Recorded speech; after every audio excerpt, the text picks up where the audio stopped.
Through the first 2 days in the NFL draft, Monti Ossenfort has, of course, the cliche, cooked with 3 picks. He's got 3 more picks left today, day 3, and we're officially, Johnny, on what? Skattebo watch. You've cooked. You've done your steak and eggs. Now it's time for some fruity pebbles. Scat watch. PHNX Cardinals starts now.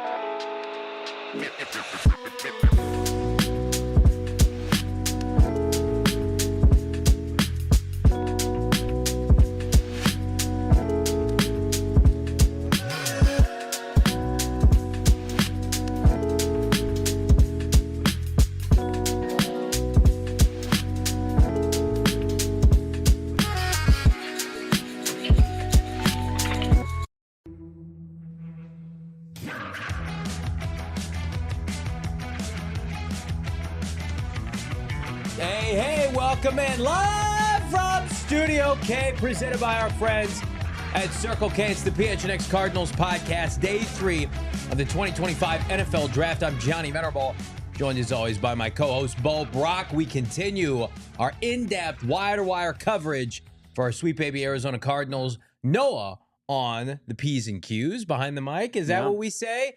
Well, what we will say here is we're presenting sponsor is our friends at Circle K. Join the Inner Circle for free by downloading the Circle K app today. Terms and conditions apply at participating locations. Bo Brack, how we living, my guy? We're living well. Day 3 of the draft, about as well as you can, especially when you've got a first day 1 and 2 haul like the Arizona Cardinals do.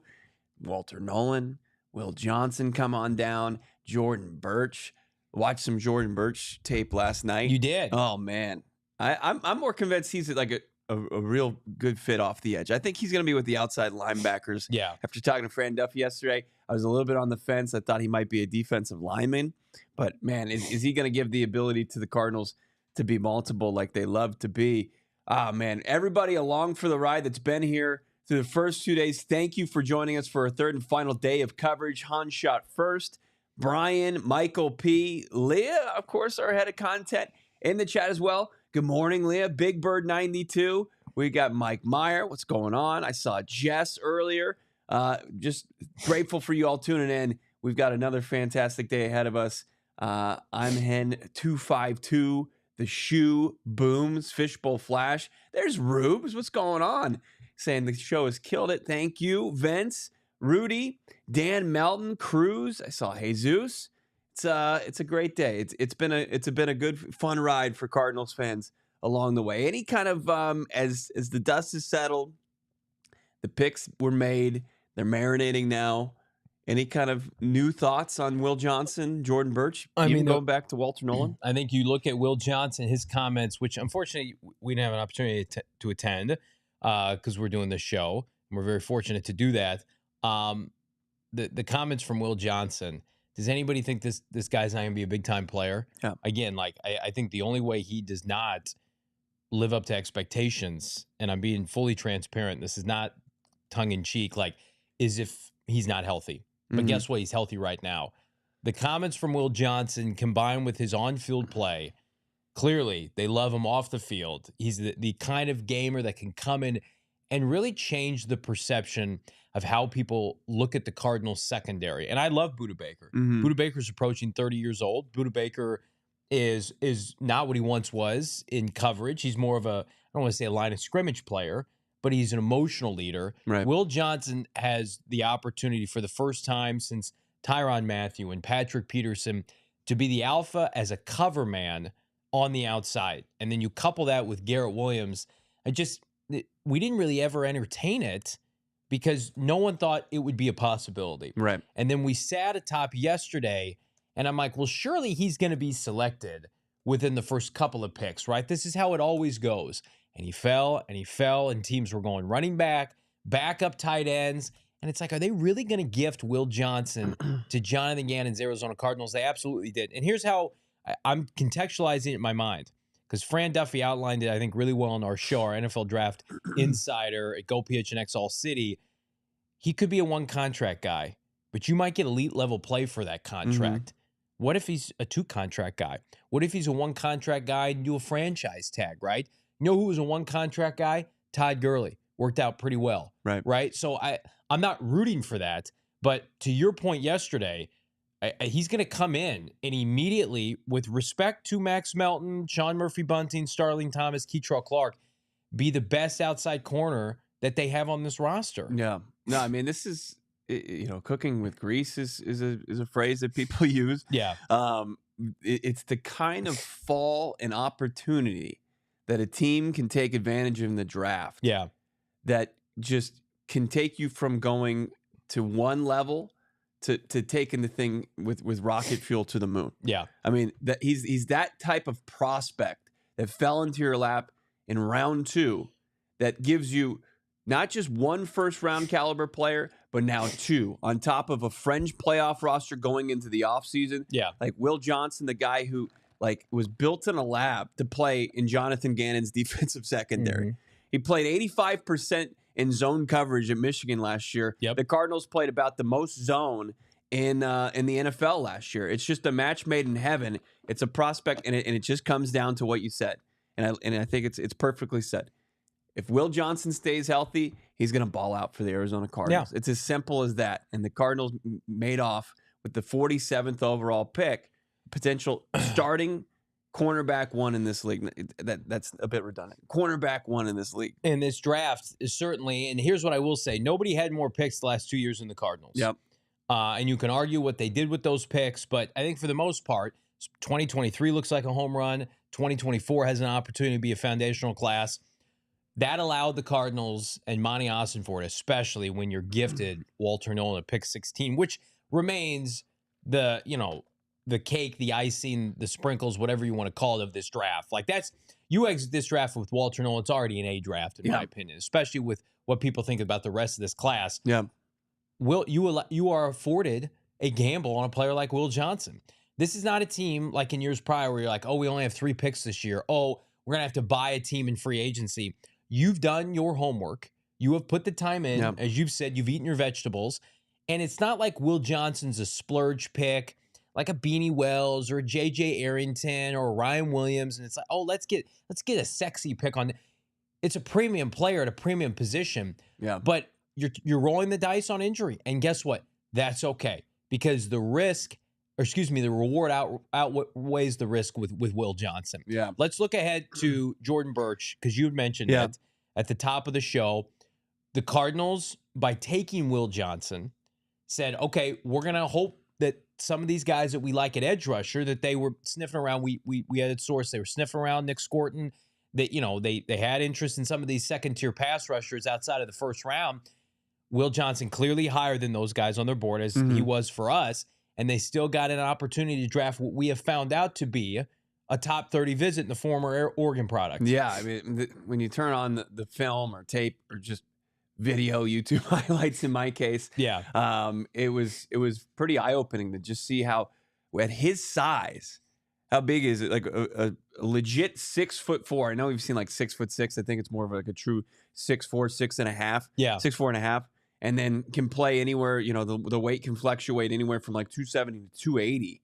But to just see how light on his feet is, and how athletic he is. And you look at the 40 times, and people were, pitting Princey Uminellen's 40 time, which was slower than Burch's 4.67 and Princely's was 4.72. But you look at the play speed, and Burch is right there. And you see him this big, and you're like, no, this guy can play stand-up outside linebacker for Jonathan Gannon, Nick Rollis's defensive scheme. So I think Jordan Burch, is just, I think you lump him ultimately in the group of Darius Robinson, Mac Wilson Sr., and Jordan Burch as 3 players that give you the ability to cross-train, to be off the edge, but then play their natural positions. And I think it's going to be, this is the new defense here. And you can't get to this point, for day one.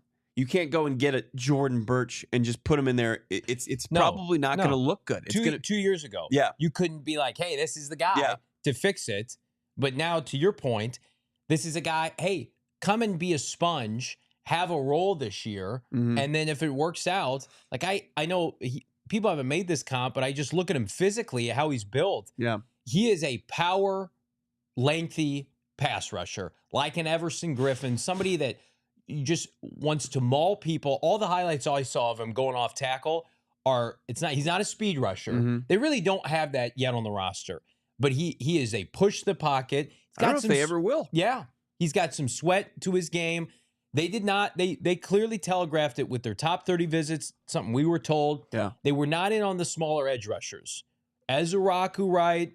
They didn't sniff around those guys. It sounds like, based on what we're told, they had both Walter Nolen and Mykel Williams over Jalen Walker. Yeah.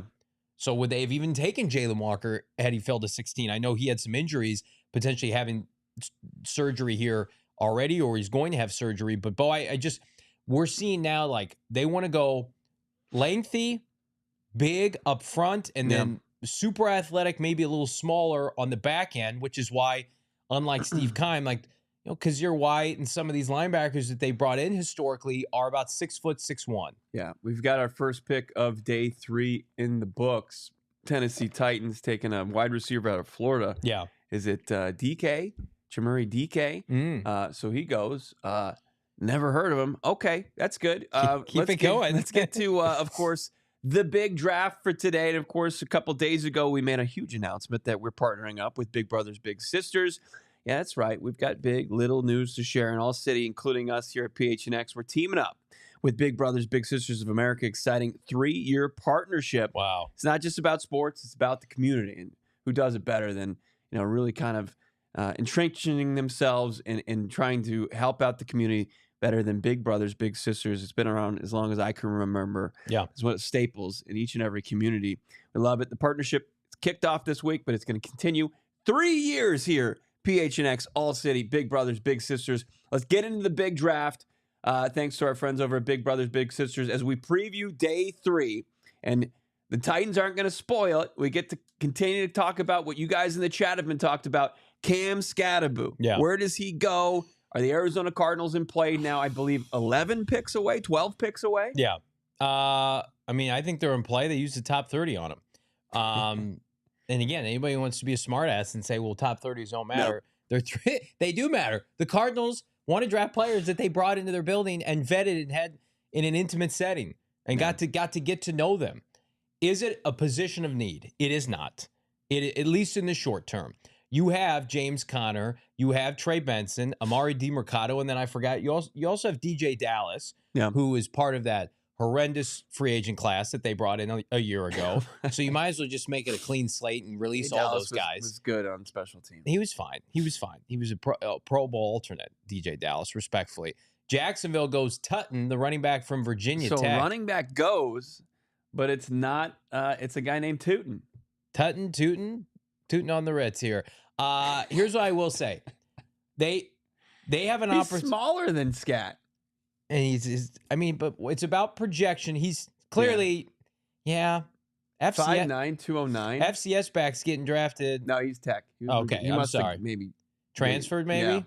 Yeah. ACC running back. Here's what I will say. James Conner is year to year at this point. Mm-hmm. He gets dinged up every year. I love James Conner. He's been on the show. I hope he plays for the Cardinals for 10 more years, right? His contract was a 2-year extension, which basically equates to a 1-year deal. You want to watch 40-year-old James Conner? No, but I don't want people to skew my words of saying Johnny wants James Conner. I want James Conner to be the Cardinals running back as long as he can do it. So that's the preamble. Trey Benson last year, solid. Mm-hmm. I don't think his on-the-field play matches what his combine workout looked like. I mean, didn't he run like a 4.4? So I don't see that play speed, and I think that for people who want Cam Skattebo, that's the rationale they use, and I tend to agree with it. DiMercato's a really nice undrafted player, and DiMercato made our guy we kept calling for last year, who was on the practice squad, whose name escapes me, Michael Carter, expendable. So they like him. Cam Skattebo, if you draft him, what it would do for this fan base, I think it outweighs the questions that you would have about fit in the running back room. But you've also seen guys, they're not taking receivers early. They're not investing in that position early in free agency. Mm-hmm. They are a running team. And Skattebo obviously does that as well as anybody in between the tackles. He breaks tackles. He's got a tremendous center of gravity. He also can catch the football. He can throw the football. He will play special teams. Like, you're going to take players today that are going to be asked to play special teams. Guess who does that really well? Cam Skattebo. Go put up his highlights when he was playing 1AA football before he came to ASU. Yeah. He's a great teammate. This is where you can say, like, yeah, there's a ton of different things we can do with him. And that warrants a 4th-round pick. And then you talk about all the extracurriculars, what he would do for this fan base, jersey sales, attendance, people being excited about this team, the likability of this team, which, by the way, has already gone up exponentially since the end of the year based on Ossenfort's moves. But, guys, we're talking about a 4th-round pick here. I think it makes too much sense to happen. I have no idea if they're gonna pull it off, but I think we'd all sign up for this scenario right now. For those of us who have been in this camp since day one, he's available. As the New York Giants make a selection here, let's cross our fingers. They have not. Have they gone running back yet? I don't believe so. So this is a little dicey here. Somebody just said damn in the chat. Uh-oh. Let's take a look. Victor Cruz is making the selection for the Giants. They're taking their time here. Stepping up. Remember Victor Cruz's touchdown celebration? There it is. He's got it going on. Famously undrafted. Out of UMass. Yeah. One of the greatest wide receiver to come out of UMass. He is. Unequivocally. Certainly better than a certain UMass player. There it is. Oh, man. The dream is over. What's the time of death? 9:16 here, Arizona time. Cam. Brutal. He's going to wear the big blue New York Giants. The New York football Giants are now the home of football player Cameron Skattebo. Brutal. Congratulations to Scat, his family. He gets drafted before Shedeur, and he's going to be playing in the NFC East and run the football for Russell Wilson and crew. I couldn't even get through my opening rant. I mean, there you see his highlights from Sacramento State. I think he took a visit with the Giants. He's going to be playing alongside Jackson Dart, which God help him. But I think we're going to see him become their featured back sooner rather than later. Really unfortunate. The kid they had last year that hit the scene was Tyrone Tracy. Yeah, he was solid. Yeah. He was solid. Good on Scat. I'm glad he got picked early today. Disappointing that the Cardinals did not make an effort to move up and get him. I'm allowed to say that. I'm disappointed what it would take to be able to move up to go get him. Throwaway 5th rounder. That's awesome for his family. You see his family there, excited in Chandler. Was almost a day 2 pick, so a lot of people who had pegged that. But yeah, that's unfortunate. It's great for him. I'm sad for us. I think that, a lot of now. Here's what's going to happen, everybody. I think he's going to succeed. If he succeeds, I'm happy for him, certainly. If the Cardinals run game loses steam and Cam Skattebo becomes a star, then that's what they're going to have to wear, right? I think they're clearly comfortable with that. I don't know if they would have taken him had he fallen. I guess we'll never know. That's a great point. I mean, we don't know. I mean, it's not nothing that they brought him in for a full visit. Yeah. Right? It wasn't just a local day. An emotional Cam Skattebo on your television if you're watching the broadcast on ESPN. Officially going 105th overall. And he's going to have a huge opportunity. And, a lot of people talk about, are some athletes built for, the Big Apple playing in New York? Yeah. This, being a 4th-round pick and his makeup, I don't think he's going to have an issue playing there. I think he's going to be the perfect fit. I mean, Cam Skattebo going to the New York Giants before Shedeur is not only drafted, but the Giants said no to Shedeur Sanders and yes to Cam Skattebo. It's pretty wild. Yeah. It's pretty wild. The Giants were one of his visits, right? Yeah. So they were interested. But again, like Cardinals, knowing that, it's like if they wanted him, could have gone up and got him. So you hope it wasn't posturing on their part. Again, the need is not there, but I don't know are you drafting for need today? Clearly the Cardinals comfortable with their running back group. God forbid they take another one, which people are going to be furious if the Cardinals take a running back. If they take a running back in the 4th or 5th round, people are going to lose their mind. Me included. But unfortunate. We soldier on here. Right. The 2025 NFL draft. But yeah, as Johnny's you mentioned, putting on his brave face now. It's the dream. And listen, this does not undo all the goodwill that Ossenfort has built up. I'm going to tell you right now, if I'm sitting here and we're speaking Tyler Booker into existence and Cam Skattebo is stolen away from us, then I'm going to have a real problem. But Walter Nolen, Will Johnson, Jordan Burch, like, I think I'll survive. I love this opportunity for Scat. I really do. It's like it's a great opportunity. Tyrone Tracy is going to be their starting running back. Yep. You know, he's a guy that comes in that doesn't have a lot of like investment. He was a 5th round pick last year. Yeah. I mean, how often do you see a guy have a good season and then fall off a cliff? I mean, there's going to be ample opportunity, and he's going to have a role day one. Like it might not be starting RB1, but there is a quicker path than there is almost anywhere else in the league. It's a great point by you. Like selfishly, I wanted Cam here, and he said all the right things about playing here. Yeah, he has a better chance to succeed in the NFL long term by going to the Giants. The Cardinals running back room is one of the most loaded on the team. They have 2 premium investments in Trey Benson and James Conner. Like, that would have been an uphill battle for him. Yeah. I wanted it. So I'm selfish. I'm a selfish boy, and I wanted that. But for him, this is a better opportunity for him. No doubt about it. This is a team that has 0 expectations.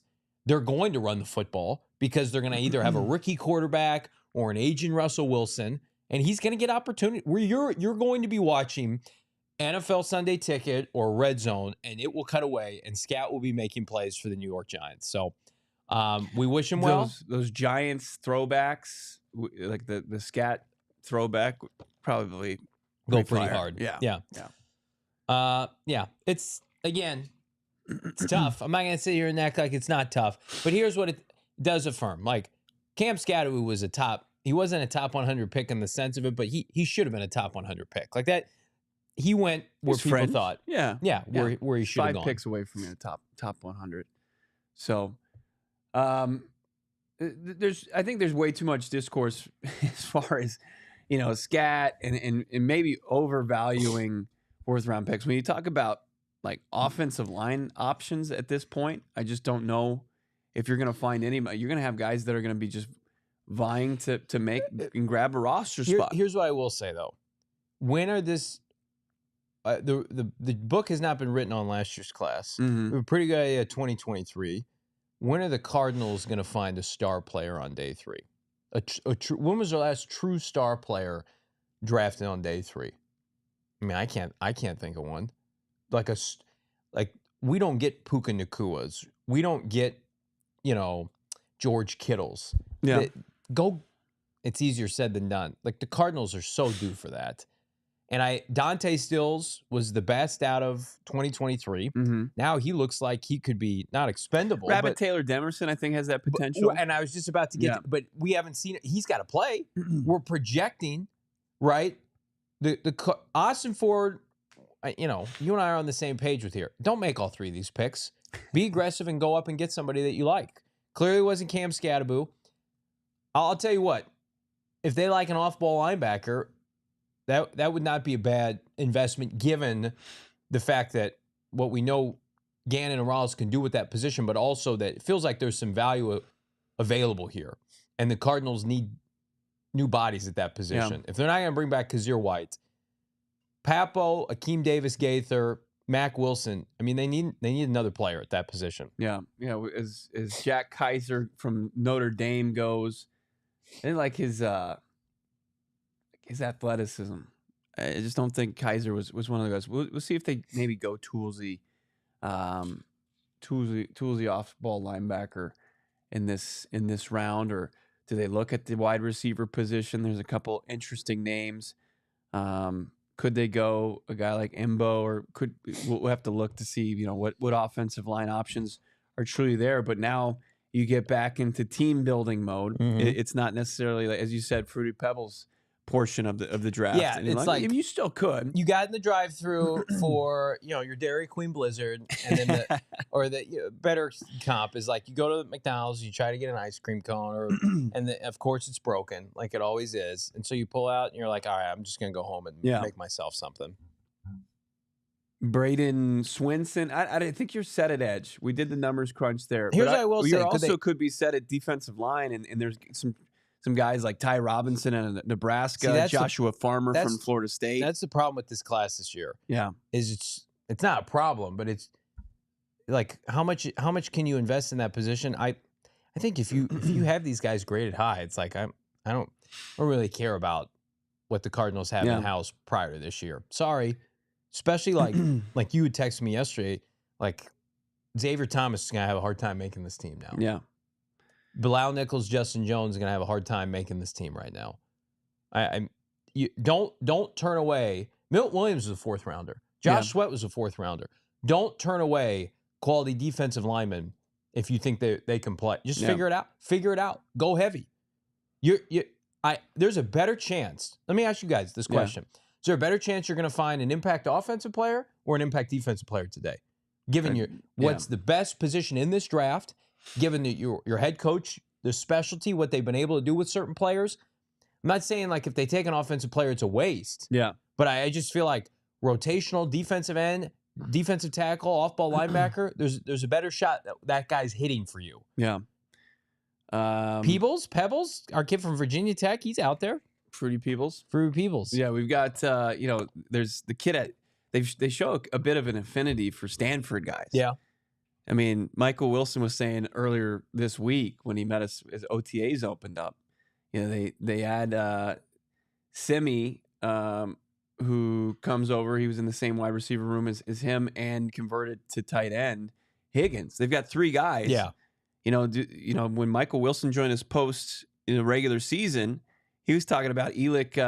Who is it? Elick Iomanor. Yeah. I mean, that's a guy at 6'2". Do you see any upside from a player like that who some people had as a day 2 pick? Yeah. I mean, if you're taking a wide out here, you got to really think that they have an opportunity to come in and help you this year.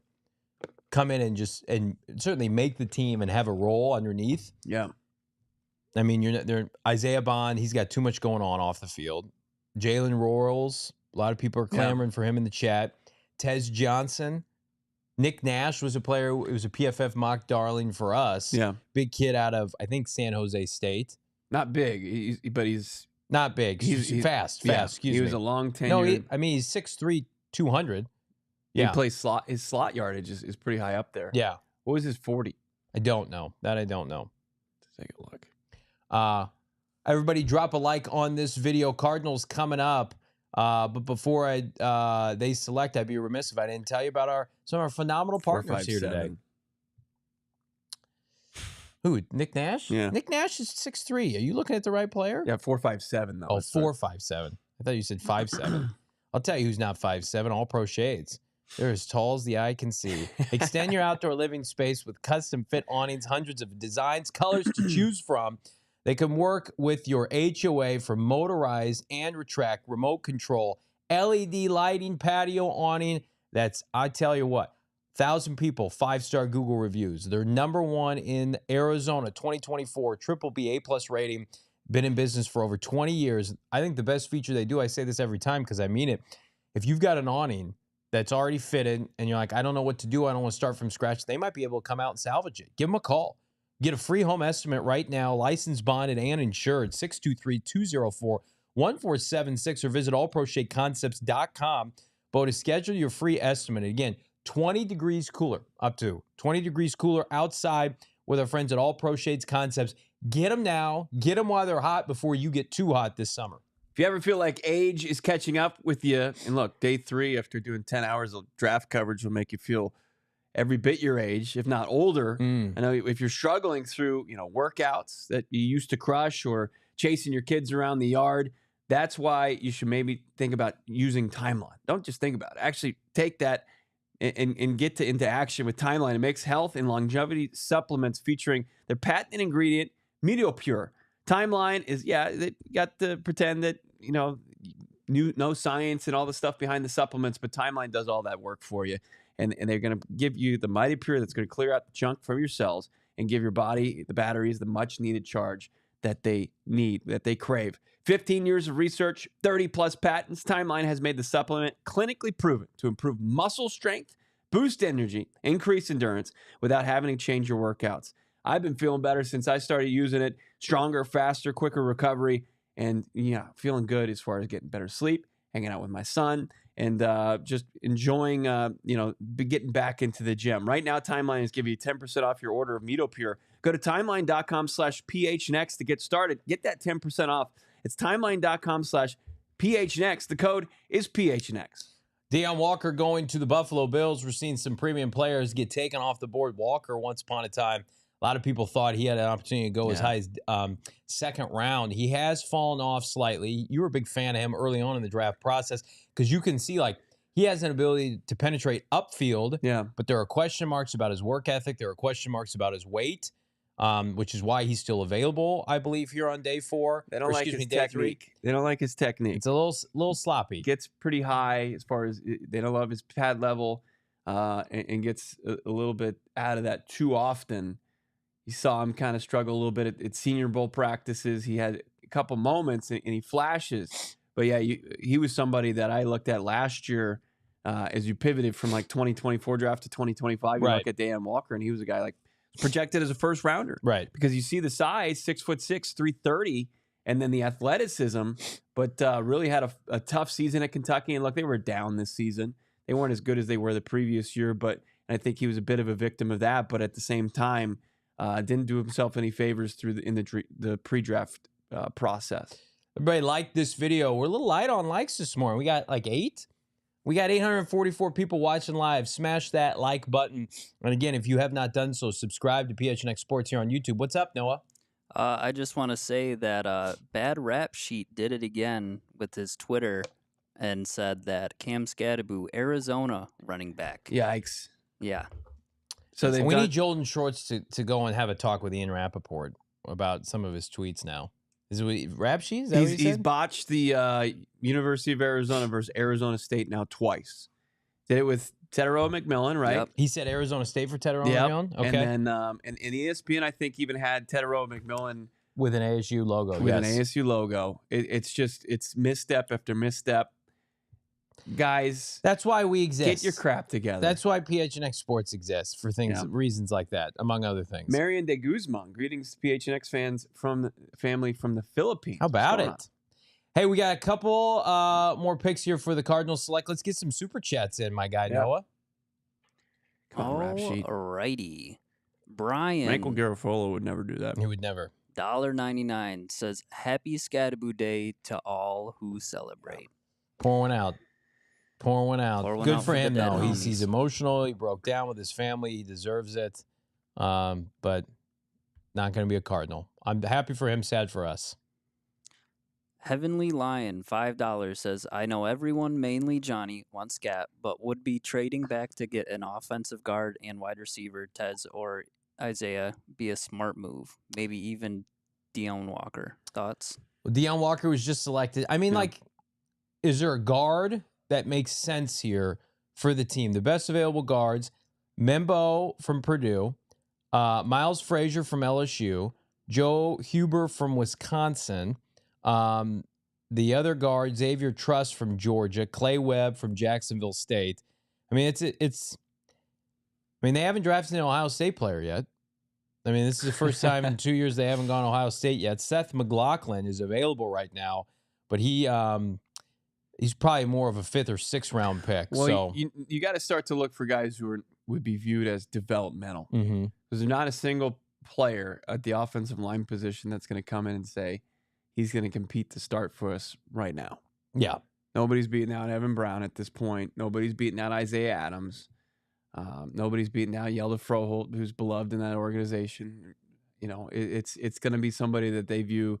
They like the tools. They like the athleticism and the projectables, and see if they can get him in and develop him into a potential future contributor. I just don't think. I think the time of the draft to get somebody that could come in and truly compete, it's coming past. Let's keep it going. Yep. Difty Lamp, $4.99, a crisp $4.99 says, Good morning, guys. Today's show is for the real football sickos, LFG. We've never been more sick. We've done 10 plus hours of on-air coverage, and we're keeping it going right now. We got almost 1,000 people watching live here on a Saturday morning. Let's go. You love to see that. We appreciate that, Mr. Lamp.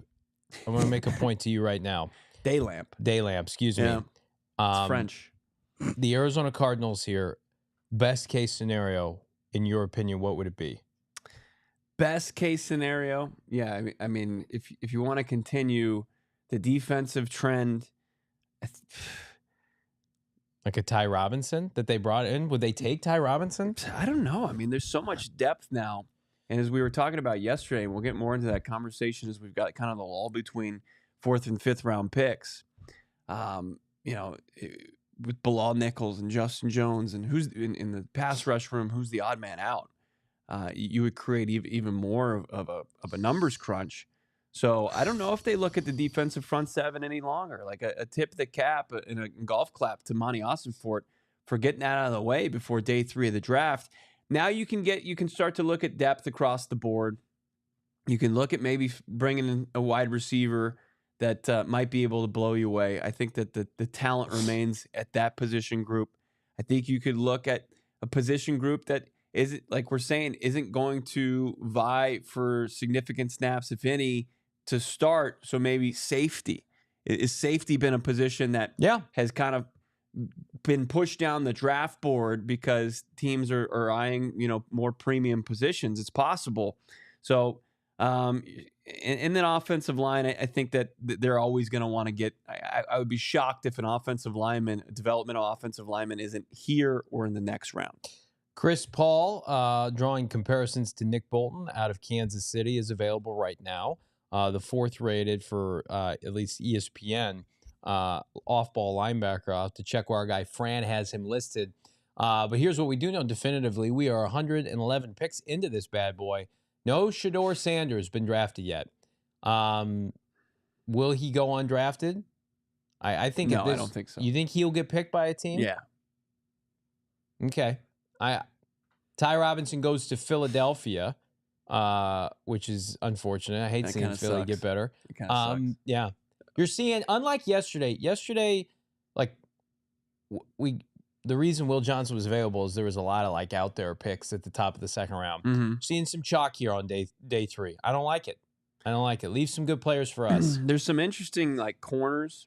I just don't, with the Will Johnson. I think we're good. I think we're good. They man. really are. I don't think they need any more corners. Position, but there are some good prospects there. Remember when they were starting Keitrell Clark and Starling Thomas 2 years ago? I think Uncle Baby Billy Bowman Jr., the safety out of Oklahoma. I don't know when I was going to Lathan Ransom out of Ohio State. What about Jack Sawyer here? Lathan Ransom out of Ohio State. Come on. Yeah, Lathan Ransom wouldn't be bad. Is Jack Sawyer, is he a better option than Xavier Thomas? Serious question. That's probably what they'd have to ask themselves, I mean, if they want that competition. And I don't know, I think that's probably a debate you want for a 5th round pick. 4th rounder, I think if you're going to get it, like Imbo, Frazier, I think those are some guys. Kyle Kennard, a lot of people like. I'm not ruling out edge rusher here if they like one. Yeah. That position group has been so trash for so long, respectfully. You've set aside 3 guys. Yeah. Dennis Gardeck, Victor Dumakaji, Jesse Luketa are not on this team anymore. And you've added Josh Sweat. Mm-hmm. You've re-signed Baron Browning. Zaven Collins is under contract. You've got Xavier Thomas, and now you've got Burch. I mean, how many defensive edge rushers can they keep on the roster? Yeah. Can they keep 6 D tackles and 6 edge rushers? That's too deep. That's almost too deep. But look, there's going to be guys like Xavier Thomas. I think you could potentially stash on practice squad. Yeah, you don't want to draft a guy in the 4th round and practice squad him. No, you don't want. No doubt about it. Even though it's a testament to the depth of the roster now that's in place. Wholeheartedly, they're probably going to go with a wideout or a. I would peg this as wideout, off ball, or developmental offensive lineman. Yeah, I just don't love the options. Saints pick is in, then Niners, Panthers, and then the Cardinals will be back on the clock. So we're nearing a Cardinals pick. See where the Saints go. Let's pull up. Do we have the graphic? I know we don't have it on here, but I'll pull it up on my end. The Cardinals' top 30 visits, like who's left? I know. Yeah, I mean, there's Keandre. Was it Keandre Lambert? Yep. Out of Auburn. Yep. And that's really it as far as the reported ones that we have. Everybody else is gone. Yeah. A lot of people saying Royals out of Utah State. They like that. I mean, this is where, if you're an Arizona Cardinal fan, is this where your GM can be a differentiator and get you a player to help you right now in the 4th round. We watched this team. I think it could be very much in the same vein as Rabbit Taylor Demerson, where it's a guy that's going to come in and realistically his options to start are very minimal, if zero, but somebody that they view as can contribute to the team down the road. Yeah. I remember going to training camp, story time, watching this team in 2023, standing next to my co-host here, looking at the roster. At that time, Kyler Murray was not healthy. He wasn't out there practicing. And I looked at this team and I thought to myself, like, number one, how are they going to win games? Mm-hmm. Who's going to sell jerseys? Michael Wilson, and this isn't a shot at Mike, was like the best player in training camp. Their roster needed so much work. That's why the NFL, in my opinion, is the best sport. They have truly flipped this roster in 2 years. Danny Stutzman goes to the Saints, off-ball linebacker. So trendy position group now going off here. I don't like that goatee on Danny Stutzman. That's a bad look right there. That's a really bad look. I'm With happy, kind of the perm hair. I'm happy Cardinals didn't take him based on that look alone. that look screams you should have been undrafted, Danny. Danny, come on. He looks like you're asking him behind to pull something out of the glass case at a pawn shop. I see Shamar James. Somebody said he was a top 30. That is not confirmed. They did meet with him formally at the Combine. They got to talk to Shamar James in Indy. He said he loved his conversation with the Cardinals. His first defensive coordinator at Florida was Cardinals defensive backs coach Patrick Toney. Oh. I think this might be early for Shamar James, though, the off-ball linebacker from the Gators. You could probably get him in the 5th if you wanted to. But look, if they like him, and we're seeing a couple off-ball linebackers like Studman, he would have been his nickname if he came here. But I'm not a fan of that pick for the Saints. That's bad luck. You feel gross just watching his sizzle reel here. His B-roll sizzle. The people that were filming that, Danny, you want to go change? Yeah. It's certainly a choice. Shedeur Sanders, the best available. Jalen Royals, Gunnar Helm, Dylan I agree with Sampson. Beasley. I think Chris Paul Jr. is a better option than no doubt than about Stutzman. it. No doubt about it. So, but yeah, this team has looked night and day from 2 years ago. Niners, Panthers, and then the Cards. Niners pick is in. Niners could go. Have they gone off? They've gone off ball. They've gone on edge. They've gone D tackle. They haven't gone offense yet. Quincy Riley, cornerback out of Louisville. Samal Mondin Jr. out of Georgia. Who is announcing the pick for the Cardinals today? It looks like it's an international vibe going on. So who knows? Patrick Willis. Horror show for the Cardinals every Sunday. What is the warning? Is that a band? Mm-hmm. CJ West, D tackle Indiana. So I like CJ West. Niners are doubling up on defensive linemen. Their defensive tackle group last year was horrendous. Cardinals did whatever they wanted up front on the offensive line. CJ West, 6'1", 315 pounds. A transfer out of Kent State before going to Indiana this past year. And listen, the NFC West, it's interesting. You've got the Rams who are basically telling people, we're signing an aging of Devontae Adams. We feel like our team is ready to win. They got a stole first-round pick. I don't think any of their picks this year are going to make an impact.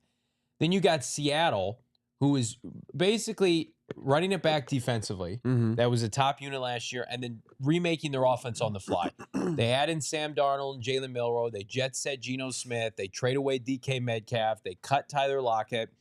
And then the Niners are basically like, we're going to try to go into this new phase where Brock Purdy gets extended, and we're going to go back to drafting and developing. The team, I think, with the most cachet, not to be a homer, the Cardinals have the most cachet. They have the youngest team.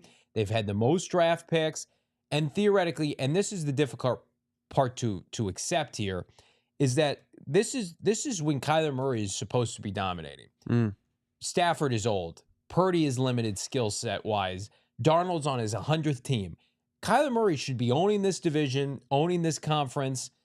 The team is ready to win. Like this is the year. The Cardinals have too much good mojo going on right now to not get it done. Yeah. This division is not what it once was. It's good. Don't get me wrong, but it's not unbeatable as they did last year. They went 500 for a reason. Look at that, Chris Paul Jr. just doing some look as the Cardinals are officially on the clock. Panthers pick is in. Who they go with? We will see. But I was just looking at the RAS score for Chris Paul Jr. Just over 7.18.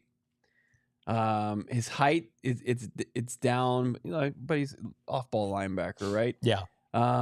His vert 36, his broad over 9 feet, and then his 40 was 4.63. Is that fast enough to play off ball for the Cards? I don't know. if he's instinctual, short arms, like almost. I want to say like historically short arms. That's probably not going to be their guy then. Yeah. I mean, like, can we go back, have a history lesson of the last few days and the last few years of, like, if you don't think that this team values RAS score, I mean, measurables matter to them. Mm-hmm. Like Taylor Demerson, big reason why they drafted him last year. He's instinctual, but he had tremendous measurables for this team. Like, who's the best available RAS player right now? I couldn't tell you, but be surprised if that player wasn't in contention. This is where Tip Ryman got drafted last year, a couple picks after the fact, but point remains, this team values elite athletes that they can mold into great football players. And again, like, I'm not here to say, like, you can't be undersized or limited athletically and have a quality NFL career, but the Cardinals, under this regime, are risking, their livelihoods on guys that they want to be able to bring into practice, and, like, that guy can move sideline to sideline better than this guy. Yeah. That guy can run straight line. That guy can get to the point of attack faster. Yeah. They don't want to be in the limitation game. All the defensive linemen they're bringing in, that's why it was so frustrating, because you knew what they wanted to do last year and the year before. Their plan did not include the defensive linemen from the Keim era, but you just had to suck it up because you couldn't do it all in one offseason. Dumukagi, Jesse Luketa, Gardeck, none of them fit what they wanted to do physically. As Trevor Etienne goes to the Panthers, that's a nice value pick for them. Cardinals officially on the clock now. It just goes to show you that this team, I don't know if they're going to win anything this year or not. I feel pretty good about double digits, but man, you got to just like their odds based on the athletes they've brought in. RAS score, for those asking, it's a relative athletic score. So it's compiling all your kind of workout numbers from 40 to bench, mixing it with your measurables and how it relates to your position and where you stack up historically with other prospects at the position. So, if you've got Chris Paul Jr., you got a 7.18 out of a 10. He ranks 818th out of 2,800, nearly 2,900 off-ball linebackers. Yeah. So decent. Yeah. Decent. I don't think he's out of the conversation, but I mentioned, like, baby T-Rex arms. Yeah. Yeah. Cardinals, it's tough in coverage. Cardinals pick is already in. No wasting any time. They know who they know what they want to do. Is this going to be the first draft Ossenfort doesn't trade? I don't have any trades yet. Still waiting on what the pick is, who the pick is. I like as far as Kuiper's best available, and he's been just screaming about Shedeur, but he's not in conversation. But Royals is interesting, Imbo, and then Elick out of Stanford would be Frazier out of LSU. I like too. Never nude. Okay. Drop a like on this video as we approach here. 300 likes already. Just 45 minutes into the stream here. We're going to get this pick in, and then we're going to go to break. But, yeah, Cardinals pick is in. They're announcing it now. From where? I don't know. Here we go. Cardinals selection. Who's making the pick? Mac Wilson Sr.'s making the pick. Down How about it? Mexico. Oh, that's awesome. Mac Wilson. It would be pretty ironic if Mac Wilson Sr. announced an off-ball linebacker here. Here we go. People are. What do we got going on? No, they're not taking Shedeur. People in the chat. Oh, here we go. They're going Ohio State inside linebacker Cody Simon. All right. So they're going off-ball linebacker and they're going Ohio State. They just can't help themselves. You knew it was coming at some point. Ohio State, there he is.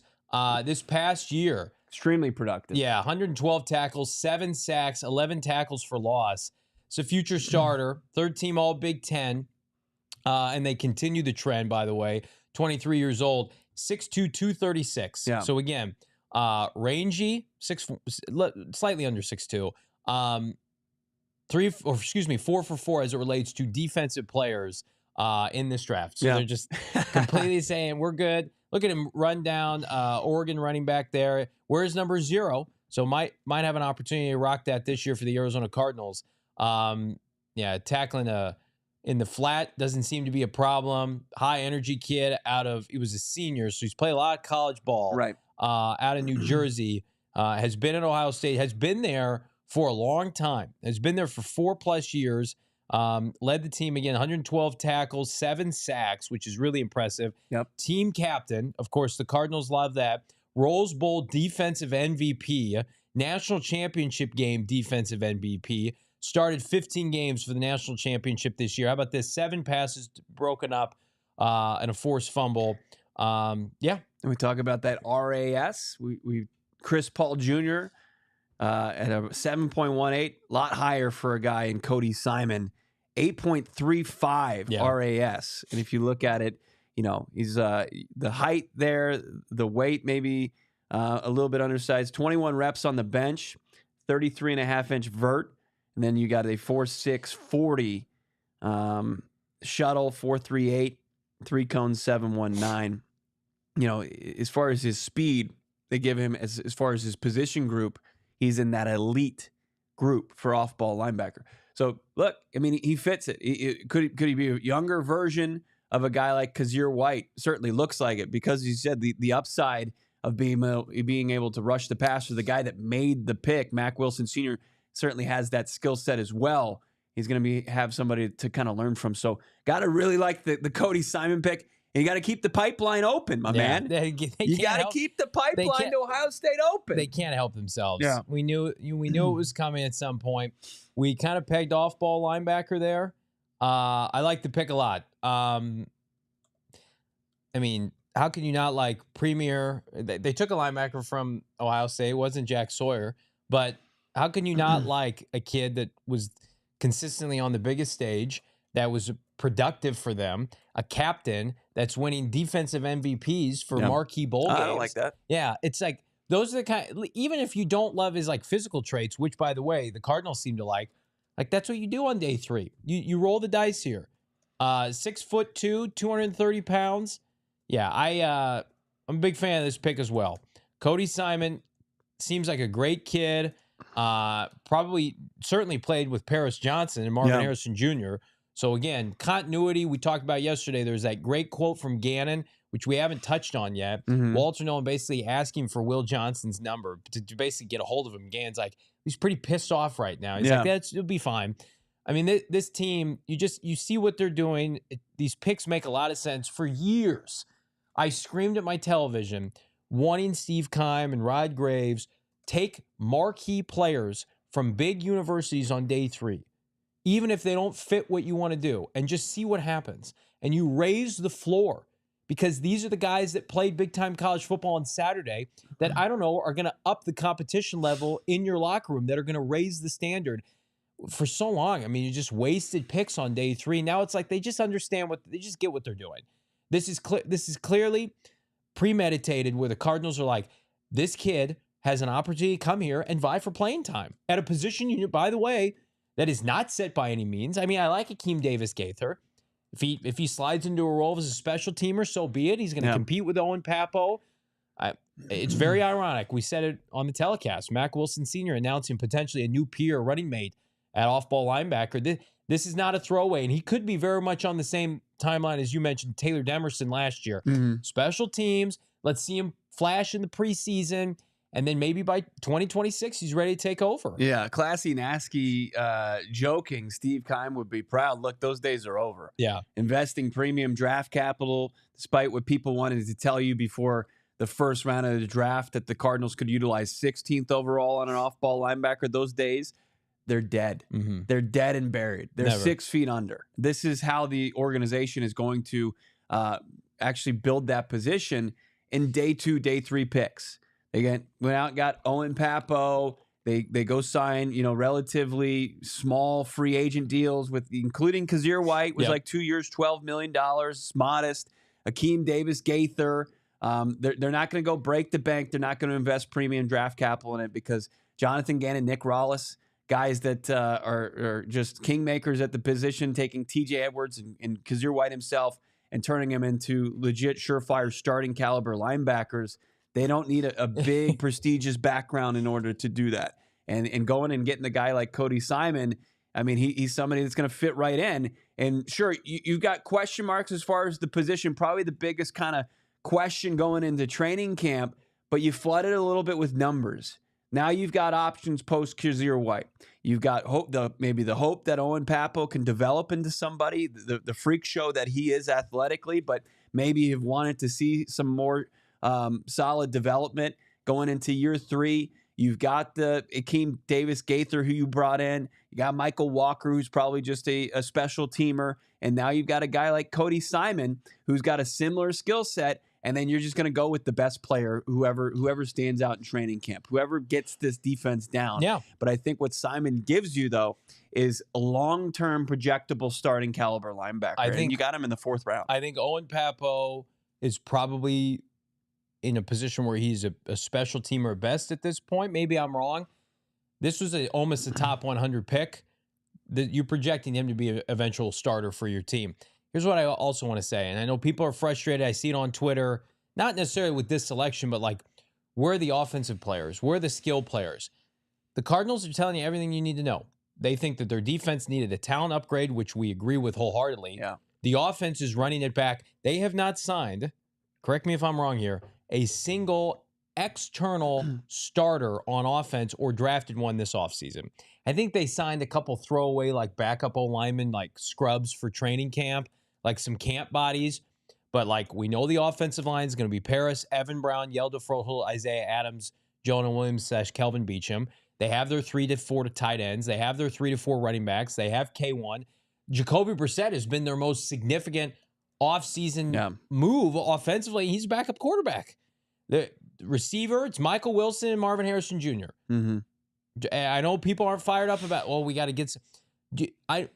No shot at Chicago. I'm trying not to take shots at the Bears today. I don't want to be the Chicago Bears. I would rather my team build inside outward. And they're finally doing that. And again, Jonathan Gannon and Nick Rollis have been underserved defensively with the talent on this team. They've had the worst front 7 in the last 2 years. Enough of that. Those days are over. Cardinals have too much talent offensively. Figure it out. And I think this is Ossenfort and Gannon telling Petzing, we got to figure this out here. You got good players here. We like our players. We love our players. We have maybe the best tight end in the NFL. We have the 4th overall pick at receiver. We got a Pro Bowl running back. We got a Pro Bowl quarterback. We got an ascending left tackle. We like our offensive line. It gave up less than 30 sacks last year. Figure this shit out. No more 21, 22, 23 points per game, right? Because I'm going to tell you right now, the defense is going to be a top 10 unit. The defense is going to live up to its expectation. The offense did not last year, and you can make an argument the defense was more consistent than the offense. The defense is just going to continue to ride that wave. There's no way this defense is going backwards. It's going to be up to the offense now. But to me, it's like in this draft, outside of the first like 45, 50 picks, for me, there was nobody that was going to push the needle offensively for them, and they clearly feel the same way. You look at this offseason and Monti Ossenfort starting with free agency and utilizing that tool, like he's in the lab. Like he's out there and he's concocting as many different things as he possibly can and putting all his efforts, his energy and fine-tuning things here. And his sole focus is that. Yeah. And then the offense, he's just doing this. He's just selecting all. He's copying and he's pasting it for 24 to 2025. Yep. And look, that comes with risk, no doubt about it. But it also comes with an immense amount of confidence that the guys that they've been riding with are going to get them to where they want to go, and they believe that from comments from Jonathan Gannon, who's had an immense amount of conviction in his franchise quarterback, to the guys that they've selected in the previous couple drafts, from Michael Wilson, more importantly Marvin Harrison Jr. and Paris Johnson Jr. Guys that they believe that being in this system are going to just take the next step, make the big jump that they need, and then also You couple that with this completely revamped defense. I mean, completely revamped. I mean, this was a full-on just overhaul within a couple months' time that they're going to create more opportunities for the offense. Because even as much credit as we gave to last year's bend don't break defense, where they would get away and get off the field after giving up field goals, not touchdowns, which gave them a chance to be in each and every game, they have the chance now to get off the field. You're not going to see long, drawn-out offensive series from the opposition any longer. You're going to be able to see guys, by getting to the passer and disrupting and creating bad, poor throws from opposing quarterbacks, balls get tipped, intercepted, sacks behind the line of scrimmage. Guys are getting, opposing offenses are going to be going backwards more so than they have in the last 3 years watching this franchise play football, and that's going to create opportunities for Kyler Murray in the offense. If they fall short again, that's where you're going to see it's going to be a big indictment on that side of the football. But you just hope that it's not going to, if you look at last year's offense, and you just create more opportunities, and they were at 23 points per game. You add an extra field goal to that per game, it's 26 points per game. You could work with that, especially if you got a team that's going to be a top 10 defense potentially. You're winning a lot of games, especially with their schedule. You're not playing the divisions you played last year. You're playing the AFC and NFC South, which are trash. What's not trash, RAS score for Cody Simon, specifically from the comp speed grade, which, did you read this off? Yeah. The elite grade. Yeah. I mean, again, sometimes we just make things hard on ourselves. Attention. Oh no, I'm sorry. I was just deep into the highlight film. Here's what we're gonna do. Everybody, drop a like on this video. We're gonna talk about some of our presenting sponsors. Then when we hear from you, we're gonna get to your super chats. That's coming up. It's PHNX Cardinals. Hope you're making some draft day dollars with our friends at Bet365. Never ordinary. Bonus code to sign up, PHNX365. Of course, you can wager on, 780,000 events each year across NBA, NFL, NHL, Major League Baseball, and more. They have pioneered live in-game betting across 78 sports. And how about this? Slam Dunk Saturday. It's Draft Saturday, but it's also NBA playoff action. Again, place a qualifying bet totaling $20 or more. NBA games, you're going to get up to $25 back in bonus bets. Terms and conditions apply. Noah's repping his Pistons jersey behind the Mac today. No Suns to cheer for, so why the hell not? They also have 100% parlay boost. Double your winnings on parlays. Bet365, 100% parlay boost. Download the app today. Bonus code PHNX365 when you sign up. Again, download the app, deposit $10, place a $5 bet, you're going to get $150 in bonus bets, no questions asked. Whatever the moment, it's never ordinary with Bet365. Again, you got to be 21 years and older, physically located in Arizona. If you were someone you know has a gambling problem, wants help, call 1-800-NEXT-STEP. Text NEXT STEP to 53342 or visit problemgambling.az.gov, Bo, for more info. You know what's great about placing a bet? It makes it even better. What? Going and watching that game in person. How about it? That would be unbelievable. I mean, it takes the experience up a notch. It's the electric factory. How about going over to Chase Field after putting some shekels down on the D-backs? Yep. The start 9. You can get into a Diamondbacks game for the low price tonight, $26. After our draft coverage ends, what are you doing with your rest of your Saturday? You could go to a D-backs game. You could go to the Rattlers. You could go to Arizona State baseball, Phoenix Rising. Those are all going on in our town tonight. And if you're not here, just download the Game Time app today, and you can find events in your area, concerts, comedy shows, sporting events. We're not short on that today in the Valley. Download the Game Time app today. Take the guesswork out of buying tickets with Game Time. Download the Game Time app today. Create an account. Use the code PHNX. You get $20 off your first order and purchase with Game Time. Terms apply. Again, create that account. Redeem code PHNX. Going to save you $20 on your first purchase. Download the Game Time app today. Last minute tickets, lowest price guaranteed. What time is it? It's game time. That's right. It's also time for you to like this video. We got 350 likes. Let's get up to 1,000 likes. We got 1,000 people watching live. Why the hell not? Noah, let's do some super chats, my guy. Woo! Super chat time, baby. Electric. Starting with Frandy Pena with a crisp $9.99, but with no chat. Okay. That's all right. Thank you, Randy, though. hit us up if you meant to chat something there. Then we're followed up here by Tribe7 with $2. At least he didn't go to our division. Talking about scat. Most likely, yes. 100%. That's a great point. Still in the NFC, but yeah, if he had gone to the Niners, that would have been tough. Niners or Rams especially. David Walker going off the board, Central Arkansas. Going to Tampa here. Let's keep the things going. Jackson Maddox with $1.99 said his draft is ruined. Sad face. Yeah, this was the scat territory. Yeah, and People I reacted. I like the Cody Simon pick. It's a great consolation prize. Scat's obviously the dream, but like you get a off-ball linebacker that you feel like can be a starter, and oh by the way, he played at Ohio State, and you're keeping that continuity going. That's in that next tier of like best case scenario. I'm excited to see Cody Simon play football. All right. We got Booms here with $1.99. Says, this is for you, Noah. Keep up the great work. Thank you, Booms. Wow. Thank you. All right, Noah. Booms, thanks for taking care of our guy. Yeah. That can get me 2 Hot Wheels at the store.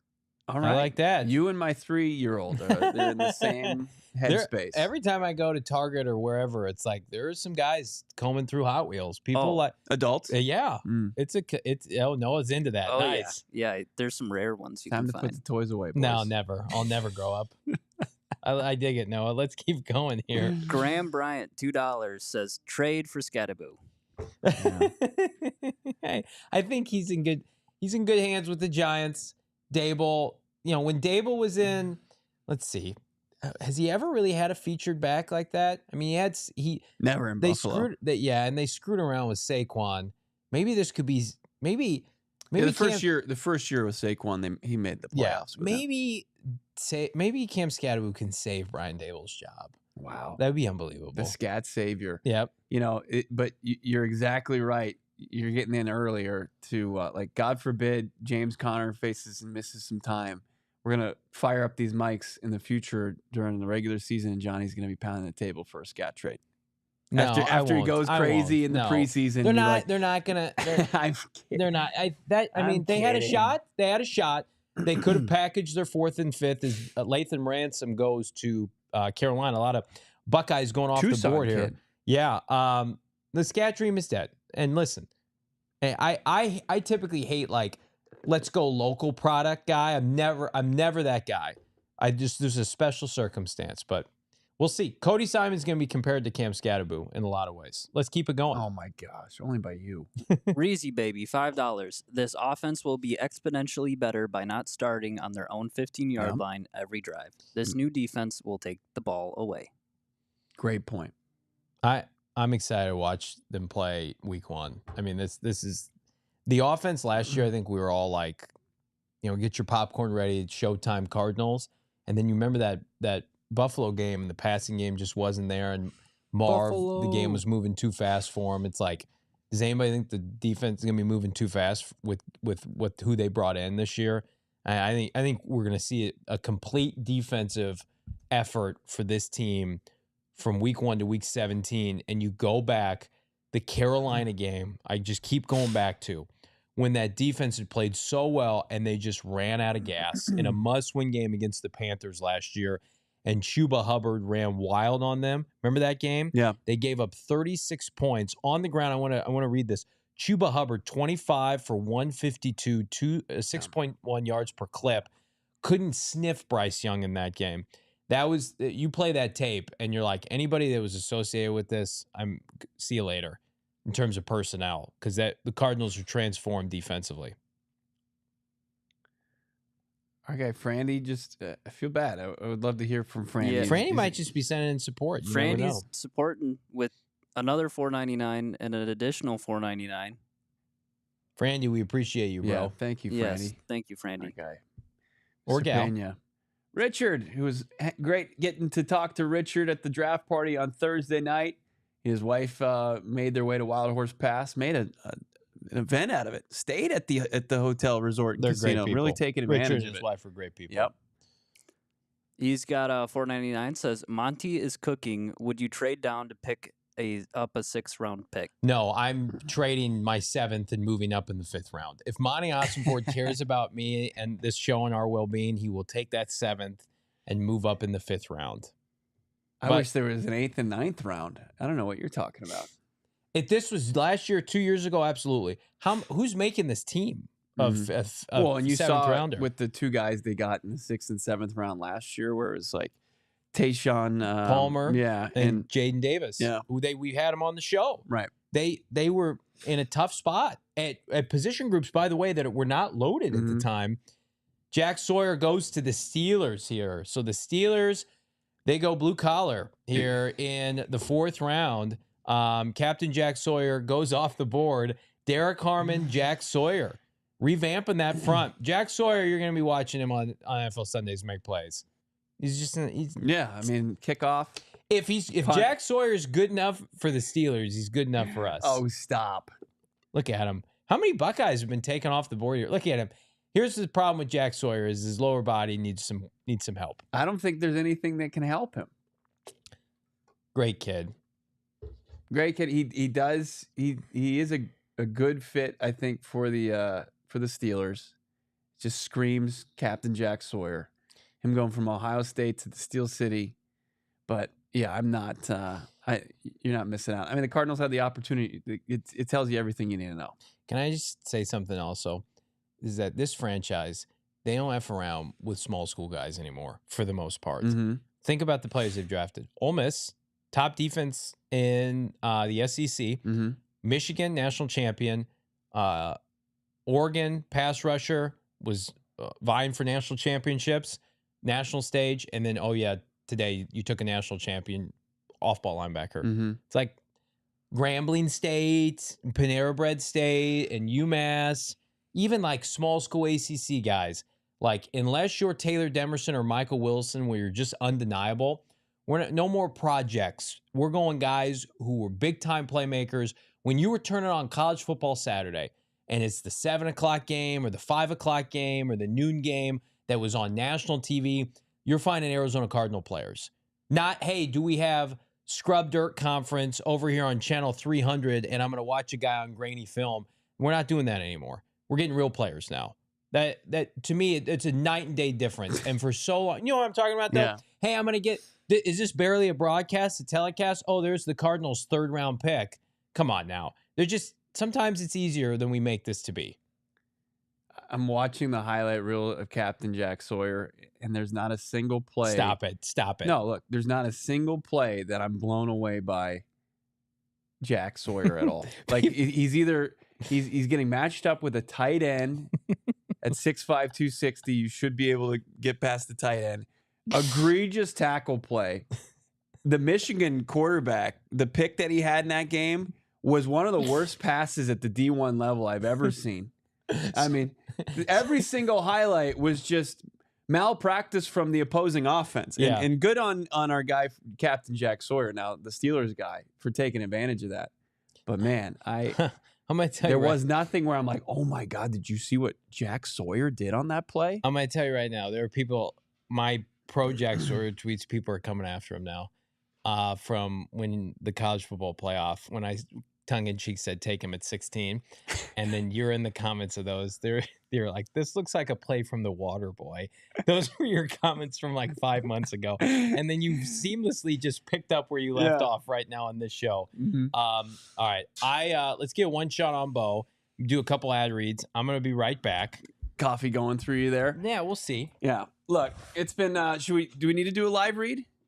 Do we get into that, or we absolutely can. We're also going to catch up, I believe, with our guy, Fran Duffy, here shortly. He's going to give you a full breakdown as far as the newest Arizona Cardinal who they took in the 4th round, and Cody Simon.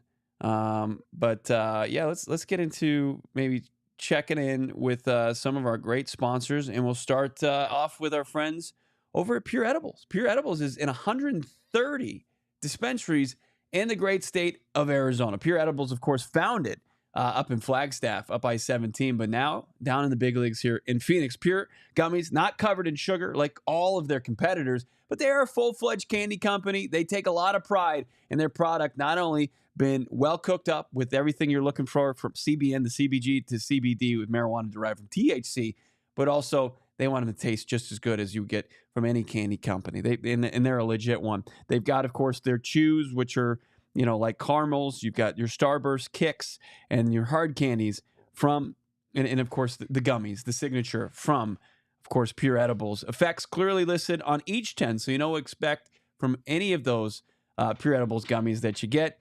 They don't offer just anything. It's not just for like a good time, but it's also offers for sleep support, as well as candies with uplifting effects derived from unique cannabinoids. As I mentioned, CBN, CBG, CBD with marijuana derived from THC.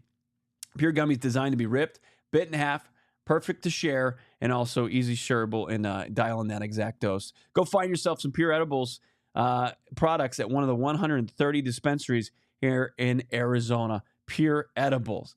Mentioned Richard. We saw him at Gila River Resorts and Casinos, and he called it home that night, rented a room, and him and his wife took advantage of all the amenities that they have, from the restaurants to the table games to the sports books to the draft party that we had. We love our partnership with Gila River Resorts and Casinos, especially at Wild Horse Pass, where we do post-game shows and our draft party now 2 years running.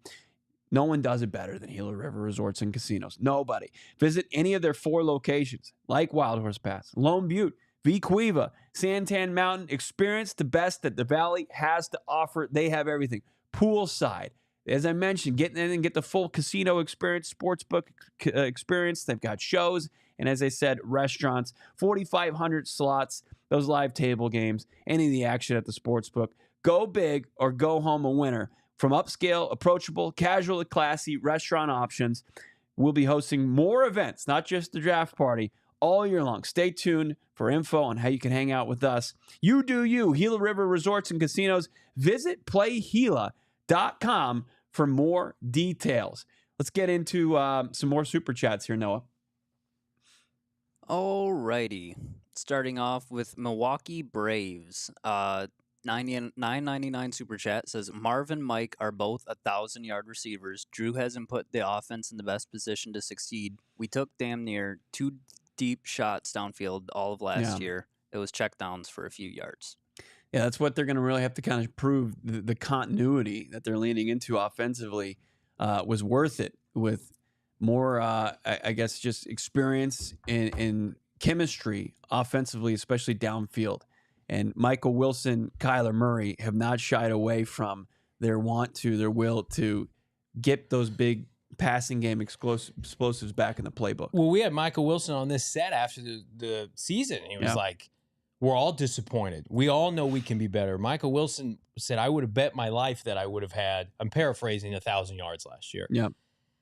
I think right now you're seeing, this is a, I don't want to say it's a shot at him, but this is a direct message to, I think, Drew Petzing.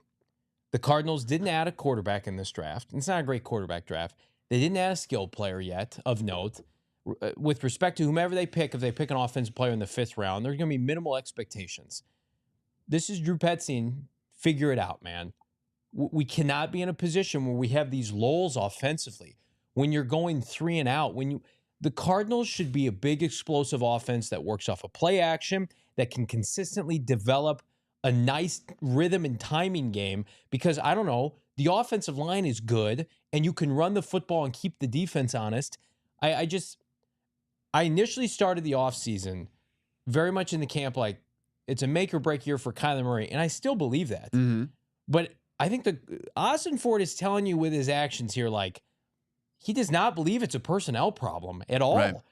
And it's not like the Cardinals haven't been aggressive adding defensive players the last 2 years, and they can go back and forth, and you want value, right? And maybe the value just didn't add up, both in free agency and the draft. We know they were in on Will Fries. They've looked for a guard for some time. But that's one spot. They weren't on any wide receivers in free agency. They signed Zay Jones for Ham Sam. Come back, Zay, to camp. Well, hey, Greg Dortch, we'll tender you. Here's $1 million, right? We'll make Trey McBride the highest paid tight end. You're going to see the same cast of characters, but here's what can't be the same. On-field products got to be different. And if it's not, then we're going to be sitting here a year from now, and there's going to be a new play caller, and there's going to be a new quarterback, in my opinion. So they have every opportunity right now to say, we're going to buck this trend, we're going to figure it out schematically, and I think they will, by the way. I'm not predicting that they're going to blow this up. I think the offense is going to get it done this year. I think you've got too many good parts here to be complacent. I think year 2 of Marvin Harrison Jr. is going to be a special occurrence. I think Trey is going to continue to solidify himself potentially as a Hall of Fame talent. And then you got Kyler Murray, year 3 with Drew Petzing, I think is going to be back to his Pro Bowl ways. I think he's going to have over 30 total touchdowns. And, oh, yeah, you're going to have a top 10 defense. So But it's clear. The Cardinals are saying, like, we don't need to upgrade. We have the players. Yeah. And again, like I mentioned this all the time, everybody externally, PFF, ESPN fan, everybody loves the Cardinals, the sum of their parts, right? Individually. Collectively now, Bo, they have to be better. They have to be better. It's a prove-it year for the offensive side of football. There's no running from it. There's nowhere else to go as far as that goes. But I think you're seeing just this organization continue to support them and have a lot of confidence. Like the Cardinals, obviously, organizationally feel way more confident about the offense than the fan base. Yeah. But you get the skepticism from the fan base because of what they watched and the inconsistencies throughout 2024. Like at the end of 2023, you had a lot of hope, especially offensively. No doubt. What you saw from Kyler Murray playing in this system, and you feel like you didn't see that as much or far too often this past season. But now it's time that you got to put a consistent effort week in and week out. Like you're going to have like this roster now is built for when you have those lulls, but you still like to get this thing to the next level, you have to do your job and do it at a high level. Otherwise, you hit a ceiling to an extent. But those are coming off as almost threat at this point, to where I don't think we need to get there until we really kind of get to the start of the regular season. What's threats? I mean, as far as like that, you got to prove it or else. Like I think everybody understands what's on the line this year. Well, I mean, like when you don't add players to a unit that everybody thought underachieved, I think it's a direct or indirect message, whatever you want to call it. So drop a like on this video. Again, approaching 400 likes. The goal is 1,000 likes here on an NFL Draft Day coverage for PHNX Cardinals, Arizona Cardinals. Lone selection today, not Cam Skattebo, not Jack Sawyer. Cody Simon, the off-ball linebacker out of Ohio State, who projects to be a long-term option to look at as a starting caliber off-ball linebacker. This team right now is welcoming what was the national championship MVP and the Rose Bowl MVP. And here's what I'll say about Simon the more I think about it. You talk about where the Cardinals, the defensive combination of JG and Rollis, where they've gotten their off-ball linebackers in the past. Malcolm Wilson was an afterthought. Kazir White was a converted safety. You've got TJ Edwards that was undrafted. I mean, it's like you're telling me this kid can't play. So the biggest thing I think is read and react. Like that's where kind of Owen Pappo has had a tough time. Whereas if Cody Simon can come in and pick up this defense quickly, you know that they vet this Ohio State coaching staff. They'll talk to the defensive coordinators. Of course, they'll talk to Ryan Day. This guy's calling the defense for Ohio State. I feel pretty good about his ability to come in here and pick up the playbook. This is from Tyler Drake, who got a quote from Cody Simon. I'll be ready to play wherever and with whomever. I'm just excited to be able to be a part of this system that's a little bit different and can go attack the offense. Yeah. Like when you look at this linebacking room, and we'll get more insight, of course, from Fran Duffy, and maybe he can back up or debunk some of the stuff we're saying. But when I see Simon and Owen Pappo and Akeem Davis-Gaither, it's the Spider-Man pointing at each other meme. Like they're all so similar. Yeah. Somebody needs to step up. And somebody needs to show that they can be the off-ball linebacker. That's one of the storylines we're going to be following once training camp opens up for the Arizona Cardinals. Who can take the opportunity of being the starting inside linebacker for this Arizona Cardinals team, because it's going to be there. And there's not going to be any kind of like dedication to anybody.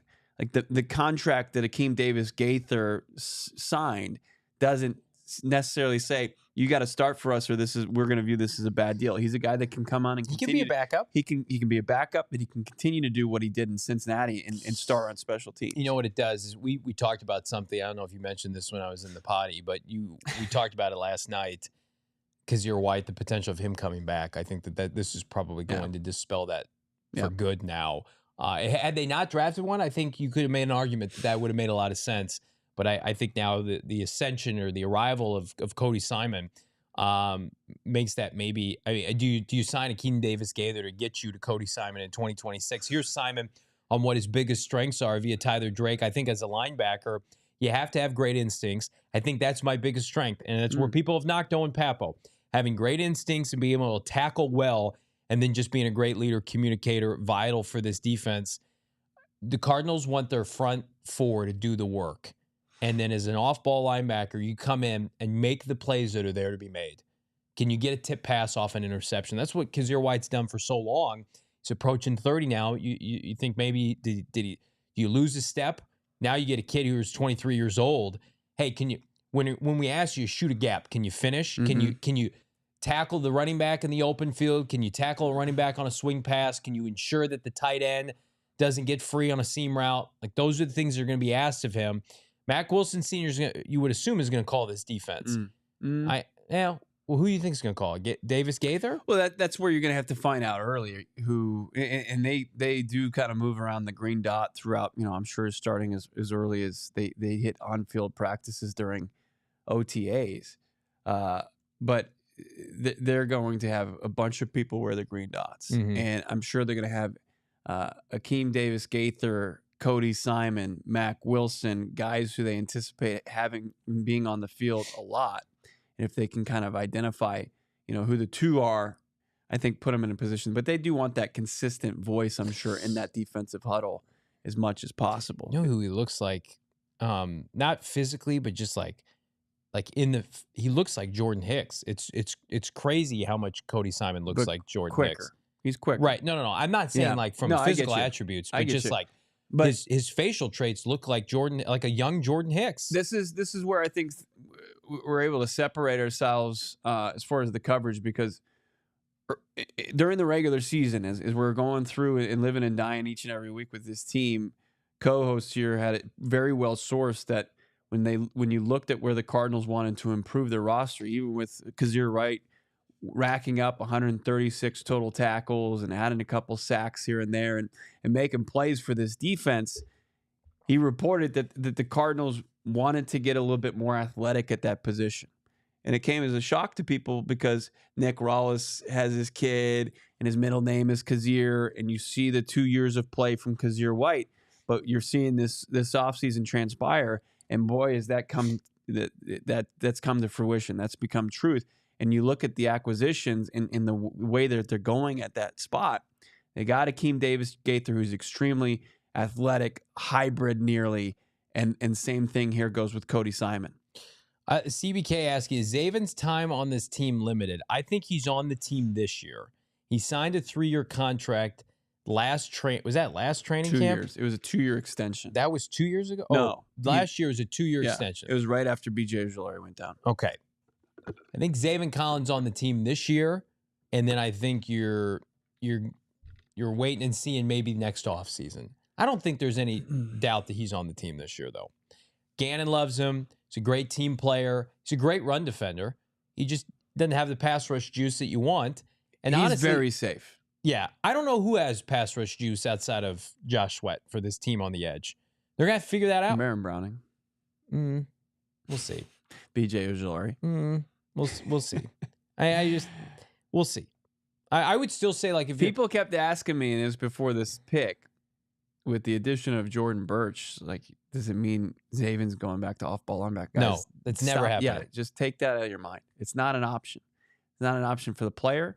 It's certainly not an option for this organization. They just don't view him as that. Look who they just drafted. That's what they want. Yeah. And I would say at 6'2", like, he's on the taller side for, like, off-ball linebackers that they want. Yeah. 6 foot, 6'1", 6'2", super athletic, rangy, somebody that the speed is there. Zaven Collins is not a fast player. That was Steve Keim's idea of an off-ball linebacker. Let's put a guy who doesn't move sideline to sideline all that well in space in a 2-point stance.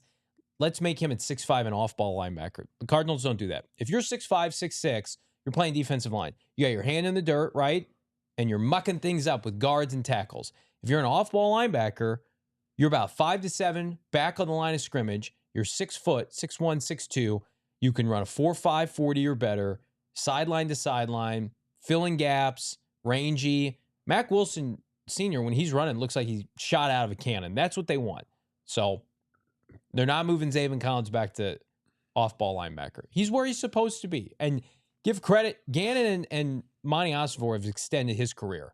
I don't know where he would have gone if he would have been landing on his feet elsewhere, but he's in a good spot here, and he's a great person. And we'll see if playing with a much improved defensive line lets him and gives him the ability to up his sack total from 5 to maybe 7.5, because I think you'll take that from Zaven Collins, rotational edge rusher. Yeah. Outside linebacker for this team. As you're saying, as far as the run defense, the cover ability, he does those things really well. Everybody like this video. You guys do this really well, smashing that like button. 400 likes en route to 1,000. Eagles trading a pick here at 1:30. Can't imagine they're going to trade it to the Cardinals. Yeah. The New York Jets are on the clock. I need the Cardinals to trade up. Get rid of that 7th. Come on now. You gonna make us sit through round 6 and 7 here without a pick? Come on now. Who did I call Ted Ye? Who were we talking about? Ted Ye Buchanan. I don't know who that is. He got drafted by Baltimore, I guess, last pick. Oh. All right. Best available here. Cardinals, not on the clock for a minute. We're still in the 4th round. This is where things get dicey because there's so many comp picks. Mm-hmm. But the Arizona Cardinals picked at 115. They're picking at 152. So only 22 picks away.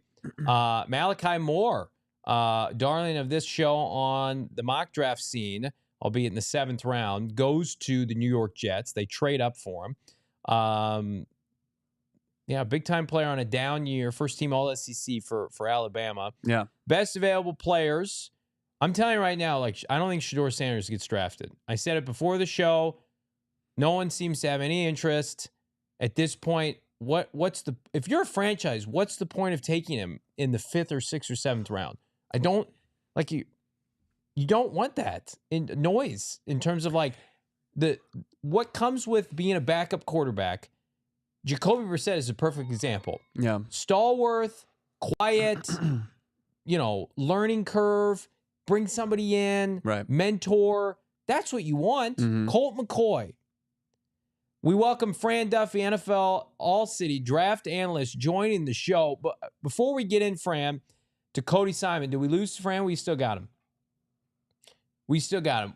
Before we get into Cody Simon, I got to ask you, would you say the odds are better that Shedeur goes soon, or you think he goes undrafted? I'm leaning in the realm. I don't know if he's going to be picked today. No, I would be surprised if he went completely undrafted. I just, honestly, we talked about it here at PHOI last night that, he would be on the table for the Eagles when they go into day 3. And I woke up more convinced than ever. I'm like, at some point, the Eagles, look, they have a long history of proving where it's they value the backup quarterback position. And they value, obviously we know, quarterback, most important position in sports. But time and time again, they have shown, hey, you know what? They signed Michael Vick right out of prison. When he got out, they signed him that summer to be the QB3. They went out and they signed Tim Tebow to be QB3. They went out and signed Vince Young to be QB3 during that lockout year in 2011. They drafted Matt Barkley when he unexpectedly fell out of the first 2 days of the draft back in 2013 to be QB3 behind Sam Bradford and Michael Vick. So this team time and time again has said, you know what? We're not worried about the circus that is surrounding a potential backup quarterback or a third-string quarterback. We think that there is surplus value in being able to bring in a guy that, hey, you know what? If he's a low-end starter or a high-end backup, we have the ability to flip that. Or, they've had success with, they won a Super Bowl on the heels of a backup quarterback, right? And a guy that they brought in to be QB3 early on in Nick Foles. And so I think that at some point they're going to say enough is enough, and they're going to select Shedeur Sanders if he's on the board. That's just my gut. And Zach Berman, Bo Wolf, we were like, yeah, that's going to be the case. Now, how do you kind of evaluate that from a value standpoint? I would imagine there are going to be other teams that feel the same way. I know that the Pittsburgh Steelers, that's the team that Shedeur Sanders camp, they felt at some point they were going to select him. So at some point he's going to go. I think he's going to get drafted. I would be shocked if he went undrafted. Brief in the chat. I'm not at all suggesting that he should not be drafted. I'm just making the case at this point, what's the point? If you've already said no to him 4 or 5 times, but that's a great breakdown. I think Philadelphia makes a ton of sense, Bo. I love that you brought up Matt Barkley. I was told during that draft that he was going to make past the Cardinals at 7. Some draft analysts put that out there. Right. I remember that. Let's go back. We should look at Matt Miller's mock draft, by the way. Oh, my gosh. Man, it's below the Mendoza line. No Fran, comment. 4 for 4. Monti Ossenfort is using draft capital on defensive players. The latest out of the Ohio State, the national champion Buckeyes. What can you tell about Cody Simon?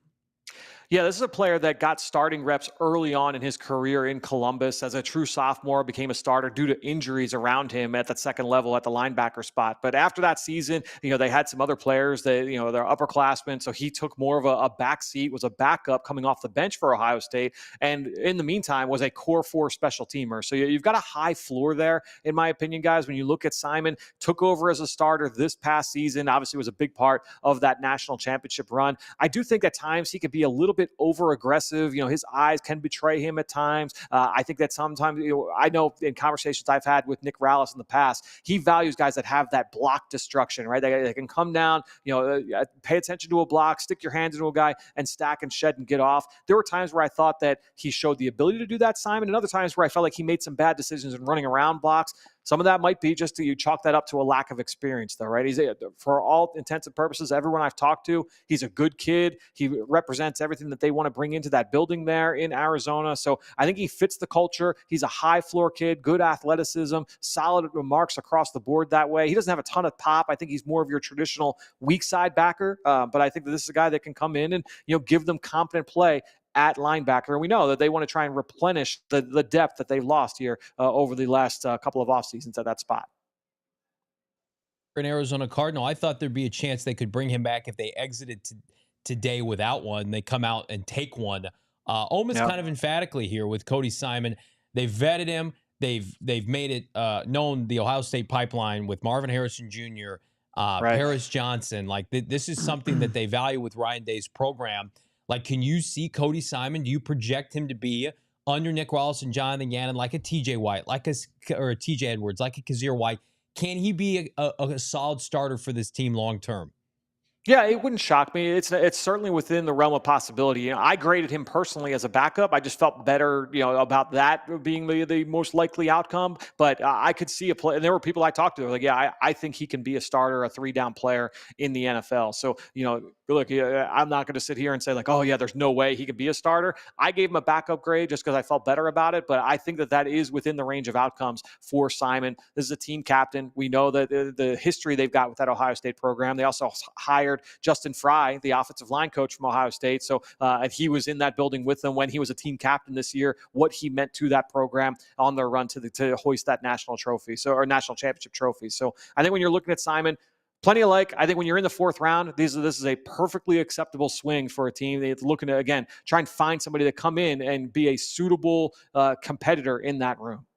What are the I guess advantages and what are maybe kind of some upcoming struggles that a guy like Cody Simon will face as he comes into this organization? As Johnny mentioned, they took an undrafted guy in TJ Edwards. They took a guy in Kazir White who was kind of a journeyman and trying to find his way at the NFL level and turned them into starting caliber linebackers. What is Cody Simon facing? What adversity does he need to overcome in order to kind of follow in their footsteps? Yeah, I mean, I think the big thing with him is just that ability to take on and defeat blocks. And also the big one was just consistently just trusting his eyes. There were times where he just made some bad decisions in terms of, hey, you know what, I'm chasing something to the outside. Do I flow over?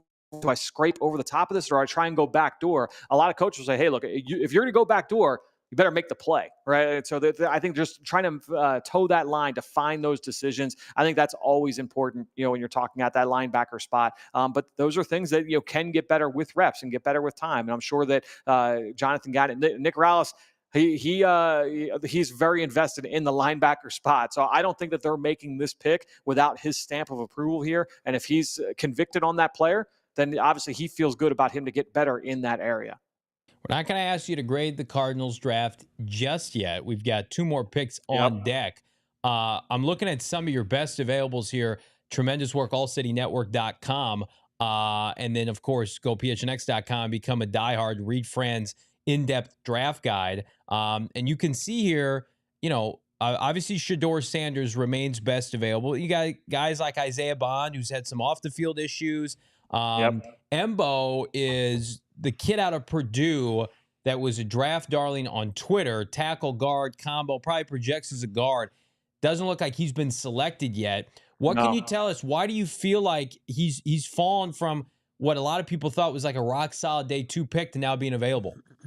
Yeah, I think that there's a couple things there, Johnny. I think when you're looking at Marcus Bo, a unique athlete at the position, has been a right tackle for the last 2 years there for the Boilermakers, and his athleticism certainly stands out. But a lot of people had questions about what is his best position moving forward to the NFL, because he's got a very squatty frame, really short arms. So while he's athletic, a lot of people had questions about whether or not he could stick outside of tackle because of his severe lack of length. We're talking, we made a big deal about Will Campbell. His arms are significantly shorter than Will Campbell's. And so, all right, well, he's got to be an interior guy. Well, he's built like a center, and you look at it and you're like, oh, maybe he can be center. But we know the mental load that goes with being a center for a player that's never done that before. No one really had the faith and the confidence, especially after meetings, that he was going to be that kind of presence. So now, all right, he's probably going to be a guard only. And they're adjusting for position switch there.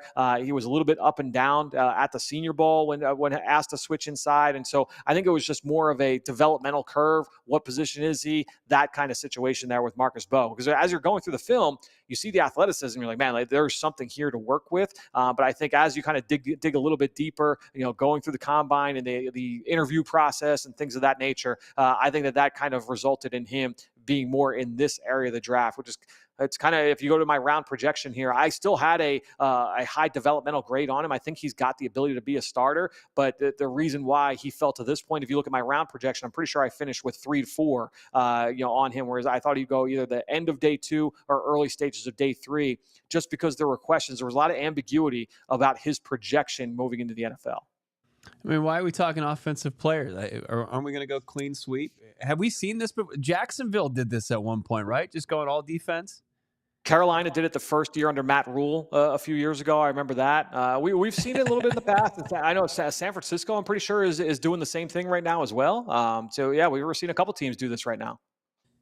The Cardinals, to me, it's like, Fran, we didn't talk about quarterback this offseason. Yeah. The Cardinals haven't added a wide receiver of note.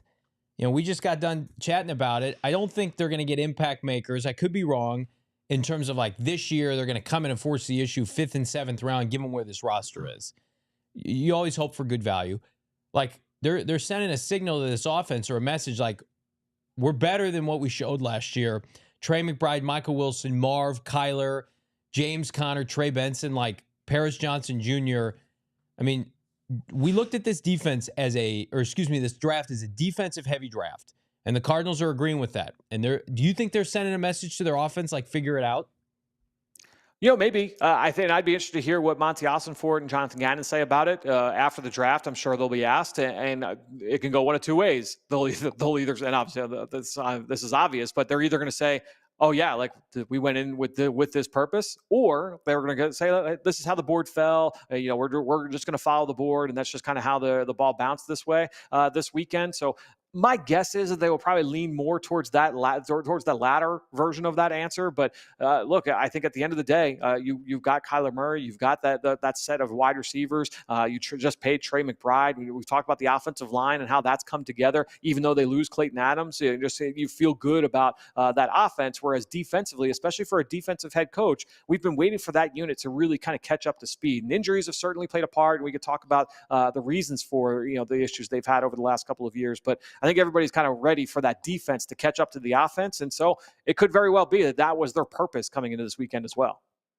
He said, give Johnny a fist bump on your behalf after it went down at close to the start of the 4th round. It was Cam Skattebo going to the New York Giants. The fit for Scat with Big Blue there. Yeah, I mean, I told you the whole time he was going to come to the NFC East. He just went to the Giants instead of the Washington Commanders. But no, I think when you're looking at Skattebo, they drafted Tyrone Tracy and got some production last year on day 3. But Tyrone Tracy, former wide receiver, a guy that he was best in space. I love having a Skattebo there now to be that complement in that way. He's going to be your dirty yardage guy. He's going to be able to work between the tackles at a higher rate than what I think Tracy can bring in the NFL. So I kind of like that as a soft 1-2 punch. Is that a group of world beaters? I don't think so. I don't think you're necessarily going to count on that moving forward, but I like that role for Skattebo, and I like having a player in Tracy who could be that more dynamic presence aside from what Skattebo brings. give you your flowers, Fran. You said this is exactly where he should be picked, the top of the 4th round. So it's not only thing you've crushed this offseason during draft season, his work unparalleled at GoPHNX.com. Fran, we're going to continue Shedeur Sanders watch. No Quinn Ewers, no Will Howard. What's your best available player right now that you feel like is being overlooked as we sit here around pick 134?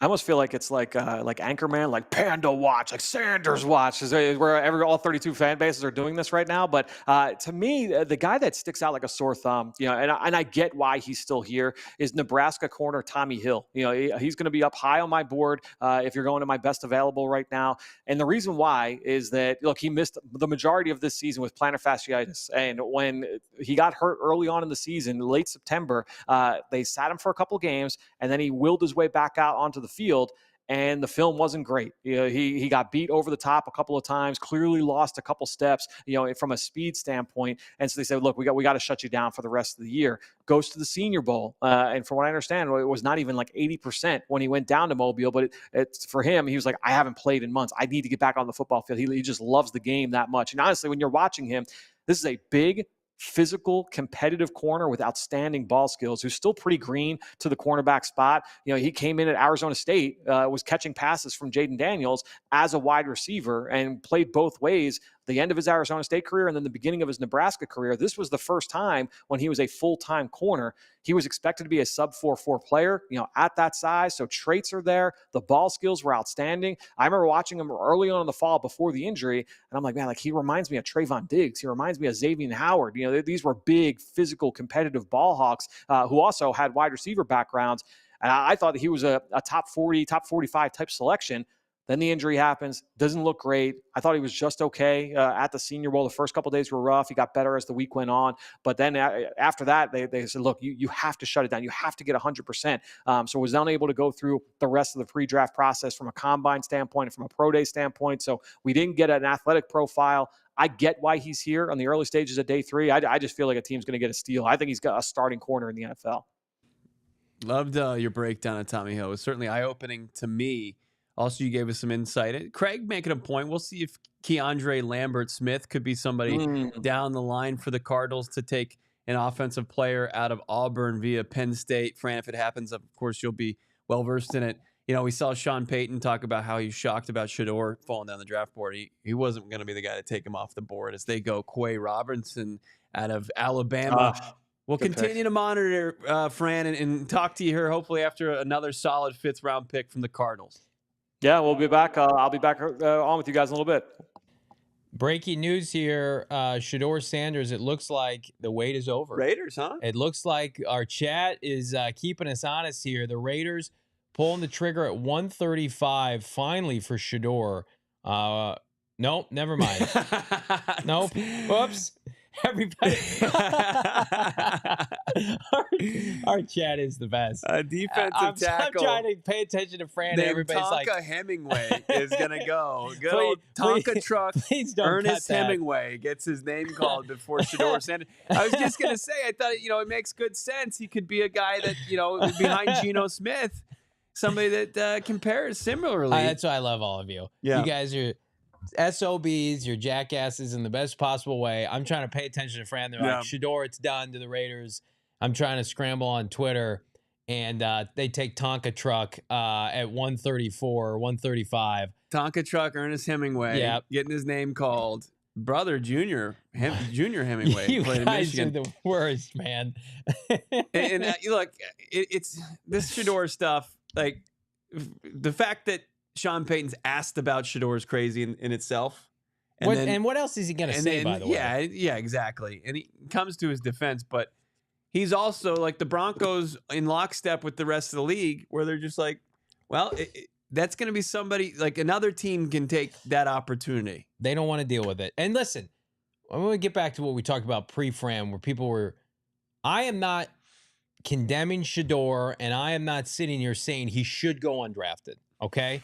All I'm saying is, if you're an NFL team and you've waited this long, I don't know what Tennessee's on the clock. They're not going to take him. I don't know what at this point, like the difference is. Your team is stop, guys. Your team is set now. You're not going to get us again. You have all these teams have their quarterback. Mm-hmm. With Kirk Cousins still a possibility to go to a place like Cleveland. All these teams are good. Mm-hmm. So then you have to ask yourself, if we bring in Shedeur Sanders to be a backup, do we want to welcome the expectation of, remember when Deion was saying like he was going to basically pick his team and he wants to coach his son. If you're running an NFL franchise and you're a head coach and you're a GM, do you want to hear Deion Sanders comment about your coaching style and your decision-making and maybe your starter at a press conference on a Tuesday out of Colorado? You don't want to deal with that. The only way Shedeur Sanders, in my opinion, would have worked is if he would have crushed his off the field, which he did not do pre-draft, and he would have been like the anointed starter somewhere. And then you just embrace him fully. Right. But now that's not going to happen. So does the upside outweigh the off the field noise? And everybody's telling you no. Again, I hope he gets drafted. I'm not condemning him and saying go be undrafted. But clearly, NFL franchises are just like, this is not worth it for us. We're going to go in a different direction.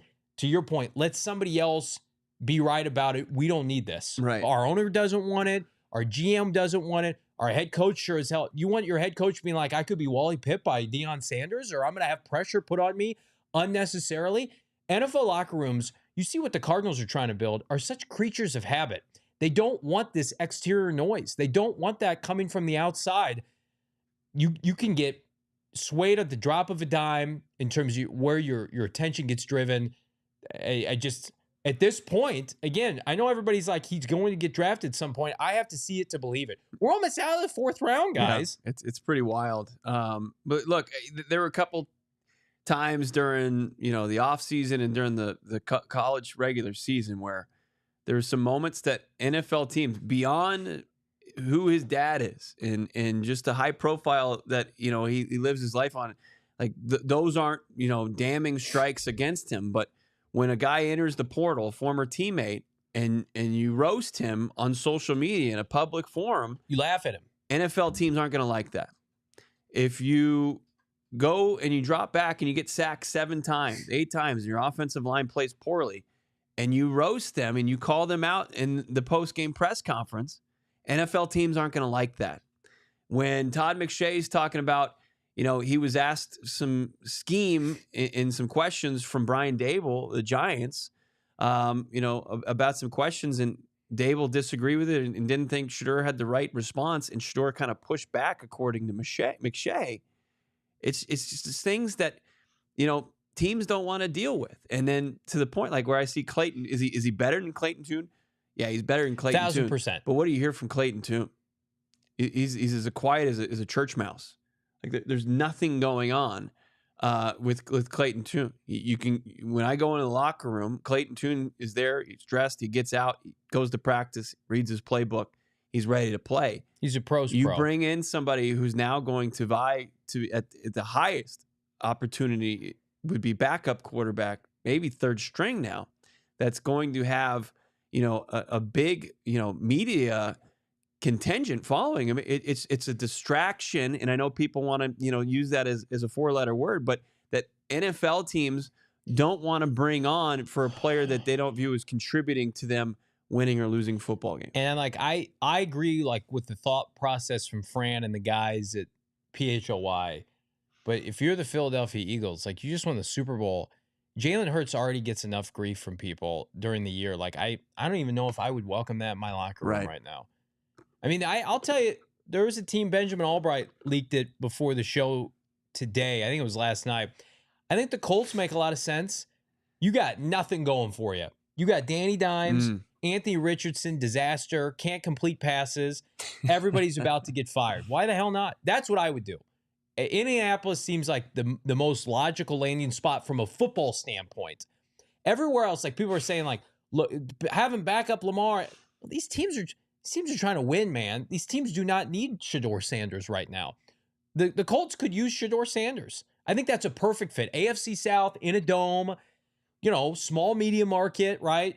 The owner loves some juice, but again, like Patriots are on the clock. They're not taking him. They don't want to put him with Drake May. Same thing with San Francisco. They're about to pay Brock Purdy. Yeah, Minnesota's not taking him after that. They've got to basically JJ McCarthy on a rookie deal. there's not a good fit right now. You remember Colt Brennan? Unfortunately, passed away. Yeah. Great, big time quarterback. Absolutely. For Hawaii. Put up historic college numbers. Like the game film, it was stuck, but you didn't know if it was going to translate. I think there's some translation as far as the success that Shedeur had in the Pac-12, Big 12, lack of success as far as team success in the Pac-12. But the Big 12, vying for a Big 12 championship, like you're not seeing a ton of Big 12 players getting their name called compared to the SEC, the Big 10, you know? So it's as far as the translation, like between really impressive college statistics, but as far as does the tape match that? Only Cam Skattebo gets drafted by the Big 12. By 12 standards, only Cam. It's like Big 12, like, thanks but no thanks. Yeah. Cam, you're good. Come out. And, Jonah, U of A's program, we knew before, even this year, before they moved to the Big 12, that they had some first-round caliber players. Yeah. Cardinals coming up here. 15 picks. Cardinals are on the clock. 5th rounder. Then they're going to make us wait about 100 picks for that 7th rounder. Are you prepared for that wait? I don't even know. Do we stay live for the entirety of that? We'll make a determination. It'll be a collective group effort. I never want to leave, honestly. I know. You're sick. Listen.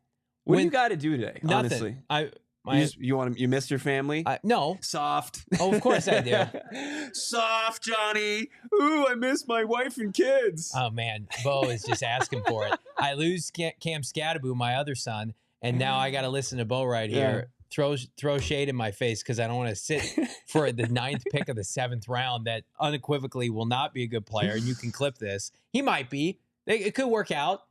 I want trade that pick for a player in the NFL. How about that? Trade that. Who do we like that they could trade for? Maybe we'll spitball some ideas. No. But trade up right now. Go get somebody. Joshua Farmer, defensive tackle out of Florida State, taken by the Patriots. A lot of defensive linemen going today.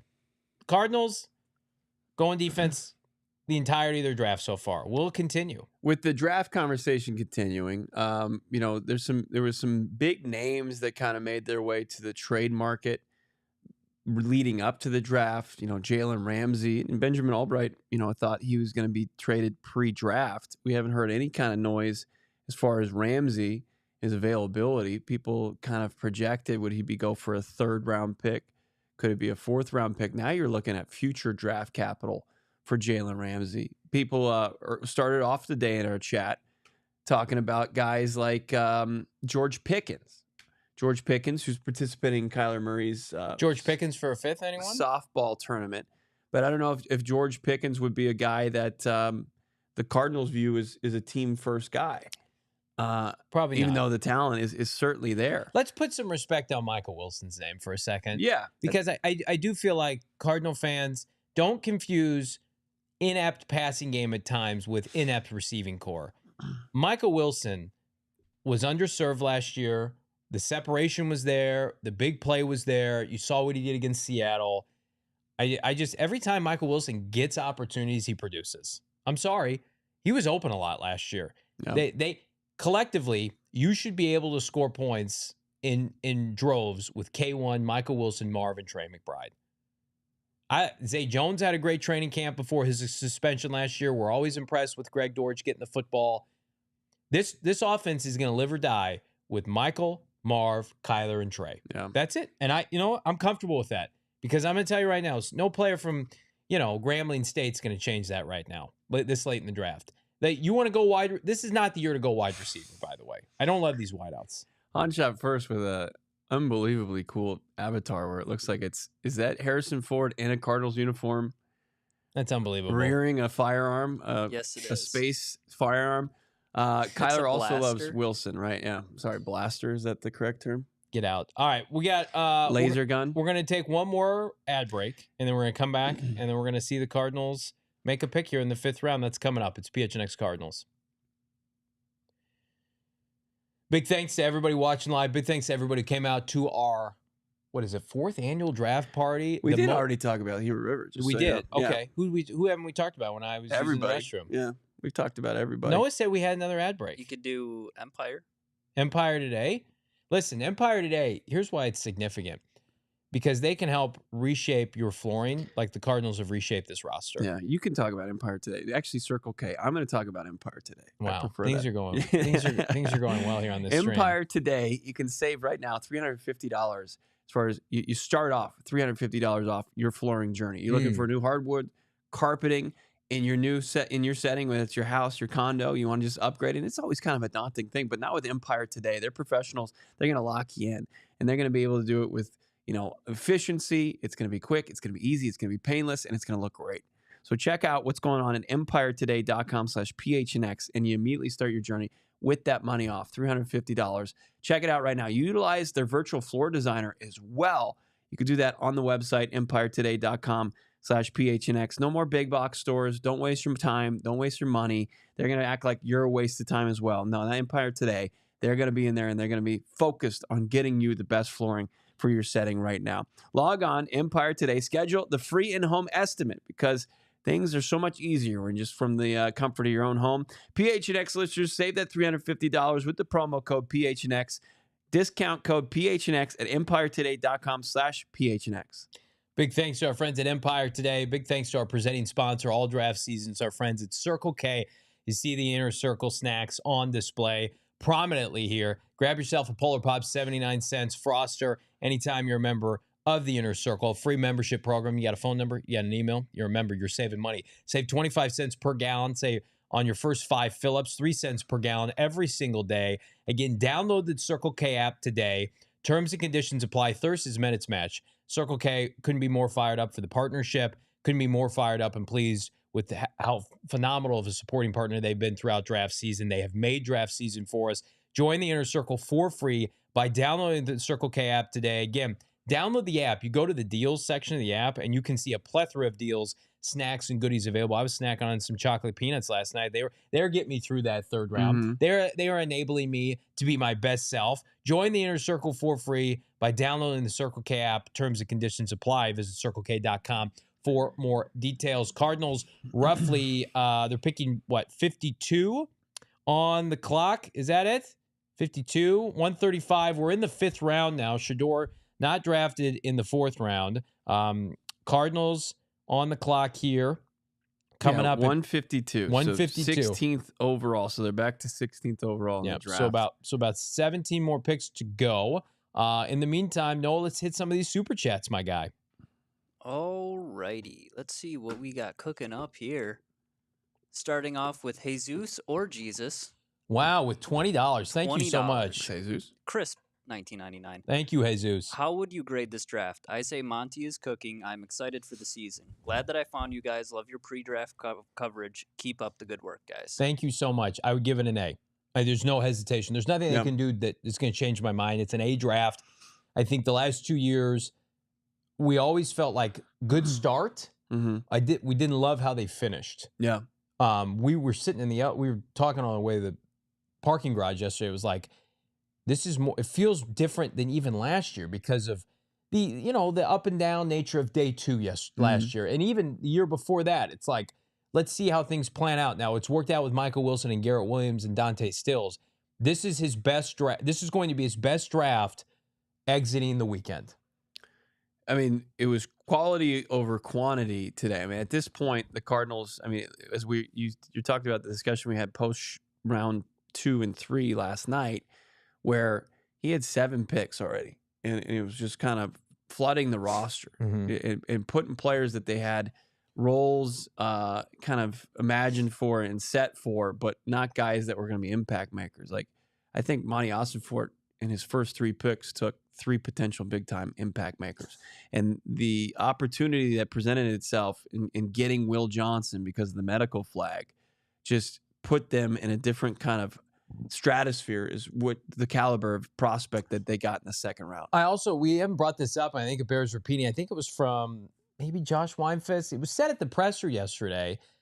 They had an offer to trade down at 47, and they didn't do it. And good on you, Monti Ossenfort, because we've made the argument.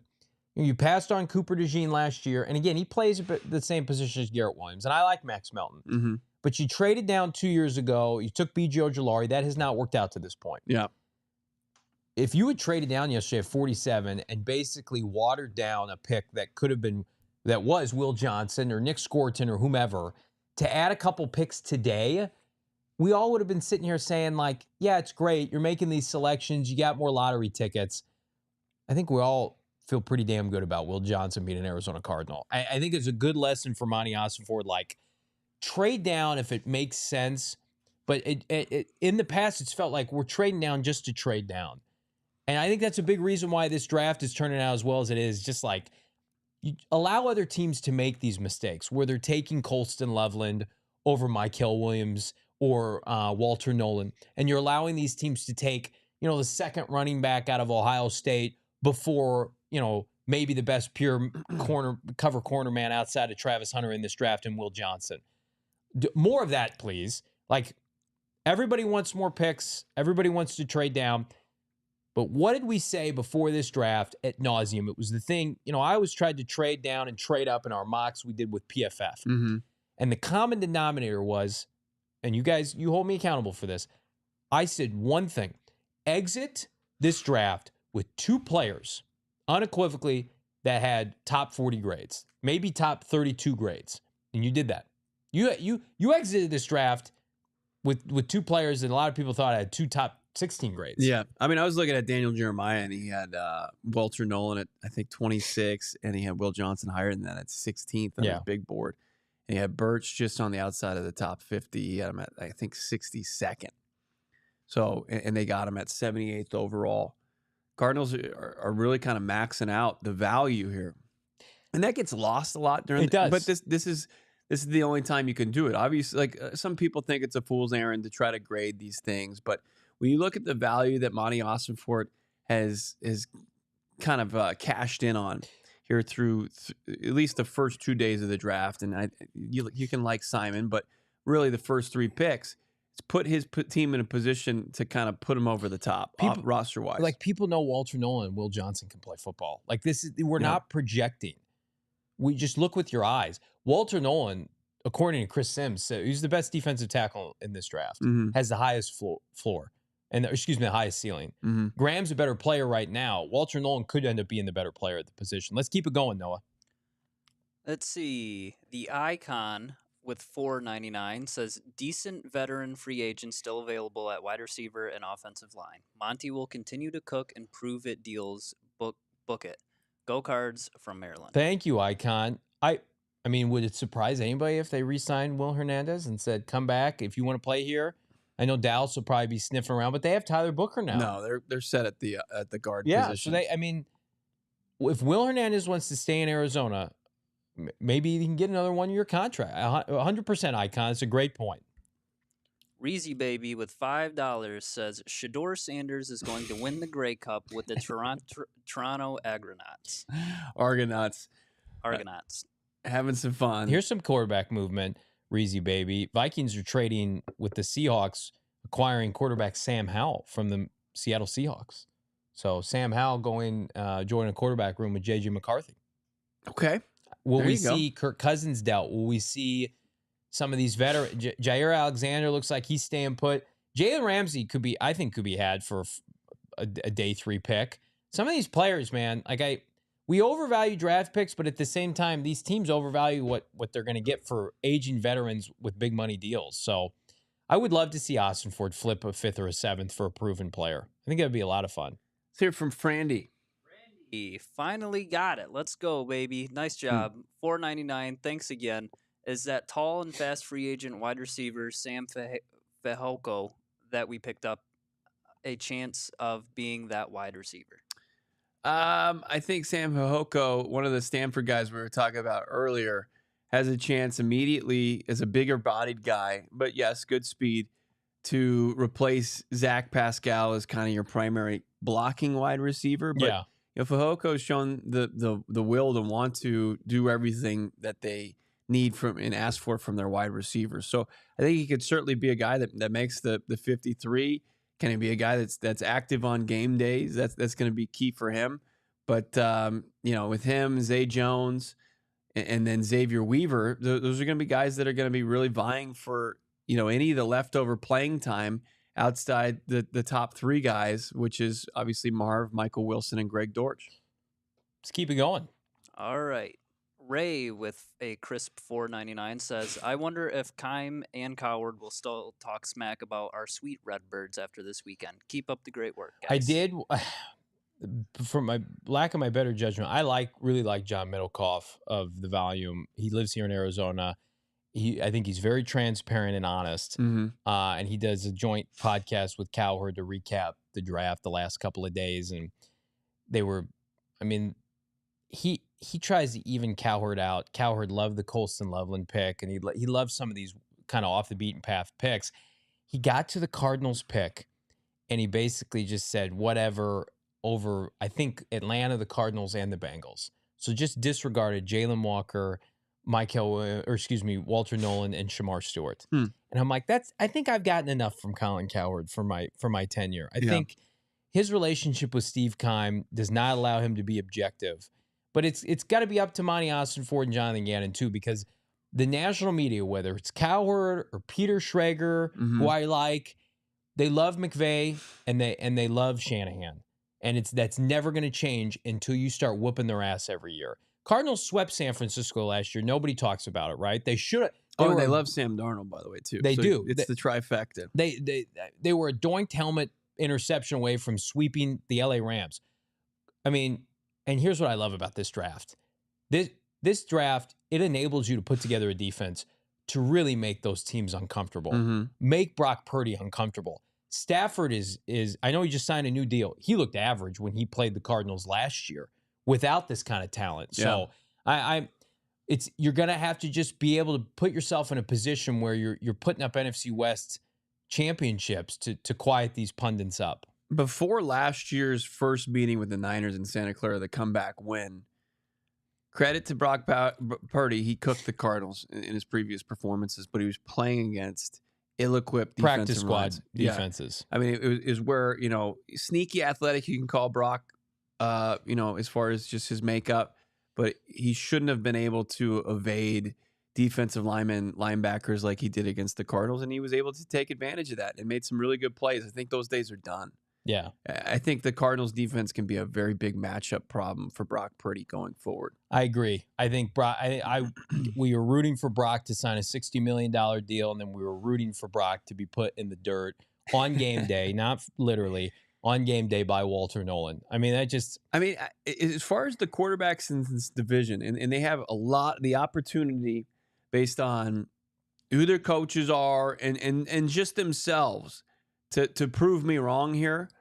But the way Sam Darnold looked at the beginning of the game last year, where the Cardinals defense was playing really well against the Vikings, and the way that the Cardinals were able to subdue Matt Stafford twice last year, and then Brock Purdy, I think that the Cardinals now have put themselves in a position defensively to win matchups against the opposition quarterback in this division for the first time in a long time. No doubt about it. And again, like Sam Darnold with Seattle, I'm not convinced will be Sam Darnold with Kevin O'Connell and Jordan Addison and Justin Jefferson. That was a special set of circumstances, and even they couldn't save Sam Darnold horror show with two big games at the end of the year. Geno Smith was always good against the Cardinals for whatever reason. I think you can bait Sam Darnold in some turnovers with the Seattle Seahawks, especially with, Garrett Williams, Jackson Smith, and Jigba. That, get your popcorn ready. But everything else, I like the Cardinals against Seattle's offense. The Cardinals' defense was fantastic against Seattle and their offense last year. They gave up 13 points or something. Cleveland 16. Browns, 16. Cleveland Browns coming up now, trading with Seattle. Let's keep it going with T. Votto throwing some shade at your boy. T. Votto, JV crying off air because Arizona didn't draft Cam. That's when I used the restroom. Yeah. Listen, you compose yourself pretty quickly, though. I'm not going to tell you. The Browns have traded up to select Shedeur Sanders here. So his long wait is over. And let Corey, this kid from... Oh, you're going off of fake reports? Corey. Oh, no. Let's see here. Is it done? It is done. It's official. Oh, my goodness. ESPN making it official there. Wow. So the Cleveland Browns, after them being connected to Shedeur throughout this entire process, they don't take him second. They don't take him with the top pick in the first round or in the second round. They don't take him in the third round or even the fourth round. So they've got 2 quarterbacks they've taken this draft. Dylan Gabriel and Shedeur Sanders. The Browns were doing so well after that trade. Yeah. And now it's just like you question if they even know what they're doing. Shedeur Sanders, 6'2", Status quo then. 198 pounds.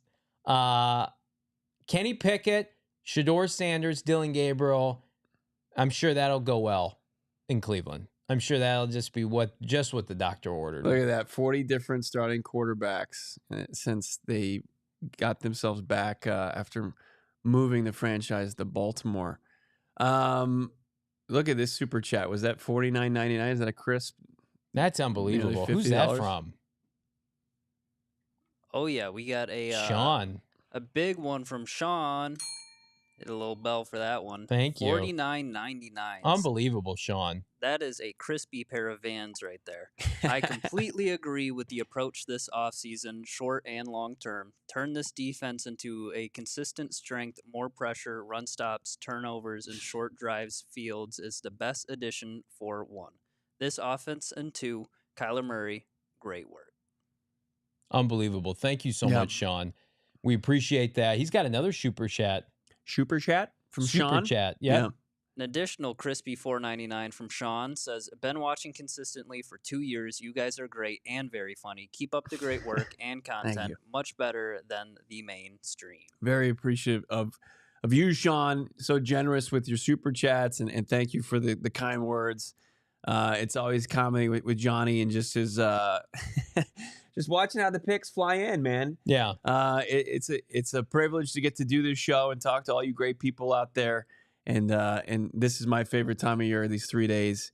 People say it's a grind. You know, we did 10 hours of coverage yesterday. We're adding probably another 5 today, but it's so fun to just sit here and get to talk to ball with everybody. Sean, when those super chats like that come in, it's very humbling. Yeah. When Bo and I do this, and we do it because we love it, and I don't want to say like we do it for all of you.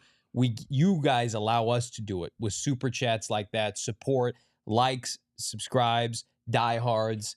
The more that you guys are here every day with us, the further it strengthens what we believe from day one is we wanted to cover this team differently. We wanted to present an alternative that, in my opinion, was more inclusive, that allowed people to have their voices be heard on a chat, in a Discord. And I just, we go from Thursday to today as a collective, and it's just, you guys should be rewarded with great football because you're great football fans and you have great acumen. I'm always impressed every time we talk to Cardinal fans, whether it's at a draft party or a training camp, and you guys just get it, man. And that's why you should not be represented by other outlets, locally or nationally, that don't echo your high acumen. So, Sean, thank you so much for that super chat, my guy. Josh, with $5 says, extra possessions, this definitely will give the offense help.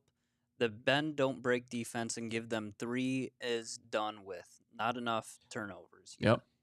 And that's what, Gannon and Rollis want to do. They value the football, and that's not just on the offensive side of the ball. They want the defense to get their hands on it. 17 picks in their Super Bowl run, 2022.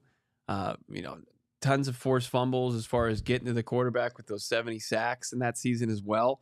You're going to see this thing just cranked up from about a very low, modest 3 to about 11. And then they just rip the knob off as far as the volume on this defense. And again, like that, to me, like when they hired Jonathan Gannon, we knew that like he had a background of a defensive head coach, 70 sacks with Philadelphia. But you also, Bo, were in a position where, hey, he's not going to call the defense. He's a leader of men. But now we've seen over first 2 years, they're not an offensive team anymore. Yeah. At least right now, I think you're on the cusp of seeing the best defense you've seen since 2014, which, by the way, had inefficiencies offensively because of quarterback play. Carson Palmer goes down, Drew Stanton goes down, and Todd Bowles and Bruce Arians willed this team through defense to the postseason. And also using that as a comp. 2013, obviously, a lot of growing pains. Carson Palmer throws 20 picks that season, along with over 20 touchdowns. But, things start to click a little bit, but then the injuries. Yeah. Year 3 of Carson Palmer with BA's offense was elite. 35 touchdowns. It was. If it's not Cam Newton, he's probably the league MVP. Yeah. Kyler Murray's got to make that type of statement in year 3 in this offense. It has to be just second nature. It's got to be ingrained in him, and to have that kind of ability to read what he wants to do with it, what his playmakers have that chemistry at a top level, and just cooking together. It's got to be at that operating at that level. Absolutely. Let's keep it going with these super chats. Real quick, I just want to say Cleveland Browns now have added their 5th quarterback to their room. Shedeur Sanders, yes. Deshaun Watson, Kenny Pickett, Dylan Gabriel, Joe Flacco. So who's starting for them? Like they're going to carry? Are they going to carry 4 quarterbacks? Shedeur. No. I don't know if Shedeur is a guarantee to make this team. I mean, so you draft Dylan Gabriel earlier. He's making the team. Who's higher on? Like, I know it doesn't matter right now, but who's higher on the depth chart? Dylan Gabriel or Shedeur Sanders right now? Dylan Gabriel as a 3rd rounder. You're not cutting a 3rd rounder. Shedeur could be cut as a high 5th round pick. Yeah. I mean, there's there's obviously showing that Deshaun Watson and the setback he suffered with his Achilles, and then obviously all the other stuff. Like, his days are numbered, and they're utilizing a lot of this draft capital to go cheap at the position. But yeah, I mean, Flacco is probably a quick casualty. Like, is that reunion probably ends soon? And it's a quarterback room of Pickett, Gabriel, Shedeur. Yeah. Arch Manning the next year. Yeah. It's unbelievable. Richard with $1.99 says, my wife had a cousin at Jackson Dart's draft party. Nice. I like it. Where is Dart from? He's not. I know he went to Ole Miss, but he's not. Is he a Texas kid? Where is he from? He's a Southern guy. Yeah, for sure. I think he's from Dartingham. Interesting. Yes. Adam H. with a crispy 1999 says, Bo mentioned at the beginning the analogy of no hipster GM. That's where Monty crushed it, in my opinion. No skinny jeans and homebrew kombucha.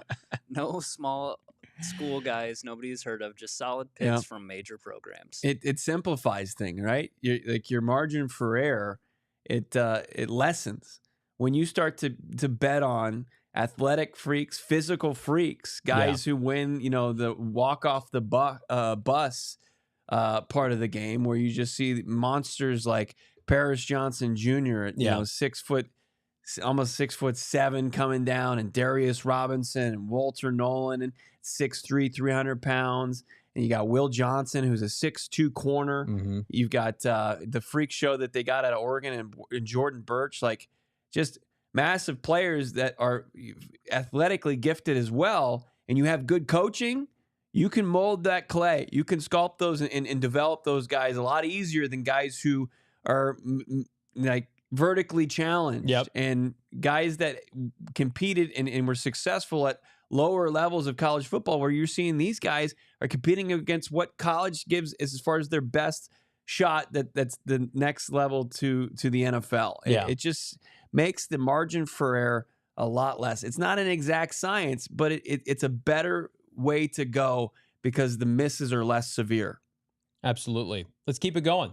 CBK $5 says, the Giants and Jets thinking they're too good for Shedeur is objectively hilarious. LMAO. I mean, like, the Giants like Jackson Dart better. I mean, it's a personal preference. And the Jets, I think the Jets are actually having a nice offseason where Justin Fields is at least an adult, and they can come in and just be entertaining, run a very specific, maybe watered down offense. They want to run the football. The Jets are in a rebuild again. And I feel like Shedeur Sanders, to succeed in the NFL, has to have clearly a very specific set of circumstances. The Jets need to get out of the headlines. They can't. Woody Johnson can't help himself, but I do like Membu's a really nice pick for them. Their offensive line is going to be better than people think. Aaron Glenn, people love him. Cardinals interviewed him for their head job before Jonathan Gannon. So to me, it's like Shedeur Sanders to me would have been a great fit if the situation would have called for it, with like a Kevin O'Connell, Kyle Shanahan type, where it's like the infrastructure's there. We're putting you in. If you're bought in, it's going to work out. Shedeur Sanders going to a big market with a defensive head coach. I worry about that. I spent a lot of time back in Detroit watching Aaron Glenn, watching him live coach defense. Mhm. I will say, very smart coach, but he can be a little stubborn at times. So we will kind of see how that goes. Yeah. I mean, the reports from Aaron Rodgers or his side of the conversation he had with Aaron Glenn. I mean, he's a guy that doesn't seem like he minces words. No, he definitely does not, and it's a good thing for sure. But sometimes, it can be a little much. Yeah. Depending. Back to the hipster analogy. I hate to go back, but Okay. like, You love it. how often do you see like these hipster bands? Like sometimes they'll have some hits go to the mainstream. And I come from I grew up in the age where you had CDs and you have to buy the whole damn CD. Yeah. And you'd hear one song that you like and say maybe it's a hipster band, and you get the CD and the rest of the CD just stinks. It just sucks. And that's usually how it goes. And that's how it was. Like you hit on a John Smokey Brown, but then after that, the rest of the picks are I mean, like, it's trash. I really am at the point with looking back at Keim's tenure. I think you have to remove all picks associated with Bruce Arians. Like I struggle to give Keim credit for that. So if you like post Bruce Arians, what are his hits? Kyler Murray and Trey McBride. Yeah. And that's about it. That's the only thing I'm giving him credit for. Keep Some it more going. super chats. Yeah. Let's go. English Gator 499 says, "Why do I feel like McVay is going to snatch Sanders? Any chance of that happening?" 0. I mean, when you got the high level offensive guys, Kevin O'Connell didn't need him, but like McVay and Shanahan were both like rumored to be interested in a quarterback, and they both said no. That's a pretty big indictment because those quarterback gurus, McVay especially, I would have been worried about it had they snatched him early. The league told you what they thought. Like they did not think he's a starting quarterback, and they thought that he was not worth a top 4 pick in this draft. Yeah. He's a guy who now is a fringe roster guy. Yeah. For better or worse, he's a fringe roster guy. It would have benefited Shedeur much more than it would have benefited McVay. Like that's a great landing spot for Shedeur. Yeah. But I mean, going to Cleveland, Stefanski, it's not too bad. I mean, I think Stefanski needs better personnel in order to kind of run the offense he wants successfully. But yeah, McVay and Shedeur, that would have benefited Shedeur more so, I think, than McVay. Keep it going. Gabe D with a crisp 499 says, "Have you guys seen any peeks at the new Rivals uniforms we are supposedly getting this year?" We have not. You threw up a like kind of a mock photo on Twitter, which people love because people love uniforms. Just one of those. But no, I would imagine the Cardinals will do a big like unveil for that. They should, like a digital reveal online. So something to put kind of in the hopper and be excited about. Yeah. And you didn't think like you thought you'd hit all those benchmarks, those checkpoints during the offseason, and then you add that. This has been an organization that for 20 years rocked the same uniforms for far too long. So the one I threw up was just a mock-up during the long which wait. I love, by the way. Yeah, I love those. it's like, and I'm not saying that's them. That's what it's going to be.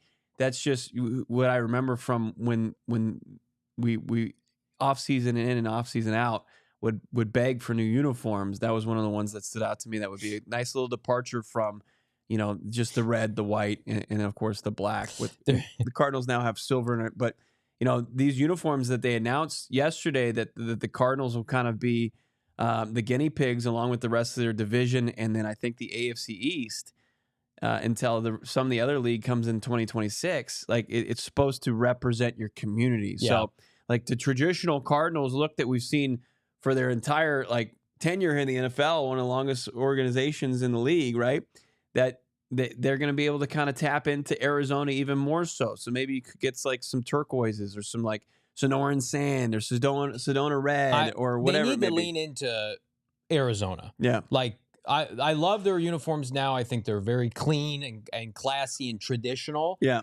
Get a state flag on there. Yep. Get the sand look on there. Embrace Arizona vibes. More uniforms is always good for this show. There's a clip going around right now of the reaction from the Cleveland Brass, which is Stefanski and Andrew Berry after the Shedeur Sanders pick. and they both look kind of subdued. And now there's kind of wondering, around the NFL, like, was this an ownership call with Cleveland?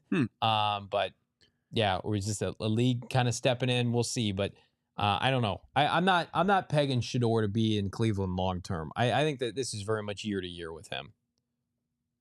Ghosty with a crisp $9.99 says, not sure if you already discussed, but how do you feel about the inside offensive line? Seems like they're running it back, but I feel like that was a weakness that we should have addressed. Maybe re-sign Will Hernandez. I think that Cardinal fans, it's hard for us to condition like, hey, we took a guard in the 3rd round and the player is going to be good, because it doesn't happen historically. Kime, Rod Graves, etc. I think we need to be comfortable like enabling Monti Ossenfort and Jonathan Gannon to say, we're going to take a guy 1 year in the middle of the draft, and then by the next year we're going to coach him up and he's going to be ready to play. Isaiah Adams is starting at right guard. They love what they saw last year. Gannon raved about him when we were with him at the combine this year. Couple that with they found Yelda Froholt, who's now a top 10 center in the NFL. He's extended. But yeah, no. So the question is, what are you going to do at left guard? Would you like to have an upgrade long-term over Evan Brown? Hell yeah, you would. But he also started every game last year and was pretty solid. So I know there's a sense of urgency, and you didn't get somebody this year to put in your pipeline. It was on their radar. It was on their radar in free agency. Like a lot of us, they couldn't stomach the price tag of guards in free agency. Yeah. So I think you put that on a wish list for next year. You can definitely re-sign Will Hernandez, but I don't think the Cardinals look at it as dire as public perception. They were in on Will Fries, according to Albert Breer, and Vikings gave him 5 years, which would have been the longest contract that Monty would have signed any of these free agents to in his 3-year tenure. Seems like that was probably the sticking point with Fries, who was a former 7th-round pick in his own right. And that's cool that he's able to make his way all the way there. It's not a perfect group that the Cardinals have in place, but it's a group that did show the ability to get it done. That's above serviceable. I mean, you look at around the rest of the league and you see a lot of worse offensive lines. Like, they've got their guys, they're building blocks. They've got Paris Johnson Jr. I think the organization feels really happy with the development they got in year 1 from Isaiah Adams and expect more from him in year 2. And like, would they want it to invest more draft capital in premium picks into the offensive line over the last 3 drafts? I'm sure, no doubt about it. Point blank, yes, for Monti Ossenfort. As far as this draft, I don't think the opportunity presented itself. By the time they were on the clock at 16th overall, the tackle room was pretty much picked clean. Josh Simmons was a guy that just barely snuck into the first round at 32nd overall. Yep. The medicals there must have not loved him as much to take him 16th overall. So they run it back with a group that I think they have confidence in, but also a group that would they like to upgrade it at some point? No doubt about it. Absolutely. This roster, it's not the best in the NFL. We're not making that argument. It's substantially better than it was 2 years ago. It's a playoff level roster. But I would rather them invest premium resources in the positions that I think make the biggest impact on NFL Sundays. Not to discredit off-ball linebackers and guards, but look at what they've invested in. They've invested in a tackle, 6th overall. They've invested in a high-end receiver, 4th overall. Back-to-back 2 defensive tackles out of the SEC that are going to blossom this year, I believe, under Nick Rollis. They took a 2nd-round edge rusher. They took a 2nd-round corner. They took another 2nd-round corner. Like, that's where they put their eggs in. Why can't the Cardinals be one of these teams that finds offensive linemen later and develop them, right? To me, like, I don't want to say like bad teams take guards early. That's not the case. Tyler Booker could be good. We've seen guards be great. Tyler Lindenbaum in the 20s is a fantastic interior offensive lineman.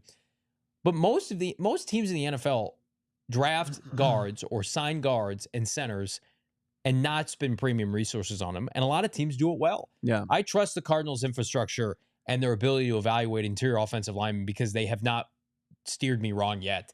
Froholt, Evan Brown, they re-signed Will Hernandez to a 2-year deal. That aged incredibly well. Like, when was the last time they've whiffed on an interior offensive lineman under this regime? I would say if they had the resume of Kime, where it was just a huge miss, trading 2 threes for Rodney Hudson, like, then you can be critical. I would say just right now, it's like, until they blow it, until they show an error on that side of the football, on the interior. I would trust what they're doing. Who's to say they can't find the next Yelda Frohold offensive guard in free agency? We'll get to our top 5 here. As the Cardinals are just a couple picks away from being on the clock in the 5th round in the NFL draft. Dolphins, the pick is in. Colts are on the clock, and then the Cardinals will be up. So Jason Marshall Jr., the cornerback, goes. Jaden Blue, the running back out of Texas, went to the Cowboys. Before that, I'm going to work backwards here. Ty Hamilton goes to the Rams.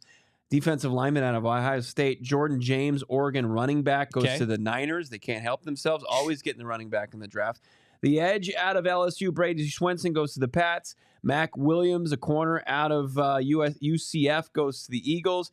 We mentioned Shedeur, which ESPN has been talking about ad nauseum there on the broadcast. Jordan Phillips, Maryland defensive lineman, goes to the Dolphins. Riley Mills, defensive lineman out of Notre Dame, goes to the Seattle Seahawks. Carson Vinson, Alabama A&M tackle, goes to the Ravens. Cam Jackson, Florida defensive lineman, goes to the Panthers. And Tyron Ingram Dawkins, he was the first pick of the 5th round, Georgia edge. Cardinals, you're looking at best available here, Johnny. We're talking about the offensive line, Marcus Bowe. You got Miles Frazier out of LSU.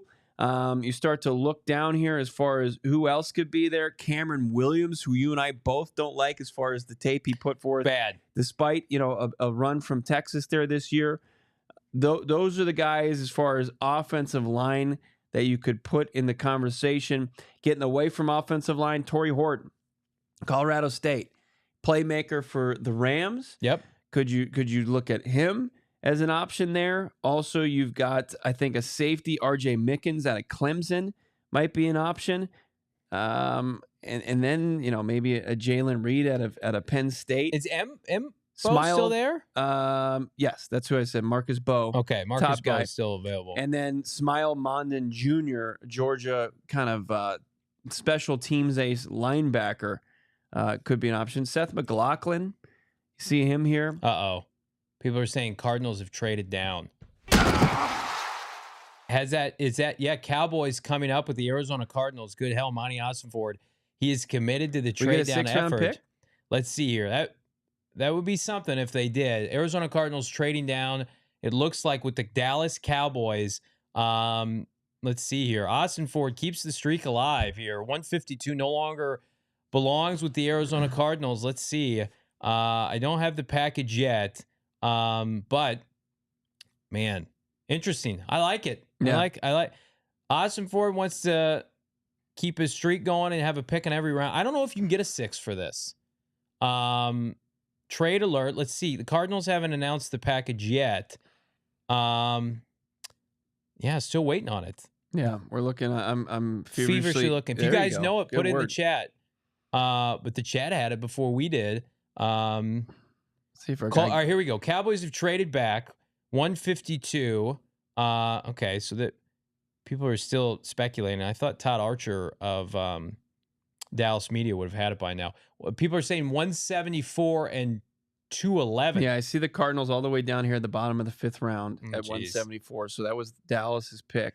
Electric Factory. Let's see, are they in the 6th round now? Here we go. Cardinals have given up 152 for 174 and 211. 211's it's got to be in the 7th. Yeah. So the Cardinals are adding a 7th round pick. No, it's not. It's in the 6th round? Yeah, it is. It's a 35th pick in the 6th round, so you got some comps in there. Barely a 6th rounder. Holding on for dear life. Monti Ossenfort. Lock in, my guy. You dirty dog. We were going to sign off in 2 picks. And Monti Ossenfort says, not so fast. The content and the fun continues here. Monti Ossenfort now with a 5th, a late 5th, a late 6th, and an early 7th here. Man, oh man, he does love it. He's sick like the rest. I'd rather my GM be a draft sicko than the alternative. Who had the trade? The Twitter streets. People on the Twitter streets. I don't. People. Our chat is so educated. They know what's happening before it's even happened in real time. The rest of the insiders and stuff like that are like just still in on the Shedeur stuff. I'm over it. I'm done with Shedeur. You can't find the compensation. You traded down. You couldn't trade up for Skattebo? We've got it, though, on our PHNX_Cardinals on Twitter. We've got the full details as far as the trade goes. Perfect time to take more defensive players. myself a little bit a celebratory trade. Wow. This Monti Ossenfort, you dirty dog. Cannot help himself. All right, one shot with Bo. As some just fell on his laptop. I'm just a disgusting human being. Listen, some of us would like to see our families. Nah. Now JV has to stay longer. Yeah, Yep. I really wanted to go home and see my wife and 4 children, but that's No, you're built for this, brother. All right, drop us a like if you like the trade. Even if you don't like the trade, drop us a like. We're 500. You think that trades? Somebody's got to, like, if you're not indifferent on that trade, you're a true sicko. It's like, hey, Monty, do you think you could package that 7th and go up in the 5th round? Tell you, Johnny, I'll do you one better. We're actually going to take our 5th, move down 20 spots, and we're going to add a 6th rounder. Suck on that. It's like, all right. I love the chat. Look at JT. Buckle up, Johnny. Jeremy saying, boo-hoo, Johnny. Deal with it. I may or may not need a new motor for my air conditioner, all right? Give your boy, that's right. Give your boy You some don't need credit. those this time of year. No, here we in don't. Arizona. Big thanks to my sister-in-law who came over as my wife is manning my son's flag football team without me. And the air conditioner is in desperate need of some service here. So, but we'll soldier through. This 6th rounder is too important, damn it. I love it. We were never going to let you go. You weren't. I was going to stay. I was already planning like the ultimate just guilt trip.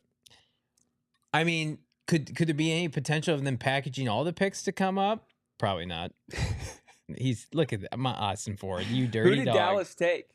Some dirt. Some scrub. They took Shamar James, Florida linebacker. Got it. Off ball. They took Shamar James. Mm-hmm. So a guy that the Cardinals had a little bit of pre-draft history with. So they take the off-ball linebacker. Cardinals already got their guy.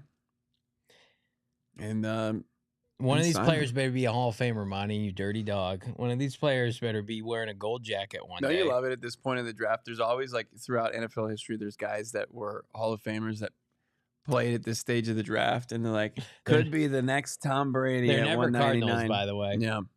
All right, so we're at 174 now. Yeah. Is that where we're at? Couldn't even tell you.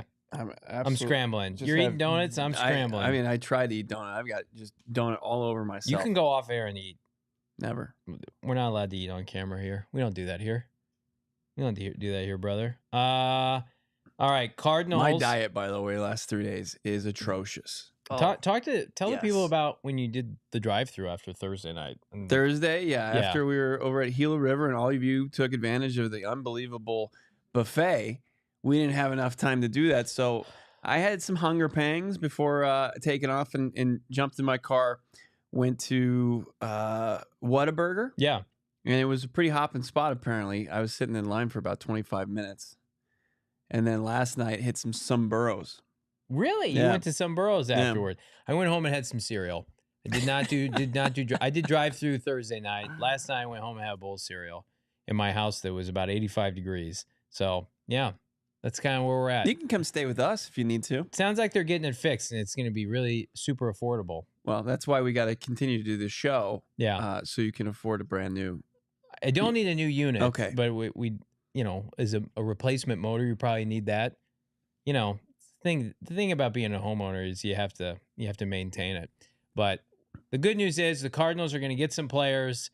They're going to be fringe roster guys, and we're just going to soldier through. I like that you're getting crap for cereal after I poisoned myself with just fast food in a bag the last 2 nights. People are saying cereal's not winning behavior. It wasn't. I didn't feel good about myself. Who's anti-cereal, though? Cereal's phenomenal. What cereal was it? I can't even tell you because you guys are going to blow me grief for it. It was Trader Joe's off-brand, gluten-free Cocoa Puff, like peanut butter Cocoa Puffs. My wife eats them, and I didn't want to make anything, and I just sat there. I poured a bowl. I instantly regretted it. Mm-hmm. Yeah, it wasn't winning behavior. I'm not touting my choice. I've been there before. You see this, it's like a healthy alternative. It looks the part, and then it's got about the flavor of cardboard. Yeah, it was bad. No. It's not going to be bad. I'm going to take a sneak peek of what we got going on right here. You guys are going to make us stay here for 3 more picks. Monti Ossenfort, is this what you wanted? Is this what you want, Monti Ossenfort? Let's do a one shot here, Noah. You thought this would be a good decision for anybody, Monti Ossenfort, trading down a late 6th, a late 7th, or excuse me, a late 5th, a late 6th, and an early 7th. Look what you've made me do.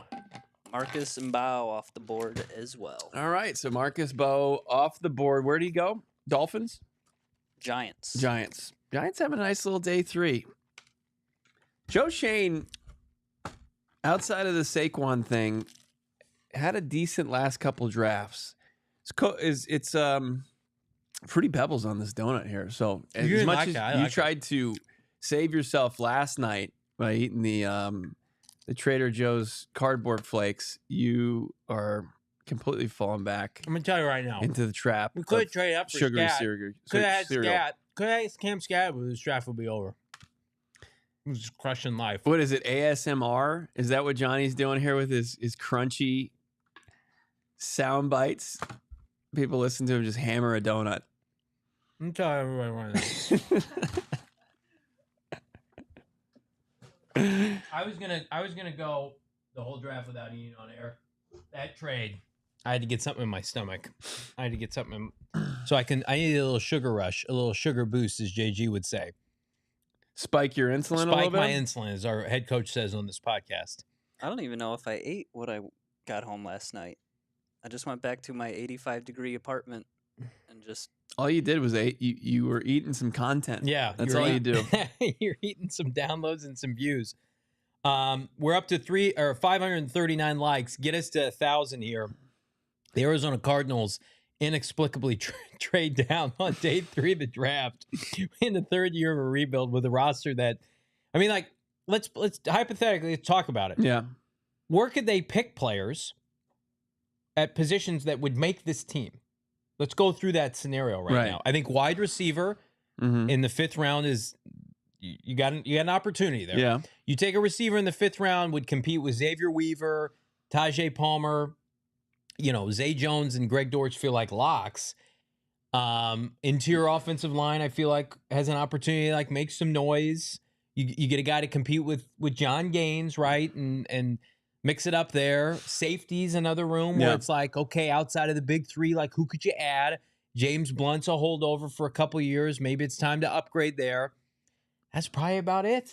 I don't know if I see any other spots where you could be like, come in and, unless you want, corners stacked now, defensive line stacked, offensive tackle, maybe, tight end stacked, running back, only scat, no thanks. It just feels like this is a team that would not leave a draft without a developmental offensive lineman. Just take a swing at somebody. Okay. And just say, you get him in his building, and maybe with the right coaching, Justin Fry, the offensive staff, can we get him up to speed? If not, you're at the stage of the draft where it hurts very little. It's very low risk.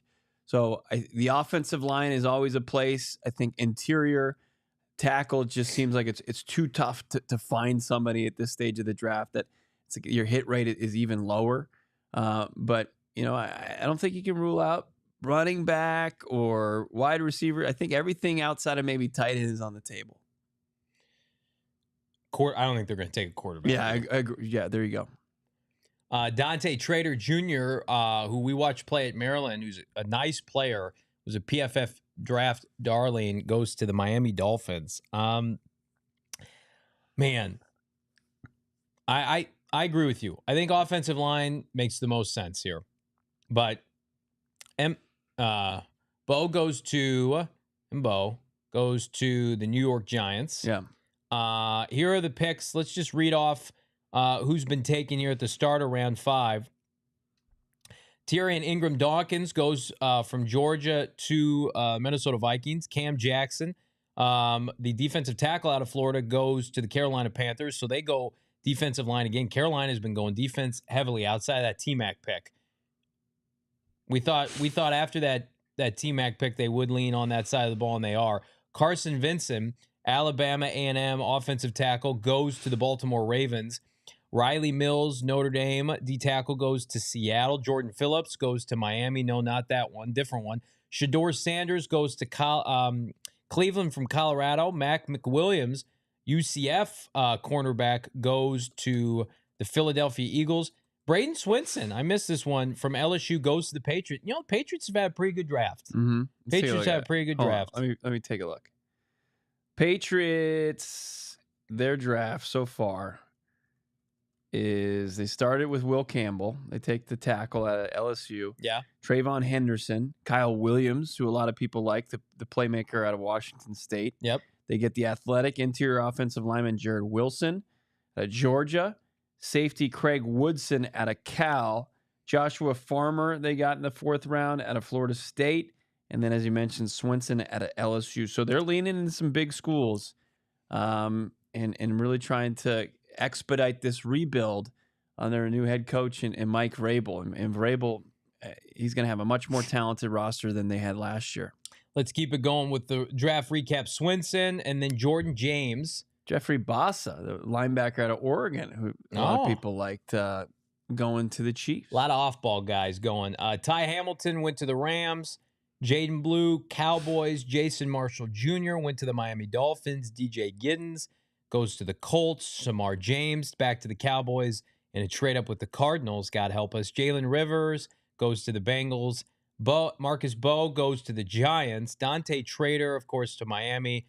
And then Jeffrey Bassa goes to the Kansas City Chiefs. Tampa Bay with the pick coming up here.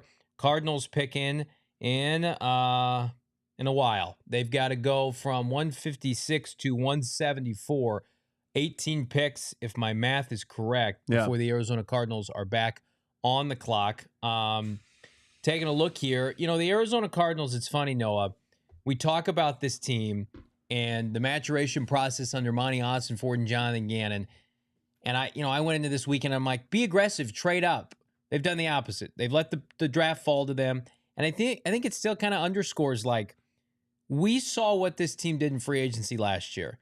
And they plugged a lot of holes, and it just kind of goes to show you, like, free agency, calculated moves are one thing. But, you know, signing 2 defensive tackles, both bust. Sean Murphy Bunting bust. DJ Dallas underwhelming. The only good one, Mac Wilson Sr. and Evan Brown. I mean, it just shows you, like, this is who they want to be. They want to have 5, 6, 7 picks every year minimum. They want to give themselves opportunities to develop. And as much as I want to complain about watering down a 5th-round pick, Monti Ossenfort clearly has his sights set on a couple guys here that they feel like can be products of their system, products of long-term development. So if it means less free agent busts like we saw last year, I'm all for it. Let's get back to some of these super chats if we could, Noah. Sounds Gucci, Malucci. Let's get into it. Wow.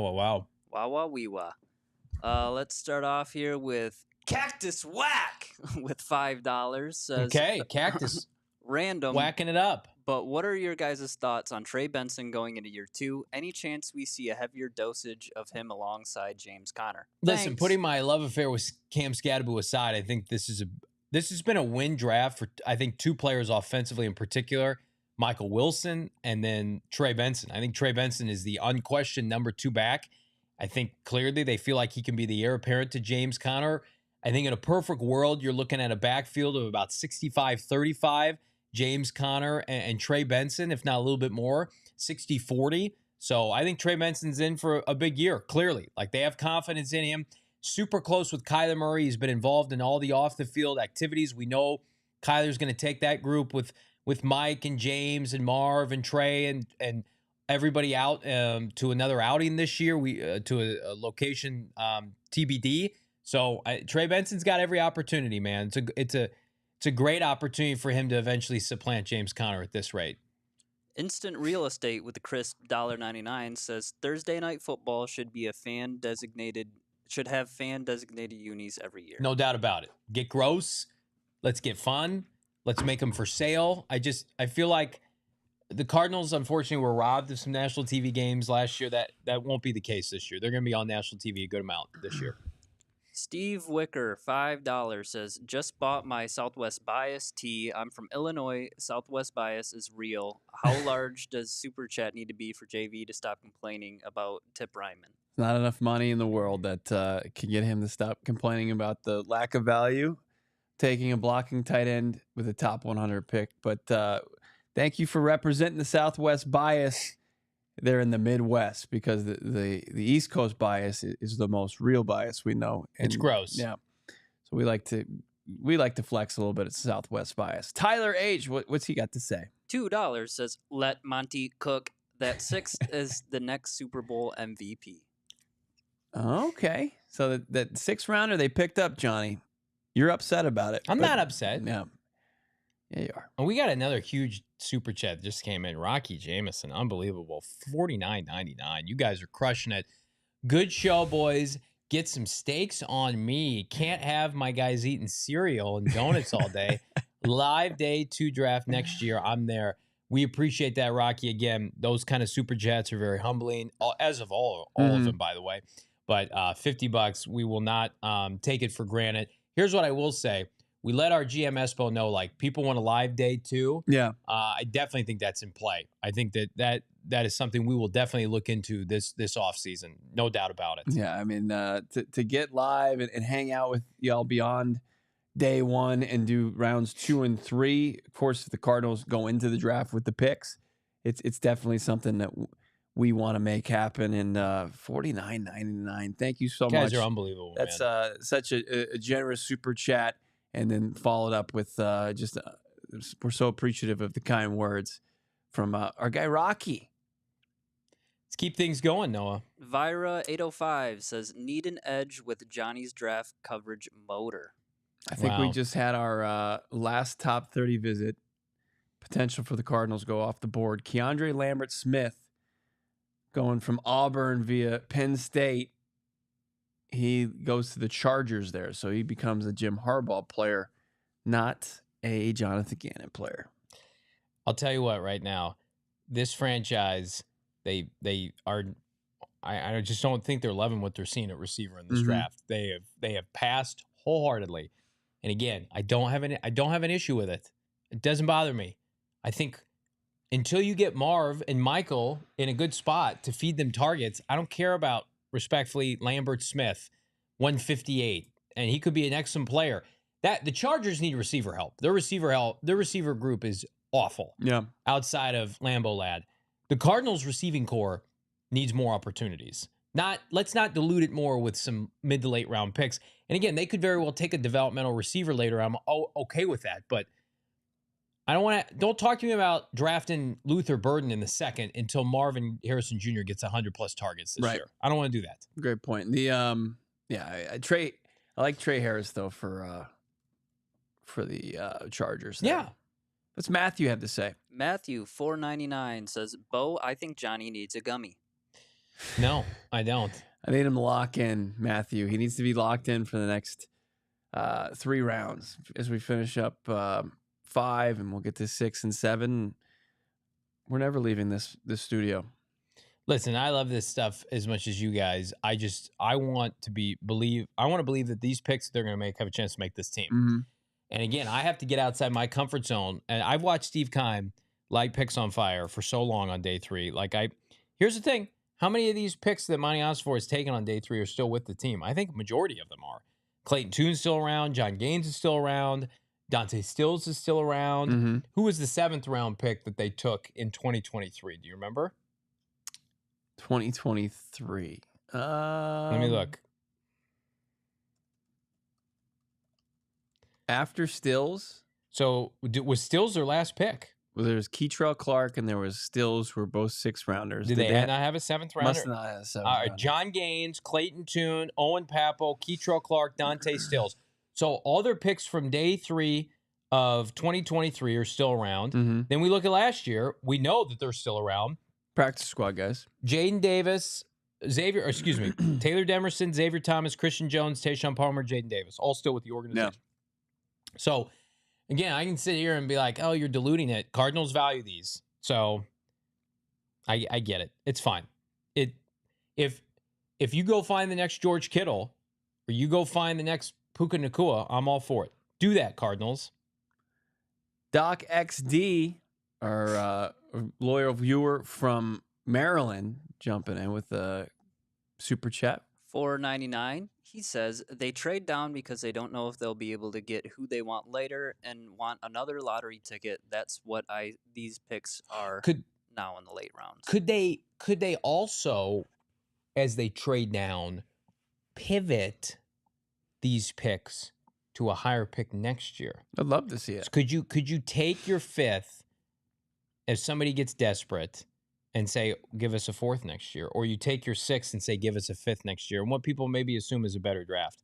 I wouldn't hate that. No, you'd love to see I that. wouldn't hate that. I mean, you feel like you've made your draft already. It's a home run draft. Yeah. So now you're just taking some huge swings at the dish.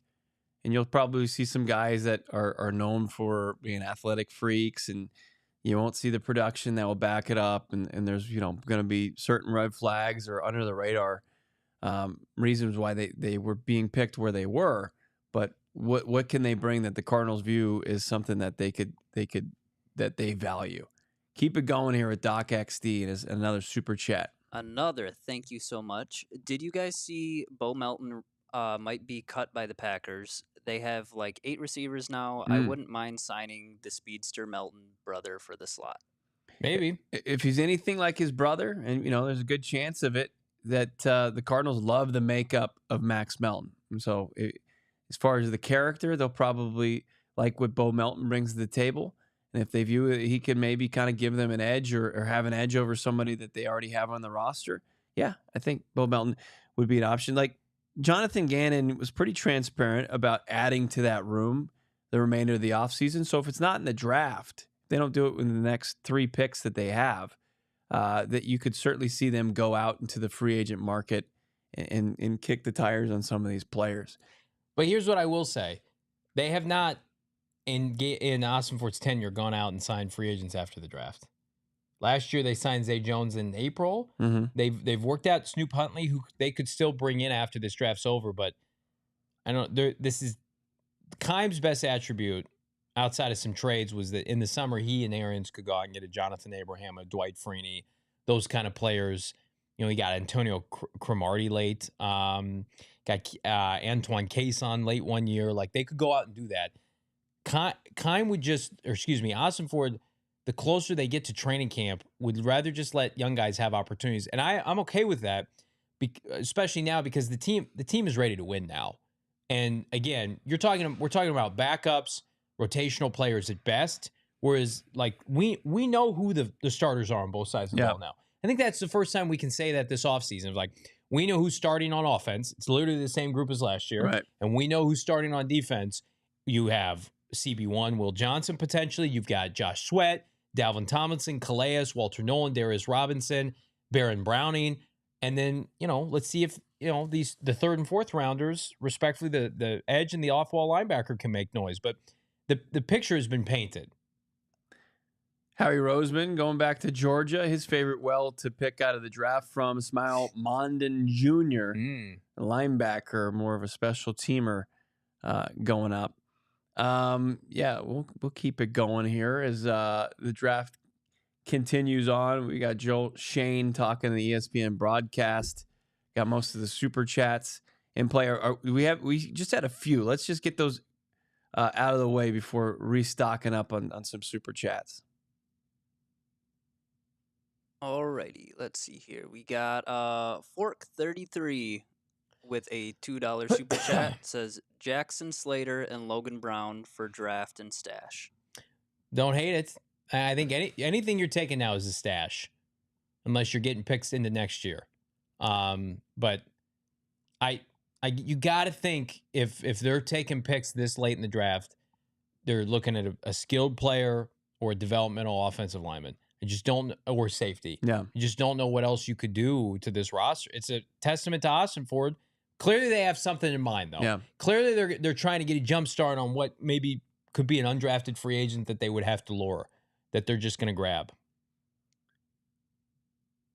Dominic with $5 says, what do we think of a late round pick used on Nick Nash, Triple Crown winner, could be a developmental wide receiver? We like him. He's a PFF darling, big kid. Now he doesn't have the speed that you want, Bo. You had mentioned it, closer to 4.6, 4.5. But he's 6'3", big physical kid, kind of built like Michael Wilson.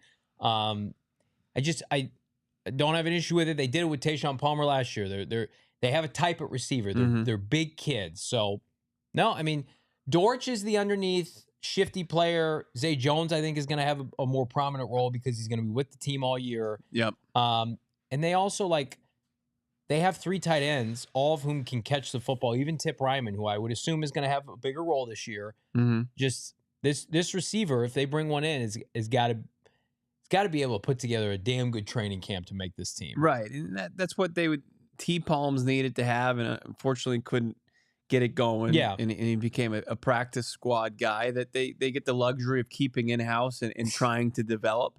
And Xavier Weaver is an undrafted rookie free agent that they kept on the active roster all season long, even though he's only active on game days a few times.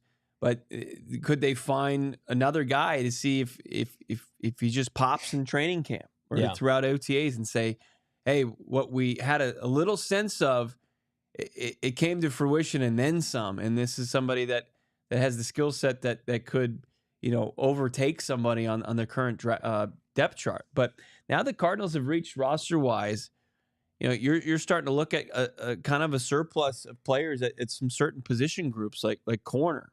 And you look at this draft or defensive line too, where they were massive needs and they kept throwing assets at it. Yeah. And now post draft, I think they're going to have to retake some inventory here and see what they could. Well, you talk about like Bo Melton and the Packers, and they've got too many wide receivers. Like, do you start to kind of flip and make a couple deals? Like, do you trade a corner for a wide receiver, or how does that work? But trying to kind of lock in what they're going to do with these next 3 picks, if they make them in some capacity, there could be some more wheeling and dealing. But like, what's it going to look like? What positions do they view like, hey, this is somebody we can get even enough reps of for in practice, in training camp, to really figure out what they're about? Where does that position group exist on the roster? And I think receiver and offensive line remain like the 2 options that best fits. I think this team feels like not only that they're close, but they also don't want to lose sight. I mentioned it, Bo, when you stepped aside, they don't lose sight of who they are as a franchise. And you don't want to be dependent on free agency where you're signing Sean Murphy-Bunting, Justin Jones, and Bilal Nichols in a singular offseason. That just free agency, we see it now, is the large majority of the deals that, unless they're of supremely high value or you get a true Pro Bowl difference maker that have slipped through the cracks, like they just do not age very well. Where most of us are like, we would rather have Dante Stills than Justin Jones or Bilal Nichols. Where was Dante Stills drafted? 6th round. So I'm probably in the minority. I would love to see another defensive lineman taken if it warrants this selection as of best available, because I feel like I lean into what this coaching staff does well. But no, who do you guys want in the chat? Let us know. Drop a like here. We're approaching, the last time I checked, 600 likes. We got 400 likes to go. We're almost there. Yeah, we're almost to 600. So if you've been maybe holding out for a special moment like this, don't be selfish. To get a special like 600th, this is your moment. Get it done. It's our moment now. If you missed Johnny's reaction to the trade down, it's on our Twitter account, PHNX_Cardinals. Wow, rude. You can see that. Mel Kiper's best available. Is Mel Kiper okay? Miles Frazier. He's been crying. Guard at LSU. Torrey Horton, somebody we mentioned, the wide receiver out of Colorado State. Will Howard, who had an atrocious NFL combine. Will Howard's not going to be. I don't think Will Howard will be drafted. Isaiah Bonds, I don't think he's going to be drafted. I know people talked about him. Quinn Ewers, we haven't heard his name yet, right? Mike Garofalo was a fan of Quinn Ewers. The league is not, however. Seth McLaughlin, I wouldn't hate that. Bren has Edge Joyner, who has an experience with a new defensive line coach from Minnesota. I like that. Fadil Diggs, also somebody that we liked in the pre-draft. But those are edges too. Like you're adding a guy, and I don't mind adding to the edge room. Like, say somebody does pop in camp or in OTAs. I'd love to see that at that position. Yeah, Seth McLaughlin, I forgot, had an Achilles injury, so it's probably gonna have a tough time. Denzel Burke, cornerback from Ohio State, but again, how many do you need? Man, oh man. Yeah, Jay Joyner wouldn't be a bad pick. What about maybe like a Tez Johnson from Oregon? I don't know. 5'10", He's one of 154. those, Get some. It's very 5'10". He's more of a 5'9". He's a kind guy. He's like under 160 pounds. Uh, Didn't have a great 40 at that size either. There's that other guard from Georgia. Mm-hmm. Let's take a look here. We got Ollie Gordon, running back, Oklahoma State. Could they still take a back, you think? I like Ollie Gordon. I mean, he's a guy that had over 20 touchdowns in 2023. Had a tough 2024. Obviously, he had I think the off the field, he had the DWI that his head coach had some pretty dumb remarks about it. Big 12 really bad media day. But Ollie Gordon, if he's somebody that they've talked to along the way, maybe, and got some sort of sense. But that's also as we had Keandre Lambert go off the board, like as far as the guys they've done a lot of homework on, this is going to be a relatively unknown as far as the Cardinals. Like they're going to have to kind of dig deep into their scouting department to find out who they can get. Jeremy wants tackle Cameron Williams. You think that's in play? Texas. They took the Cam Williams of last year's draft. Yeah. And Christian Jones, who I would argue is a better prospect than Cameron Williams. Cameron Williams was atrocious in the college football playoff. He was a borderline liability at times for them. Yeah. And I think he's going to be drafted on pure like potential based on his physical attributes. I don't know if he's a great football player.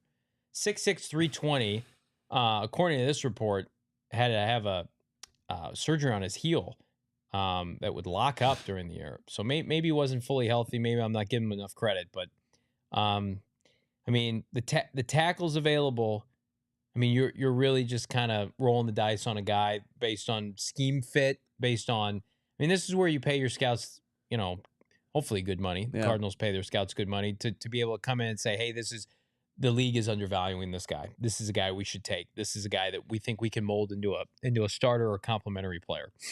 We've got 10 picks till the Cardinals are back on the clock. Wow. At 174. Near the bottom. It's the third to last pick in the 5th round. Almost to round 6 here. The Steelers pick is in. How about this right here? C. Walls joined the Diehards yesterday. I hope we get one of those picks, one of these with the next pick. Well, we appreciate that, C. Walls. Welcome to the fam. Again, join Seawalls and the rest of us. Become a diehard. Go PHNX.com. $36 for the entire year. It's $3 a month. You're going to get a free piece of merch, T-shirt from the merchandise locker. Join the member Discord. 20% off all future events. Again, check us out. Go PHNX.com. You get it. Unlock everything on the website, including Fran Duffy's work, Gerald Bourguet, my 2-round mock draft from the other day, which I think is aged pretty well. Mm-hmm. But again, become a diehard. Some are calling it the most accurate content produced during the draft season.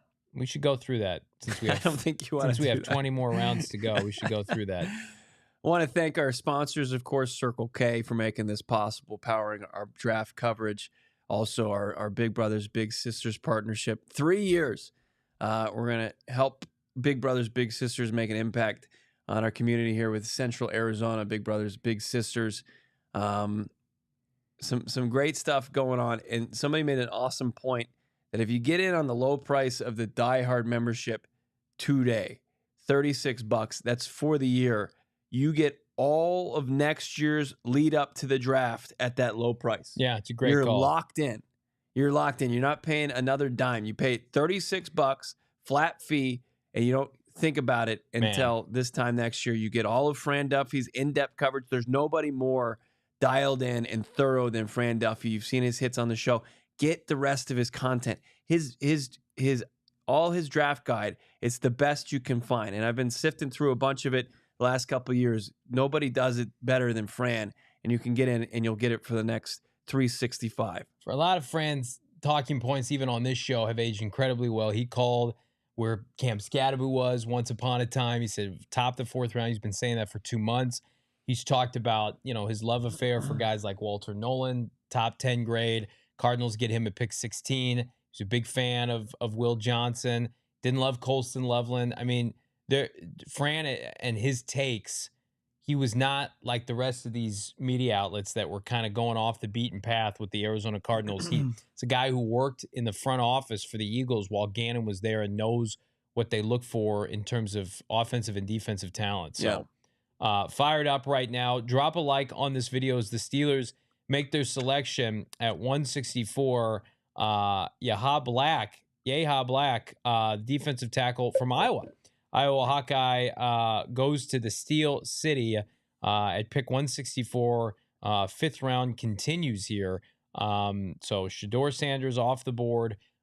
You would assume Kyle McCord or Quinn Ewers is the next quarterback to be drafted. Yeah. Our GM Espo making a great point here. Like, you get into the diehard membership, you get access to that exclusive member Discord, and you can certainly talk as much crap as you like in that member Discord. That's also where we drop all the behind-the-scenes content when we go to things like the Combine, the Super Bowl, anything on location. It's getting exclusively put in the Discord. So as much content as you see here, which is, by the way, going on 13 hours of live draft coverage from your boys, you're going to get even more behind-the-scenes footage and more from like the 9-9-9 challenge that we did last summer.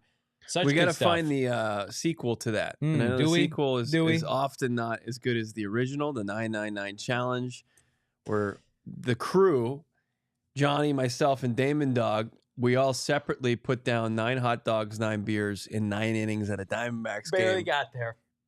Damon and I barely slid down that finish line in the 9th inning. Bo was done. 7th inning? No, I mean, I was able to cruise in easy 8th inning. So, but you didn't. Oronde Gadsden II goes tight end of Syracuse to the Chargers. Chargers have gone offensive skilled players for their first 6 picks. Defensive line with their other 2 picks. Yeah. EBEG asking, didn't the Cardinals also visit with Fadil Diggs? He was a virtual, I believe, according to Justin M. So there is. I'm sure they had a lot of virtual visits that were unreported that we don't know about. But we got next year. It's good to know that when people try to throw water on the top 30 visits, it's like, nope, they actually matter. Even Ossenfort, that dirty dog, is like, yeah, that stuff gets overblown. And who's tracking what? It's like, nope, Monty, you're not taking a player that you had in your building like that. They went 3 for 3. They've done it with every player, I think, that they've drafted in the first round. Yes. So, and then this year especially, and I think you're going to see it as time goes on, that it's just going to become more and more apparent. So they can't run from it because Jonathan Gannon, they want to get their hands on these guys. I remember, there were instances in the past where this franchise would take players and then they would go to the meeting and be like, I never even heard from the Cardinals until now. That happened. That's before. What Patrick Peterson said. It's like, I never even heard from them. It's the 5th overall pick. It's like, because they were still wavering. Cardinals, at least they have conviction on their picks. It's like, we like these guys. In some instances, we love these guys. They immediately submitted the pick for Walter Nolen, Will Johnson, Bosch yesterday.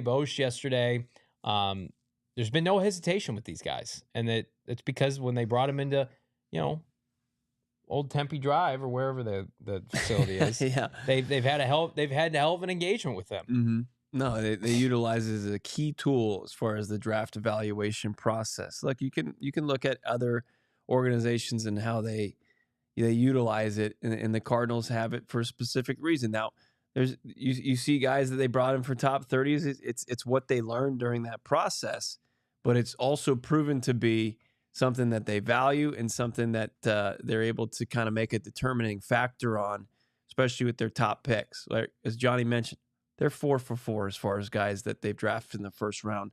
And if they were at the facility before being drafted, they were all top 30 guys, from Paris Johnson Jr. to Marvin Harrison Jr., Darius Robinson, to even your first 2 picks this year, and Walter Nolen and Will Johnson. 3 picks, I should say. Jordan Burch, who confirmed it yesterday. How about this tweet from a certain Coach Prime, March 13th of 2018. Love what the Browns are doing this offseason, but if I'm a young QB, ain't no way I'm going to Cleveland. I would pull an Eli Manning if possible. Hashtag think about that. Hashtag truth. Womp womp. Might want to delete that. That was in 2013? 2018. Oh, 2018? Come on. That's a very old tweet. No, I like it. I think it's very relevant. I mean, how old was Shedeur when he said that? Like 12. I'm sure something like that. Like 12 or 13. Still reigns true. Eagles going Drew Kendall, center, Boston College here at pick 168. Yeah, good stuff. Bears, Bills, Patriots, Vikings, Bills, Cardinals. So a couple Bills picks in there. Bears, Vikings, the Pats. Yeah, Rocky, it did not age well, but it's also very old tweet. 2018. No, it's relevant. It's basically like you just said it. 7 years ago. If it's online, it means it stays forever. If Steve Wilkes was the head coach of this team when that tweet went out, I'm willing to overlook anything that happened that year. Also, I saw some people in chat talking about Torrey Horton. He went to Seattle a few picks ago as well. So they get the Colorado State playmaker. Had a way better 2024 than he did his previous campaign in Fort Collins. So a decent little pick there by Seattle. And let's take a look at Seattle's draft a little bit, because let's take kind of a stroll around the division. Seattle, they led off with Gray Zabel. They get Nick Amenwori, the toolsy safety, in the second round. And then they take a tight end that Fran Duffy really liked, Elijah Arroyo out of Miami, and then go Jalen Milroe, developmental quarterback, probably some potential packages as their third round pick. They take kind of the Riley Mills, who is long tenured defensive lineman from Notre Dame, and then most recently Torrey Horton from Colorado State. 6'3", 196. This guy that missed most of the 2024 season with a knee injury, but had a fantastic 2023 where he caught, before that, 167 passes for 2,200 yards and 16 touchdowns in 2 seasons at CSU. Good little playmaker there. Good value, I think, for Seattle down here. Seattle's there. Let's take a look at San Francisco. San Francisco's draft so far started with Michael Williams, who got pushed down, of course, because of the tomfoolery going on between Carolina and the Saints, and of course what happened with the Bears at 10th overall. San Francisco gets gifted Michael Williams. They take him. Also, they take Alfred Collins, defensive lineman out of Texas, in the second round. Oklahoma State off-ball linebacker Nick Martin, who missed last season for the Cowboys. You got Upton Stout. Like, nothing's going to blow you away really for the 49ers draft. They take C.J. West, defensive lineman, Indiana. Jordan Watkins at Ole Miss, a wide receiver. Jordan James, they always take a running back, out of Oregon. And then Marquise Seigel, who's a Kansas State safety. So you got that. And then we'll take a look at the Rams draft so far. You guys drop in the chat if you think any of these division foes have had a good little run here. Rams, they take their first pick after trading out of the first round for a future first with the Atlanta Falcons, who jumped up for a second first-round pick with James Pierce Jr. Just an egregious trade from Atlanta to get Terrence Ferguson, he's a nice athletic, big-bodied tight end. Josiah Stewart, the edge out of Michigan, they took in the third round, a nice little player there. I don't know if he has that high of a ceiling, but a nice, kind of plug and play. He should be able to play for them this season. Jaquez Hunter, Auburn running back, and then Ty Hamilton at Ohio State. Like, you see San Francisco, you see Los Angeles, who have kind of loaded running back rooms, just like the Arizona Cardinals still take running backs. So I wonder if that could still be in play.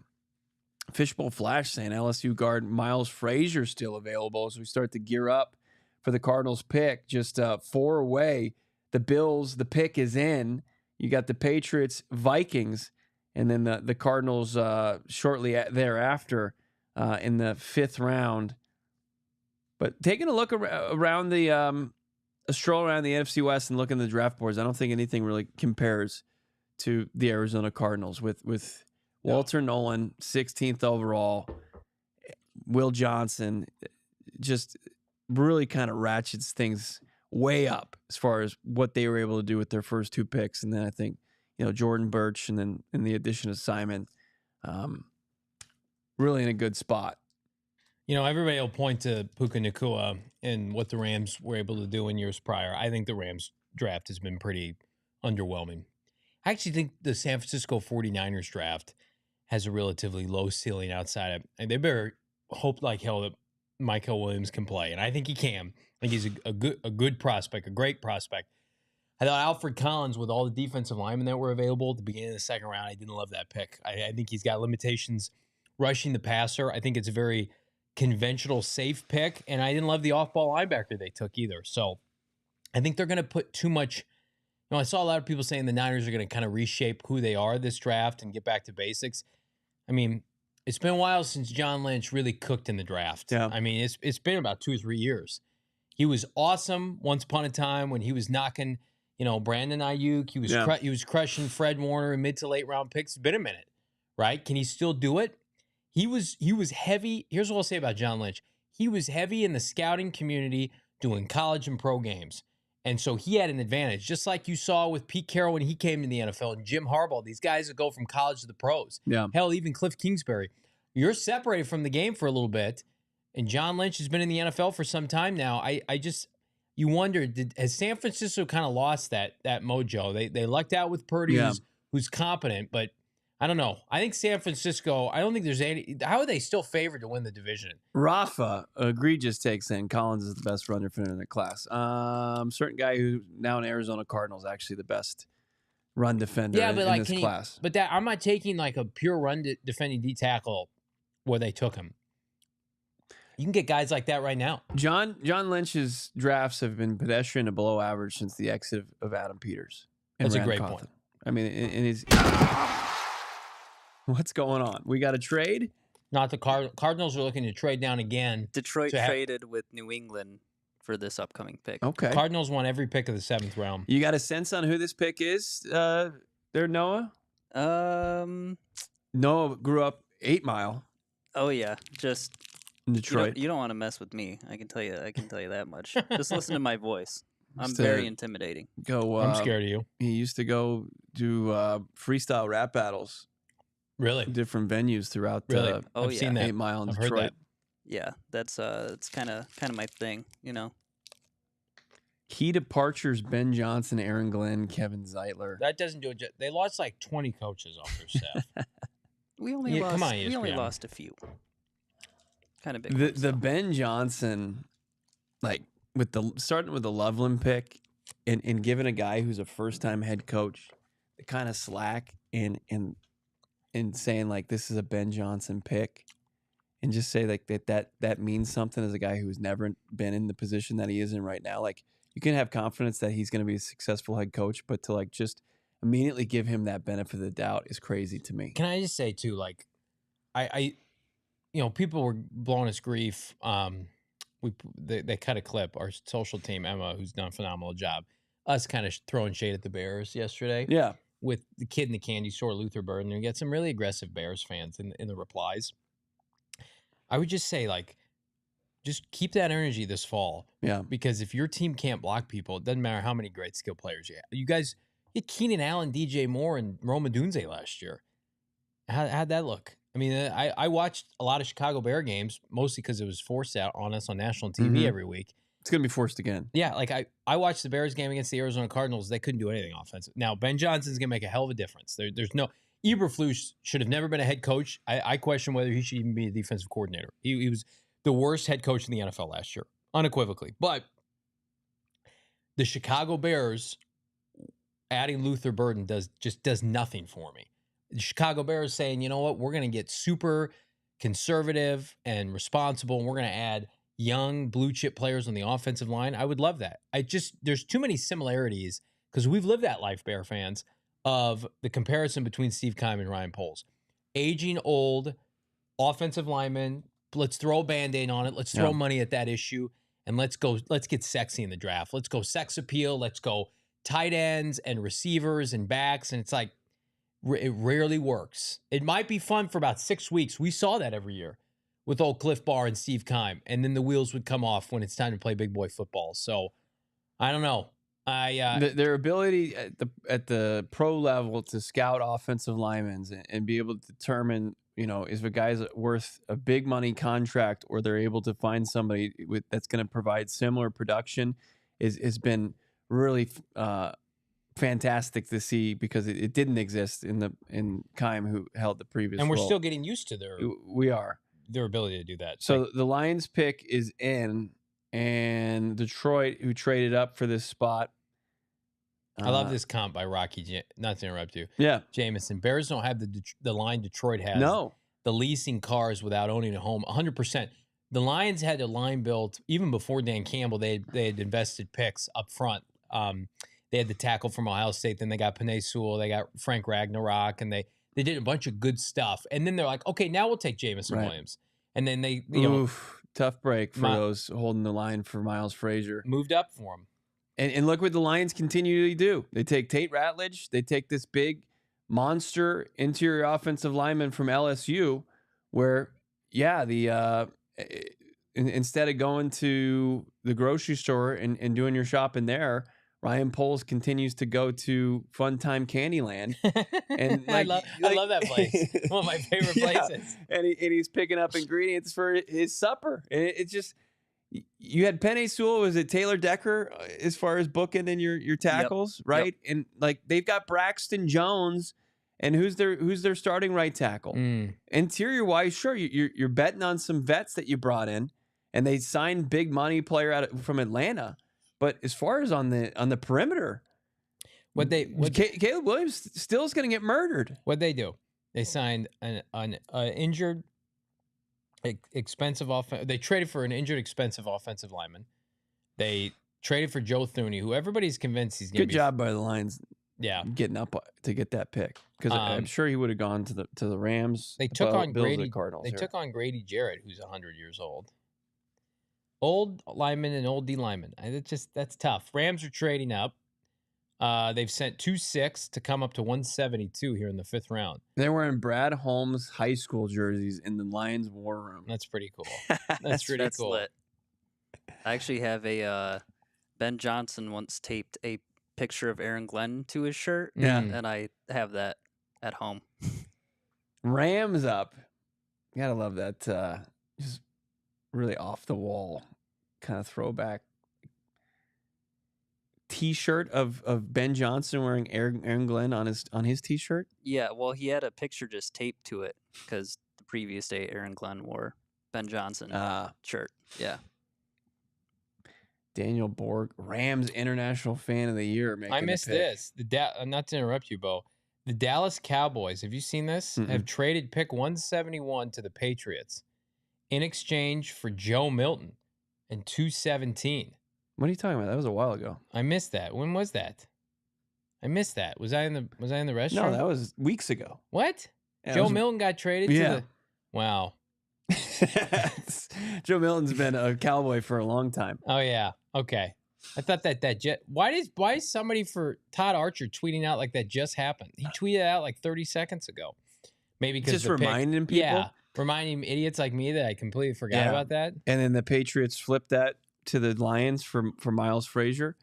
Cardinals signed Josh Sweat. I missed that. Interesting. And Dalvin Tomlinson. What happened with catching you up? Is Trey McBride? Did he get extended? Listen, we've done 15 hours. My man's got amnesia all of a sudden. We've done 15 hours of live content. Did you get bonked on the head when you went and used the restroom? Did somebody come and knock you well, out? Joe Milton got traded. Chris Paul Jr. goes to the Rams. And Sharon saying these Rams are gross. They are gross. This is gross. Little baby arms. Kyler Murray is going to be just throwing passes over the outreached 29-inch arms of Chris Paul Jr. I would rather have a kid from Ohio State that was the MVP of 2 major bowl games than Chris Paul, respectfully. Not interested in that. Shut up, Les Snead. You were trash before McVay. Les Snead was an hour away from getting fired. He really was. Les Snead was atrocious with the St. Louis Rams. I'm from the Midwest. People hated Les Snead. Yeah. Like, Sean McVay literally saved his life. Sean McVay literally saved Les Snead. They'll probably go both to the Hall of Fame now. Listen, I don't know if Les Snead's a bad guy, but sit down, Les. He'll F them picks. That's what he's known for. Best available, Johnny. Yes. Let's look at it. If you're looking at ESPN, shield your eyes. We're not going to go off of this. We're going to kind of formulate our own. How about R.J. Mickens, safety out of Clemson? Cameron Williams, tackle out of Texas, who you were talking about? No. Jalen Reed, safety out of Penn State. Quinn Ewers. Seth McLaughlin. I don't want to have to look at Quinn Ewers' face in Arizona, so let's not take him. What about Logan Brown, offensive lineman out of Kansas? Well, big kid. 6'6", 311. What about Fran Duffy's guy, Tommy Hill from Nebraska? It's just, how can he make a team? Who's making the team for these picks? Cardinals are about to trade down again. A Johnny Cornelius tackle out of Oregon? What about Jared Ivey, an edge? Do you take Kyle McCord here just to appease Marv and just say, hey, we're going to put Kyle McCord on a practice squad. You guys can hang out. Pick is in. Cardinals pick is in. Seth McLaughlin blew out his Achilles in November. So I wouldn't hate that. You just stash him for a year. Stash a little Kyle McCord. They're not drafting Isaiah Bond. He's got some rough stuff off the field. He had to go turn himself into authorities 2 weeks ago. Let's draft him. Great. This ain't happening. Not Cam Williams. Cam Williams. Jack Sawyer ate Cam Williams' lunch. Nick Nash, Logan Brown, Cam Williams, Logan. That's all Brown. you got to do to convince me. Say Jack Sawyer. You watched that game like I did. Yeah. Cam Williams. They're like Cam Williams projected top 100 pick, and he just got mauled. Now Brian wants kicker Tyler Loop from University of Arizona. No, we're good. We got specialists. Quit showing the one playoff appearance in the last 9 seasons, would you? It was I was at that game. It was bad. It wasn't good. Back to it's a commercial break. Yeah. Somebody tip the pick. Let's go. Get it. Yeah, we're at the point where waiting for the pick is over. Tip it. I'll call my shot right now. I will say wide receiver here. I will say wide out. What did you say? Prediction on the position? I'm saying offensive line. Okay. Chat, you tell us. Wide receiver, offensive line, safety maybe? What are you guys thinking? I'm looking to the insiders. They're not taking Bond. They're not taking Isaiah Bond, guys. He was just in jail. Wouldn't you be shocked? It'd be the most shocking pick possible. What's Schultz doing? Come on, Jordan Schultz. I think Jordan's tapped out. He's like, I did my job. Yeah. I scooped all the scoopers in round 1. Arizona Cardinals, nothing. Omar saying he like Denzel Burke, the corner out of Ohio State. I'm hearing it's an Ohio State player. Cardinals select Denzel Burke, cornerback, Ohio State. How about it? There it is. It's official. It's on the scroll on ESPN. We're sickos. This franchise, they go defense again. They go Ohio State again. They just can't help themselves. Listen, if it's not broke, don't fix it. Both picks today drafted by Monti Ossenfort, Ohio State Buckeyes. Another corner, which, by the way, was this CB9 for Fran Duffy? Wow. And ALLCITY, 5'11", 186. Let's go.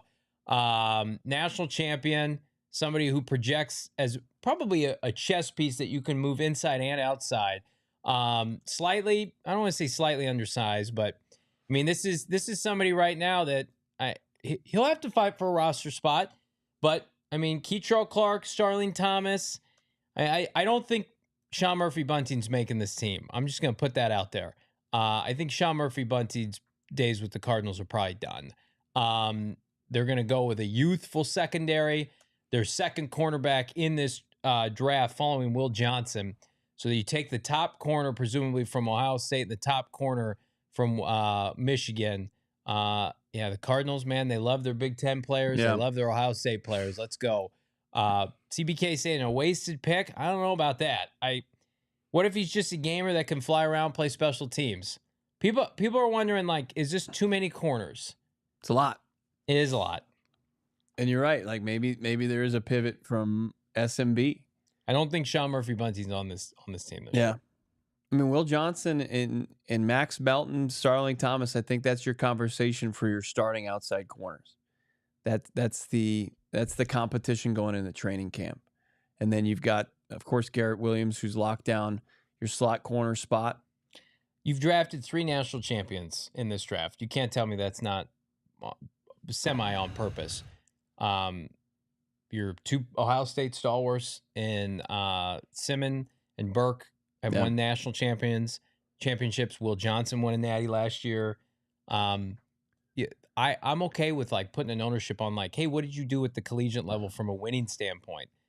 We get into metrics, and these guys test well too. They're not slouches at the combine and their pro day, but they just come from winning programs. I think that's important. Look at the Cardinals' best players on their team coming from winning programs, right? Kyler Murray Oklahoma, right, was viable. The most viable they've been outside of Jalen Hurts was when Kyler Murray was there. Paris Johnson Jr., right?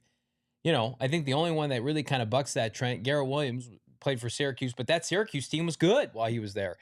I will never complain, regardless of position, if you're taking players from big-time programs that we watch routinely on College Football Saturday. Decent 40 time, 4.48. That's good enough. I don't know if he ever got... play a little safety, maybe? Maybe play a little safety. Looking at his breakdown, had some really good games. Struggled against Oregon, but had a bounce back against Oregon in the college football playoff, and decent games against Texas and Notre Dame. Gave up 2 touchdowns this season, but also had 2 picks. Passer rating of 95, not great. But yeah, I mean, it looks like he's a guy that plays mostly outside. He only played it in slot at 16 snaps this season. He's an outside guy. He's from Phoenix originally. Nice. So he goes 176th overall. He went to 174. You guys are going to be upset when I mispronounce it. What's the school in Scottsdale that everybody goes to? Saguaro? Yep. Okay. Saguaro High School in Scottsdale. That is the home of Denzel Burke before going to previously Did you go to JUCO or did you go college prep school starting with a B in Phoenix? Brophy? Yep. Went to Brophy, then went to Ohio State. Okay, so he went Saguaro, Brophy, a couple stops during the high school ranks, and then went on to Ohio State. Not bad. Not bad for not a bad path. War for the Room national is champion. Going crazy right now for How him. many Ohio State players have they drafted under Monti Ossenfort? Rocky says at least he wasn't an artichoke. I don't know if that's a good thing at all. We love our chokes. Shane, I'm not from here. I don't want to. I would rather Bo read them. I don't want to butcher them. How do you not know how to pronounce saguaro? It's named after a cactus. It's not my strength. Yeah. It took me forever to perfect Ezeraku. Look how that did for me. It didn't do anything good for me. Matthew Pepper using the old, looking at the NCAA college football ratings. He was a 91 in that game. That'll do it. So Paris, Marvin, Burke. So he's drafted 4 Ohio State players. Simon. Anybody Pipeline, else? Man. Pipeline. Denzel Burke. Yeah, I mean, it fits a lot of the criteria here for the Cardinals. Productive in college, lots of seasons there at Ohio State, and then also the size 6'1" to be able to play outside in Rollis and Gannon's defense. At what point does Ryan Day join the staff? No, but in all Next seriousness, year when he loses to Michigan. That's true. But in all seriousness, it's like you can see what they're doing. These guys, Denzel Burke and Paris and Marvin, Cody, they all played with each other. They're probably very close. They're just trying to bring that. Hey, remember when you won at Ohio State? Come do that here. We're just going to do that here. We have the same uniforms, right? Better weather, right? I think a better place to live. All due respect to Columbus. Man, Paris Johnson, Marvin Harrison Jr., Cody Simon, Denzel Burke. 4 picks in 4 seasons for Ohio State. So not as not much of a ball hawk. I think he's probably like a depth special teamer. Yeah. I wonder. I've got a write up here that was just sent to me with Denzel Burke as an option to convert to which position? Safety. Okay. So I would not be surprised. Yes, Denzel Burke has the potential to play safety. While primarily known as a cornerback, his athleticism, ability to play the run, and understanding of route running could translate well to the safety position. Some have suggested it could maximize his ability given his strength in short coverage routes and experience as a former wide receiver, getting his hands on some footballs. So I would say this is your force safety. And putting a couple just kind of pieces of the information, utilizing Pro Football Focus in their grading system.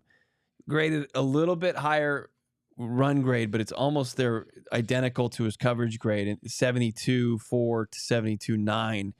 And then also a guy that his strength was in wear zone coverage, just like Will Johnson. So they're taking guys who are scheme fit. But yeah, if he can pop into the safety spot, even though he primarily played outside at Ohio State, that would be an interesting vision for Monti Ossenfort and Jonathan Gannon and Nick Rollis. Yeah, I think I'm full blown. I think he's going to play safety for this team. Even if and I don't think Sean Murphy-Bunting is going to be around long term. Even if you get rid of Sean Murphy-Bunting, there's Keitrell Clark and Starling Thomas have been in this system for 3 years. They know probably the playbook backwards and front. Like, it would be hard to push those guys aside. Whereas the Cardinals, there are opportunities at safety. There are opportunities at off-ball linebacker. You're adding 2 national champions now, presumably at those positions, to come in and compete. At cornerback, you go Will Johnson. Let's assume Sean Murphy-Bunting's off to the side. Will Johnson, Max Melton, Denzel Ward, or not Denzel Ward, excuse me, Garrett Williams, and then you've got Starling Thomas and Keitrell Clark. There's 5 corners. Yep. And then we know Jalen Thompson, Budda Baker, and now Denzel Burke. Jalen and Denzel Burke both have positional flexibility where they can play inside and out. So secondaries, it's had a complete remake, and I just forgot Robert Taylor Demerson as well. Yeah. And Elijah Jones. Okay. Well, who's going in their last year of their contract? Jalen Thompson. Yeah. I don't know how, yeah. We were going to do a graphic today about all the defensive linemen. We're going to have to do a graphic on Monday's show. Well, they got to be done. They got to be done with the corners. Still think they could maybe stand to add an edge. Use that 7th. Trade up. Trade up. 5 for 5 on the defensive side of the football. That's where it's where they thought the strength was in this draft. Who did you hear say this is a great quarterback draft? Nobody. This is a great receiver draft. Nobody. This is a great offensive line class. It's not, the tackle class isn't as good as last year's tackle class. It's a great running back draft, and the Cardinals didn't need a running back. Yeah. And they didn't need I feel like it's a good tight end draft. They didn't need a tight end. They've been loading up on skill players and offensive players in prior years. Robbie Outs goes tight end from Bama, goes to the Seahawks. And then Tyler Barron, the edge from Miami, goes to the Jets to wrap up round 5. I like that pick for the Jets. 6th round is upon us. The Bills pick is in. We'll let you know who that is when it happens. Cardinals picking all the way down, 35th overall in the 6th round. Move up. We don't need that 7th. Use those last 2 picks. We don't need that 7th. Yeah. And nobody wants to see that 7th round pick get made. Taken off, do they break the trend? 5 for 5 with defense. I see Rafa saying, Burke doesn't make the team practice squad. I think all these guys are practice squad if you can sneak them. And this is a good problem to have. This is what happens when you get. Let's do a little. Ivor saying Kyler running for his life every single snack. It wasn't the case last year. Kyler obviously used his athleticism to avoid taking as many sacks as he potentially could have taken, but sacked 30 times last year. Way better than the average in the league. I think the league average was up maybe towards high 30s, maybe low 40s. But this is a serviceable offensive line. There's nobody that you could have gotten in the 5th round. No. And going forward that was going to compete for a spot. So the last 2 drafts, they've added 21 players in the draft alone. Yeah. Not including the Starling Thomases of the world and guys they picked up. Yeah. Like Higgy Bear. Yeah. 21 players. This draft, how many have they taken? 5. 5 players. If they make these next 2 picks, 7 players. 28 players potentially drafted over the last 3 years under Monti Ossenfort. It's a lot of guys. Last year's class was a monster.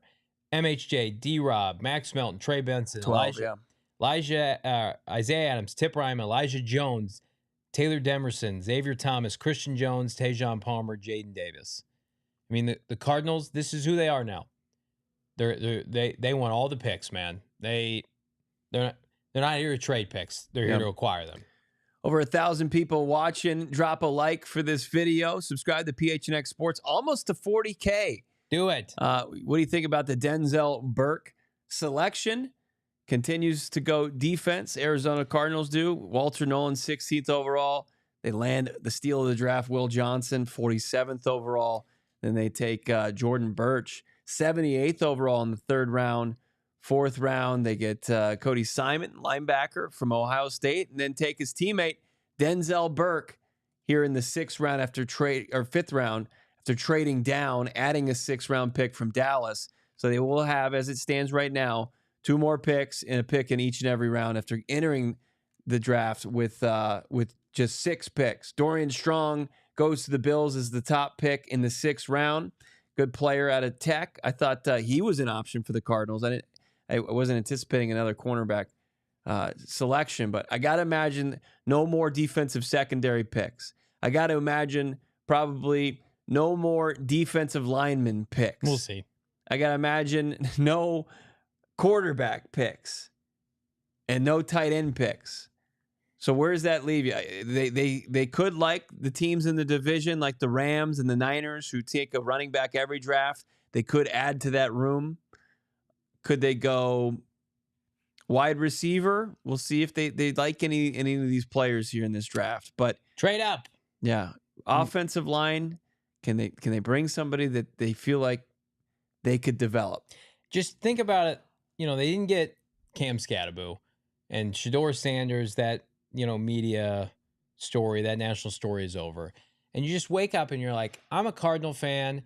And my team had a great day 1, day 2, and day 3, they have 2 picks so far, and they take 2 players from the Ohio State national champion Buckeye defense.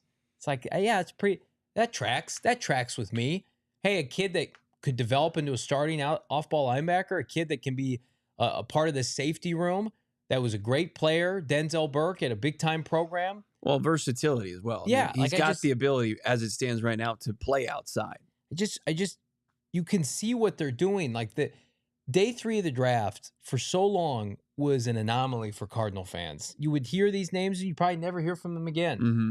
It's like, you don't think these players from Ohio State and Michigan have an expectation of themselves that they're going to come in and perform? They've been performing their entire life. These guys were top level recruits coming out of high school. Yeah. They've played the best players in the country. Like, you think they might have a chance to stick around? I see people saying that wasted pick. I don't think so. I don't think that at all. I think better competition. I think if you're Joey Blunt, this is not good for you, news for you. I think if you're Jalen Thompson, this is not good for you, news for you long term. I will never complain regardless of position if you're taking big time players from top 5 programs in the country. This team was alert. This team didn't take an Ohio State player for like 10 years. Mm-hmm. Now they can't stop doing it. Please just do it more. We legitimately, Beanie Wells went in 2009. I don't think they took another Ohio State player, regardless of national championships, playoff appearances, until Paris Johnson Jr. That's unacceptable. We were playing around. We were dicking around with 1AA football players because it was the worst thing in the world that Steve Keim hit on John Brown and David Johnson, because it enabled him to think that I'm going to outthink the room here, and I'm going to get guys from 1AA schools, and I'm going to get guys from lesser programs like UMass, and these guys are going to work out. Meanwhile, the rest of the league's taking Terry McLaurin when you're taking Andy Isabella. So right. I don't want to hear about wasted picks from Ohio State guys. Come on. I mean, you were lighting picks on fire in the first round, as early as the first round, trying to get creative.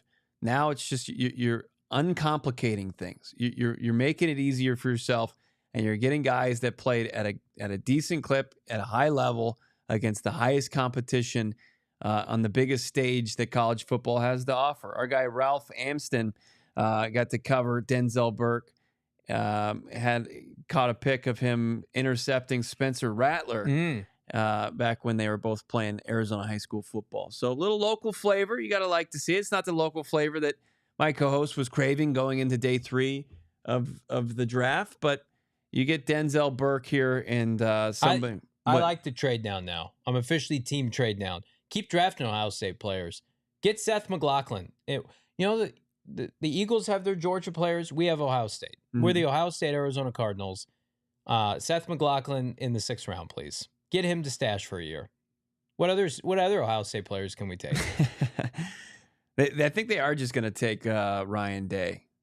I mean, they got Justin Fry. Ryan Day at pick 9 in the 7th round. Ryan Day is a new member of the Arizona Cardinals. Listen, I laughed at Ryan Day. Opponents per game. Opponents points per game from Ohio State. You know what it was? What? 12.9 points per game. Not good enough. Not wasted pick. Not good enough. That was first in the country. The Cardinals took the second lowest amount of points per game defender, their top defender. They took Walter Nolen out of Ole Miss. It was Ohio State, Ole Miss. So picking from the 2 top defenses at the lower level, I think it's a good formula. Hey, the team that won the Natty, and the team that was able to win the Natty with Will Howard at quarterback. Is Will Howard on this team's radar? No, I just don't. The quarterback room is where it's going to be. Best available. We're not doing best available anymore. We're just doing best available Ohio State. T.O. saying, remember Chad Williams? Chad Williams, who wasn't even invited to the combine, played at Grambling State. Was drafted in the 3rd round. It's gone. Those days are over. Thank God. They took a kid in the 4th round, Dorian something. Never played a snap for them. The kid out of Pitt? The guard. Yeah. He never played a snap. Is that Dorian Johnson? Dorian Johnson. They were like, he fell to the Cardinals. People loved it. Kime's like, yeah, this guy's got to be a big-time player. They took multiple interior offensive linemen that were atrocious. They took the kid from Michigan. Harvard. Oh, my God. It was a horse show. All right, hang on. Don't take that. I'm pulling up some. Don't take that nightmare trip. Arizona Cardinal draft pick history. You guys just want to go back in time for a second? Ollie Gordon II going off the board to the Miami Dolphins. I'm doing everything with my power to not let Johnny rattle off this horse show. Here we go. Stop, John. Let's go. All right. When Bruce Arians left this franchise, can I give a little disclaimer? Yes. What you're about to hear is disturbing. Viewer discretion is advised. All right. 2018, Josh Rosen, Christian Kirk, Mason Cole, Chase Edmonds, Christian Campbell, Corey Cunningham. You got one hit. Christian Kirk, who couldn't get a second contract, you blew that. Let's keep going. Chase Edmonds was fine. 2019, you had the first pick in every round, maybe the most damning. Kyler Murray hit. Byron Murphy hit, but you didn't play him enough, and you didn't re-sign him. Andy Isabella, mega bust, 2nd round in front of DK Metcalf. Zach Allen, great player. You didn't develop him. He's having a great renaissance with the Denver Broncos. Hakeem Butler, XFL star. Deontay Johnson, Keyshawn Johnson, Lamont Gilliard, Joshua Miles, Michael Dogby, Caleb Wilson. Does that sound like a team picking first overall, crushing it? This is the most damning year. 2020, Isaiah Simmons over the likes of Jedrick Wills, the kid from Tampa that we all loved. Yeah. And then, of course, CeeDee Lamb, Tristan Wirfs. Then you went Josh Jones in the 2nd, Lecky Fotu, Rashad Lawrence, Evan Weaver, and then a friend of this program, Eno Benjamin.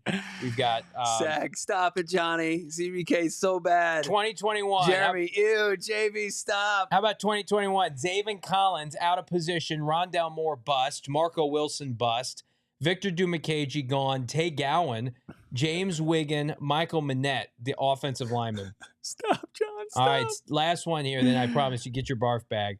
The only pick worth the salt, Trey McBride, man, oh man, pick 55. God love him. But how about the rest of this class? This class was taken 4 years ago, 4 years ago. It's almost all gone, right? It is all gone. Yeah. Cameron Thomas, bust. Myjai Sanders, huge bust. Keontae Ingram, Lecitus Smith, Christian Matthew, Jesse Lucetta, Marquise Hayes. And then Steve Keim went into that cold, bleak winter and never came back. Trey McBride. I mean, I'm reading that group right now. Who are the hits? Trey McBride, Kyler Murray, Byron Murphy, Zach Allen. Diego, no, keep going, JV. It makes the casuals learn. It is. It's a harsh lesson in history for the Cardinals. And if you forget about it, it's something that you don't want it to repeat itself. So you have to make it clear. And sometimes you have to take a miserable trip down memory lane. Johnny? Kyle McCord. Kyle McCord is off the board to the Philadelphia Eagles. The Cardinals are going to So draft Will I Howard. think he's a Philly kid. He played high school ball with Marvin Harrison Jr. in the Philly area. So he gets to go home. You've got Jahad Campbell, first round pick, Andrew Mukuba, the Texas safety, Toolsy safety. I don't like this draft for them. It's not Ty a very Robinson. good draft. Yeah, I think the run, like within the first 3 rounds of Howie Roseman just hitting every time, I think it ends. Well, to be fair to them, they're also picking last. I am going to crash out Bo Dirt. I need to trade up like I need air. Drop a like. We got 1,000 people watching.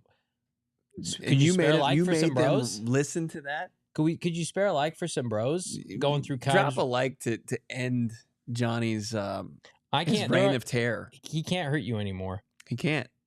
Best available Ohio State players. So funny, by the way, like before the first round, the pick that went up of Keim and Jahad Campbell, it's like even from beyond the GM grave, Keim, his love and his affinity for off-ball linebackers continues. Stevie, like, I will never quit you, off-ball linebacker. Stevie's saying, what about Honey Badger? You are my true one and only. Stevie, we have made a conservative effort. If a good player was drafted while Bruce Arians was here, we are giving 100% of the props to Bruce Arians and not Steve Keim. David Johnson, John Brown. Don't tell me John Brown wasn't a Bruce Arians tried pick. to take Amir Abdullah. He wanted Amir Abdullah before David Johnson. And Bruce Arians will tell you he wanted Patrick Mahomes. That's a sad story every time it's told. Yeah, and there was I mean, the Bills, I'm sure, would have taken the phone call. I mean, the Bills now, revisionist history, would have. They've done some bad things. Loved to not create the Mahomes monster that Cardinals. The Cardinals basically took a quarterback in the first round of 2019 or 2018. The only one that has not been good in some way, shape. Baker Mayfield's got his act together. Sam Darnold got a $100 million deal.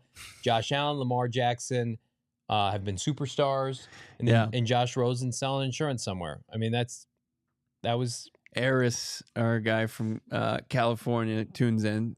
Good to see you, Eris. What about the Sapporo State University in the sixth? I got a name for you. That's a great food court university that everybody loves, but probably not good for football talent. I'm going to tell you, what about, you guys want to keep it going here? We'll go an offensive player. How about Josh Fryer, tackle Ohio State, as a developmental pick? He was at their pro day, okay? Okay. Justin Fry coached him. It's an Ohio State continuation with their pipeline. Mm-hmm. He's an offensive lineman, 6'5", 320, from Beech Grove, Indiana. Josh Fryer, Ohio State. What do you think? Yeah, ideal, not an ideal frame for the position. Let's look up a write-up on him. 6'5", 322, contributor, versatile, can play inside and outside. Spent some time at guard and even took snaps at center during his collegiate career. Fry's ability to relocate bodies up front has been instrumental in paving the way for fellow draft picks Henderson and Judkins. This is where he's supposed to go. So why not? Josh Fryer. Let's just put that into the ether here. Could the Cardinals have an all Saturday Ohio State team? It's possible. Putting that out in the ether. It's not a bad, because you can hit, if you hit on one at this stage in the draft, I think it'd be viewed as a success, especially with the confidence that you have in the first 3 rounds, that you have the hit rate, the potential of those guys. I'll tell you, Ohio State's had a bunch of players drafted, man. Jordan Hancock, the safety, G. Scott Jr.'s a tight end, Ty Hamilton got drafted, Cody Simon, Ransom, Will Howard, Judkins, Jack Sawyer. Man, Ohio State has dominated today. It has been an Ohio State Saturday. And I think it speaks to like that program where it's like they had some early picks, like, you know, the tackle that we teased for a while, Simmons. Yeah. But like they didn't have their traditional class of like 6 first-rounders. Mm-hmm. Most of their players are going like yesterday and today. I think the highest player they had drafted, wasn't it the defensive tackle for Detroit? Mm-hmm. It's kind of a second-tier guy. Just shows you how flippin' loaded that program is. Where it's like, hey, the kid that was the defensive MVP in the playoffs for them and Cody Simon, it's a 4th rounder. Oh, there's number 1 corner, who could play safety. He's a 5th rounder. I mean, that program, you just can't go wrong with drafting players from that program. Yeah. So I'm just compiling this right now. So the Cardinals 5 straight defensive players to start the 2025 NFL draft. Sure. If you look at the schools that they played at, and it started mentioning just the 2 of them between, Walter Nolen and Ohio State with the 2 most recent picks. Walter Nolen played at Ole Miss, which gave up the 2nd least amount of points per game in college football last year. Will Johnson played at Michigan, which gave up the least amount of points at just over 10 points per game in 2023. And then you've got the Ohio State players. Look it up, Jordan Burch. But, I mean, they're taking guys that played on absolutely loaded defenses in the last 2 years. Oregon's defense was good. Did you guys watch them play Ohio State? And Ohio State's only loss. They dominated them in Eugene. They had a tough game against them in the playoff, but when they played earlier in the year, they were excellent. Will Howard had a bad game that day. Again, this is the best Ole Miss defense in 20 years? I mean, the Ole Miss's defense was fantastic. So I don't know Burke's RAS score, but I can tell you right now, it's like when you watch Ohio State's team, he didn't have a lot of his measurables were not available, so his RAS score is pretty incomplete. So but doesn't it just make sense where it's like when you watch a lot of Ohio State tape and you're evaluating Marvin Harrison Jr. and you're evaluating Will Johnson when he plays Ohio State, and then you see these other guys and you're like, who are they? And they jump off the screen. It just becomes easy for you to say, like, I trust this program. I trust the people. Like you're telling me right now, like you're bringing like football people into your building because Paris vouches for Marv, who vouches for Will, who. It's a continuation here. All this stuff is cyclical. It's all connected. It's not nothing. And it's just like free agency. Hey, we're going to sign Josh Sweat. Why? Because the head coach knows him backwards and front. Right? Why? Sign Calais Campbell, great human being, right? Dalvin Tomlinson had experience with coaches on the staff, albeit on the offensive side, when he was in Cleveland. So it's easy to kind of connect the dots here, but you go with what you know. And the Cardinals clearly... There's not a program they're more tapped into than Ohio State after ignoring it for 10-plus years. Great stuff as the 6th round continues. Saints pick is in. They take the running back out of Kansas, Devin Neal. Patriots took a kicker. So we're in kicker territory. So maybe the U of A prospect, Tyler Loop, can go off the board. Andres Borregales out of Miami goes after Kyle McCord. We're picked 211, Marcus Hill, we got a while ago from California. He goes from the way corner. You said that. I appreciate it. Pitt, Baltimore, Houston, Titans, back-to-back picks from the Colts coming up. Colts could go Will Howard. That would be so dumb. It's the worst quarterback room already. It might be the worst quarterback room in NFL history. 211 with the trade with Dallas. Cardinals also have 225. It's like, come on now, Monty. Let's ship those picks. Let's move up for somebody. Let's move up for a little sweetener here. Could you imagine taking a kicker in the 3rd round like the Niners did and having him just be Moody? And it's just like, think about all the good players we watched go off the board yesterday and even today, and it's like you took a kicker in the 3rd round. Yeah.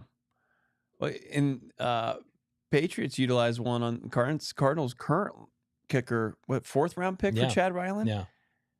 It really feels like the football gods rain thunder and hell down on teams that do that and make them. Outside of Sebastian Janikowski, I can't think of where it really worked out well for those teams recently. You put too much pressure on them where the connotation with the draft status of being a top 100 pick. It's like, I like my kickers like I like my fast food, cheap. I like them 6th, 7th round. Let's get gross. I don't need you to be jacked. I just need you to do the job. Come in and do the job, Mickey D's. There's such... It's such an important, like a missed kick is nearly as tough to take as a turnover in this day and age. Like you have to convert.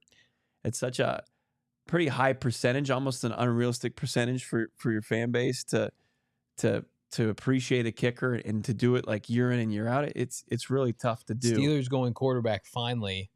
The aforementioned Will Howard goes to Pittsburgh. Not to interrupt you. Okay. So Kyle McCord gone, Will Howard gone. Quinn Ewers still available. Was not good this year. Not a good player. Will Howard, though, gets drafted. Congrats to Will Howard. The Steelers quarterback room, Will Howard, and then they've got, what's his name with that super punchable face? What's that guy's name? The quarterback they brought back. What's, you guys know? Oh, Mason Rudolph? Yeah, Mason Rudolph, super punchable face. Then they've got Will Howard. Almost Myles Garrett wanted to take a helmet to his face. Man. Yeah, seems like a really unlikable dude. And then, of course, you've got Aaron Rodgers probably coming to Pittsburgh this year. You think so? I mean, what else are they going to do? What the hell else are they doing? Kirk Cousins is an option, I think, too. Oh, yeah, sure. Okay, that's fair enough. Does one of the quarterbacks drafted in Cleveland get flipped to Atlanta for a Cousins deal? It still pushed a pretty big numbers crunch in the Cleveland. Flacco, Pickett, Shedeur, Dylan Gabriel. Man, that Dylan Gabriel pick is so egregious. It's so bad. And then they come and take Shedeur. It's like, that's what this franchise used to do, those kind of things. Not apples to oranges, but like, be like, what are you? We would sit here and be like, what? I remember the year they took Ryan Williams, and I was like, what are you doing? Will Howard was supposed to be a Cardinal, guys. Only Ohio State players for us, please. We got less. How many Ohio State players have gone? Real talk, though. I think Will Howard probably had one of the worst combines imaginable. Yeah. We were there, and there was talk that he should not have participated. It was so bad.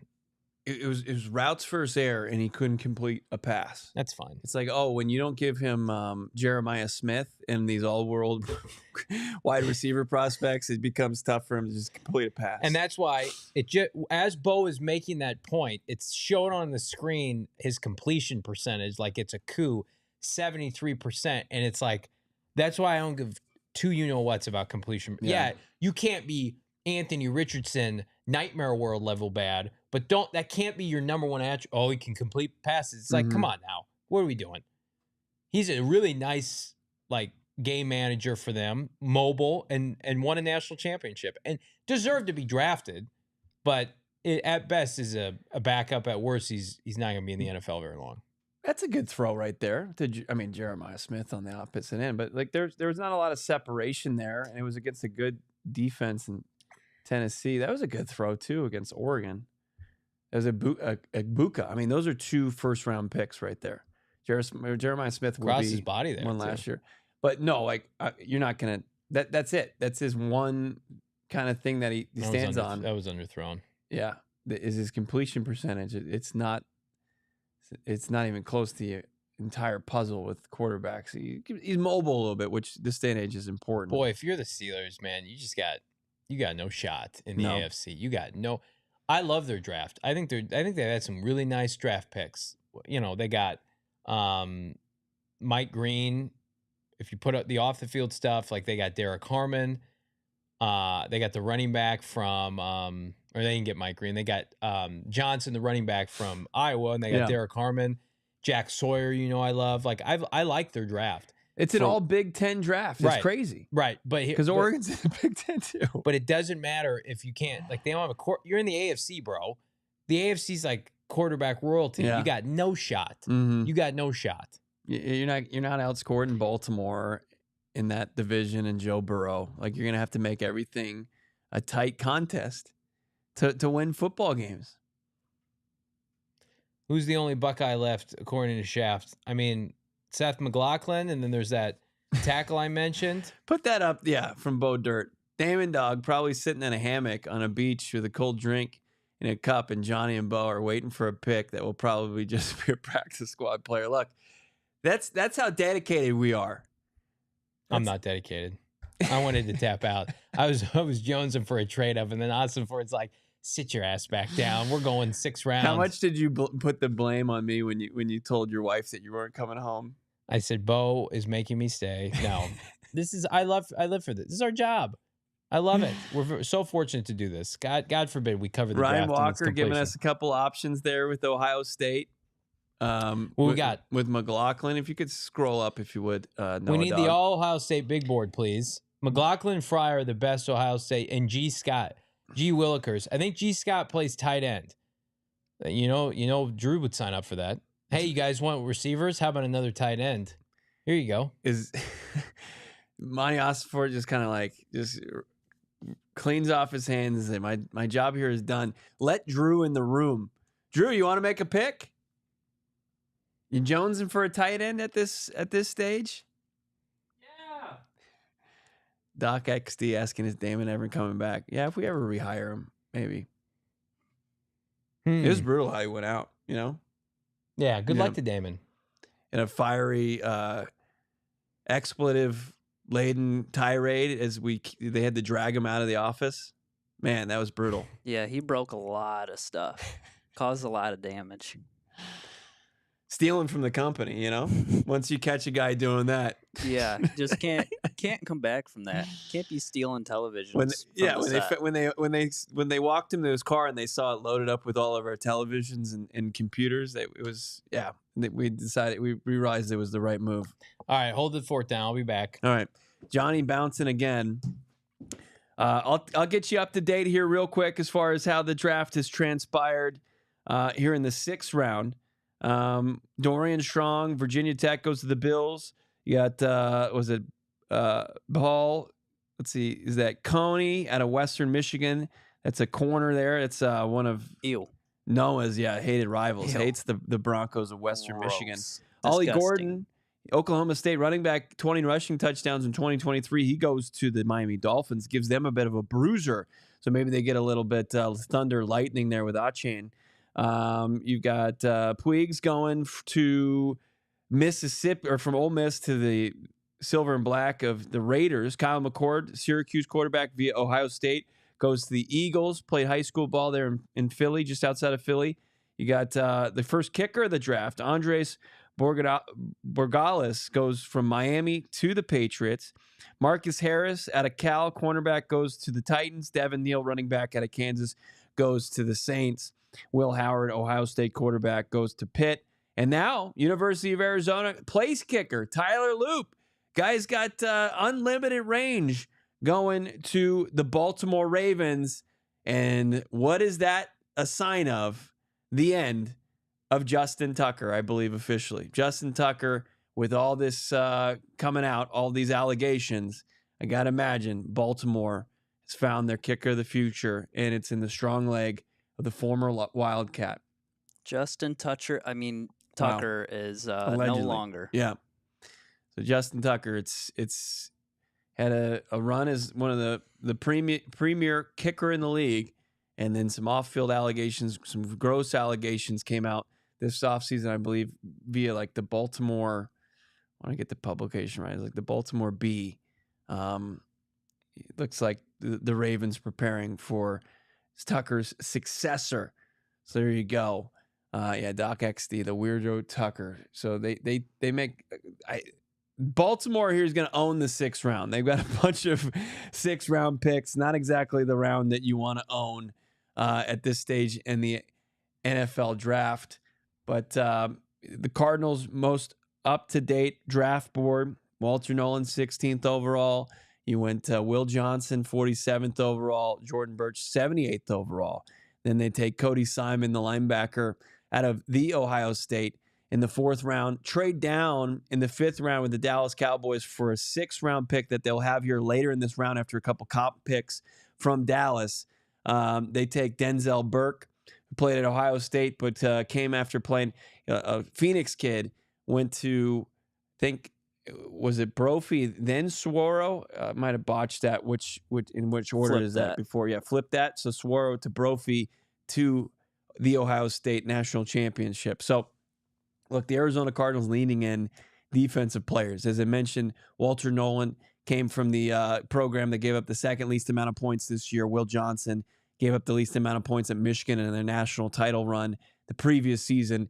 And then these Ohio State players, 16th points per game, where Oregon, Jordan Burch was in the mix there as their 3rd round pick. So, look, the Arizona Cardinals leading into the strength of this draft, the defensive side of the football. as strong as the defensive side can be, it's a testament to that. It's an indictment on the offensive side of the football. And it might be why you saw the urgency at the top of the draft for some of these teams to make sure they had a couple of their boxes checked by taking some offensive players. Because after day one, maybe early day two, it's really fallen by the wayside. There hasn't been many options there.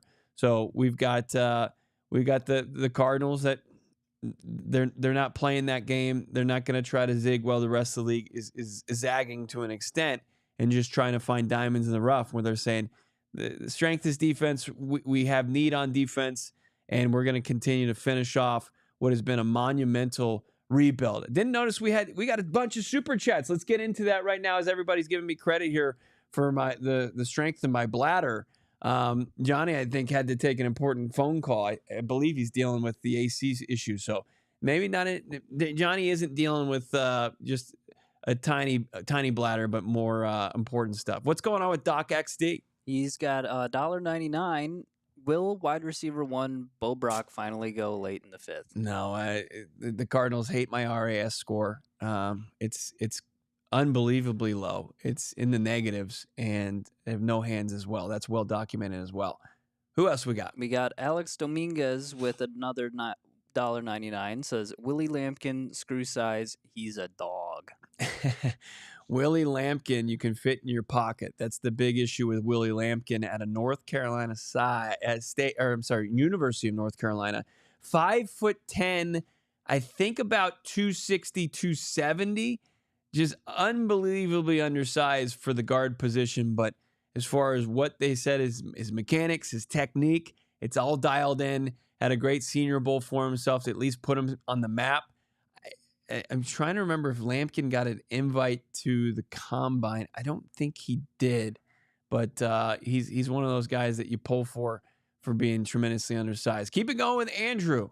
Andrew with 5 pounds says, watched all weekend in London. I've ignored my family and my need for sleep. Happy with the picks. Thanks for smashing it as always. Sleep time. Andrew Wads, thank you, my guy, for staying up with us and watching all this time across the pond in London. I hope you love the picks. Don't go to sleep just yet. Stay with us, Andrew Wads. Hopefully you got to stick around to see your super chat read by the great Noah. I'm going to be mad if these teams are using up their time. Yeah. Start putting your picks in. Let's go. Come on, Colts. Let's see. Kyle Haley with a nice crisp $20, a real crispy one. What do you guys think of drafting Will Howard? Great coverage, guys. Enjoys this time of year. Thank you, Kyle. You got takes on Will Howard? I don't know if they would have taken him. I don't think so. I think they might sign Tyler Snoop Hundley after the draft. Yeah. I think they might go with an all-veteran quarterback room.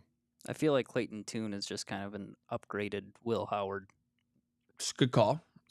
Similar skill set and 2 years in the system, in the league. They're going to let, I think, Clayton Tune compete for a spot. If it's something where he drops off in the practice squad and they can get him onto that, I think the Cardinals would stay with Clayton Tune and trying to develop him. There continues to be confidence for him in the organization. But as far as your two quarterbacks, Kyler Murray, Jacoby Brissett, that's pretty well set in stone. Yep. Diego Perez, $2. JV been too busy at his steak eating practices. Yeah, that's so true. Well, here's what I'll tell you, Diego Perez. I put down a 12 ounce, or was it a 14 ounce at the Combine? Yeah, and I 14. feel 14. I feel like I could eat at least that, if not more, right now. I feel I need some protein. I've had donuts. Yeah. I've had some sweet treats from our friends at Circle K, which I'm greatly appreciative another of. quarterback off the board. Riley Leonard. What are the Colts? My God, the Colts. Riley Leonard, who is more limited, in my opinion, is more limited than Will Howard. Riley Leonard might need to change positions in the NFL.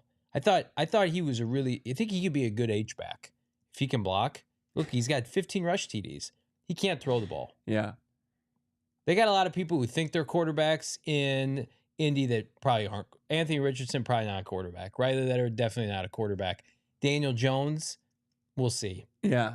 Daniel Jones throwing a touchdown to Riley Leonard. Riley Leonard is like the Christian Hackenberg of Daniel Jones. It's a lot you just said. Yeah. There's a lot that just went into that. but he's a very off-brand Daniel Jones, but very similar. Both played at Duke before Leonard went on to Notre Dame. And the big thing was in the college football playoff came out that his mom, in a motivational tactic, would text him that he sucks before every game. And I don't think she was far from being incorrect. That's actually kind of crazy. Yeah. Like, Let's keep things going. thanks, Mom. Thanks for telling me I suck. That's awesome. Doc XD just emptying out the wallet today. That's right. Will they convert a cornerback to safety to succeed Buddha? I mean, they re-signed Buddha, so no one's succeeding yet. I think Jalen Thompson making $10 million a year, he's going to be on the team. You would assume Jalen Thompson's on the team, right? Yes. Okay, so like Jalen Thompson is probably in his final year with the squad. He wasn't healthy last year. Taylor Demerson and then now Denzel Burke are the next in line, I think, to take over. It's like, but they use 2-3 safety sets, so I would say it's like Joey Blunt is probably expendable as of today. Somebody like that. But they've really churned that room, though. It's night and day what it was 2 years ago. Remember, you were trying to find guys who, like, you had to Marco Wilson. endure Marco Wilson, some of the worst cornerback play for 11 games before they just said, sit down, and then they released him. And now he's on, I think, the second team removed from the Cardinals. And you had, Antonio Hamilton, who was easy to root for, but had no business starting, had the opportunity and had the freak accident. And you just had guys like, I think his name is it Bobby Porter? Yeah. Like, there were just guys that were Antonio Hamilton. Yeah, there were just guys that had no business playing in the defensive secondary of an NFL team, and they had to run them out there. And now they've just, via the draft, just reshaped it. I mean, this is just, it's cliche. Is Tim Smith the most basic name of all time? D tackle from Alabama. It's like a Madden creative player when you're years down in the franchise mode. Yep. Tim Smith, number 50 goes to 50 is a pretty generic number, right? too. Creative player, man. Like, we put a lot of responsibility on the brain trust of JG and Ossenfort. And I'm not even including Kyler Murray's a player on the team. The decision makers, the decision makers, Ossenfort and Gannon. They have gotten a lot of support, some grace from this show because of what they had to take on in the spring of 2023. And it was a nightmare. Again, we told the story being a training camp, and it's like, this is not an NFL roster. And they have turned it over. They're going to have 28 selections, 3 free agent classes, trades, acquisitions, cuts. There's been a ton of cuts. And now they're at a point like, this is Ossenfort's vision, for better or worse. And that needs to come to fruition this fall. There are no more excuses. I don't care about the division, your schedule. You got 3 years of cap space and draft picks. This has to work now. We're going to look up and down this roster. Your fingerprints are all over it. These are your guys. I mean, honestly, the 2 of the best players on your team you inherited, Kyler Murray and Trey McBride, James Conner, right? So I think now it's these players that you drafted 2023, we're seeing some really positive signs. 2024's draft will potentially make or break Monti Ossenfort as the GM of this team. You set yourself up in that class to have 12 picks. Marvin's got to be a star, right? Darius has got to be a high-end player. Max Melton's got to be a high-end player. And if it is, then you're going to keep being able to roll drafts over on each other. But this is not Steve Keim's. We dog on Steve because it's in vogue and it's fun. He's gone. This is Ossenfort's team, for better or worse. Well, and I think that Ossenfort has done a great job in adding players to raise the talent floor on this roster, top to bottom. And it's great.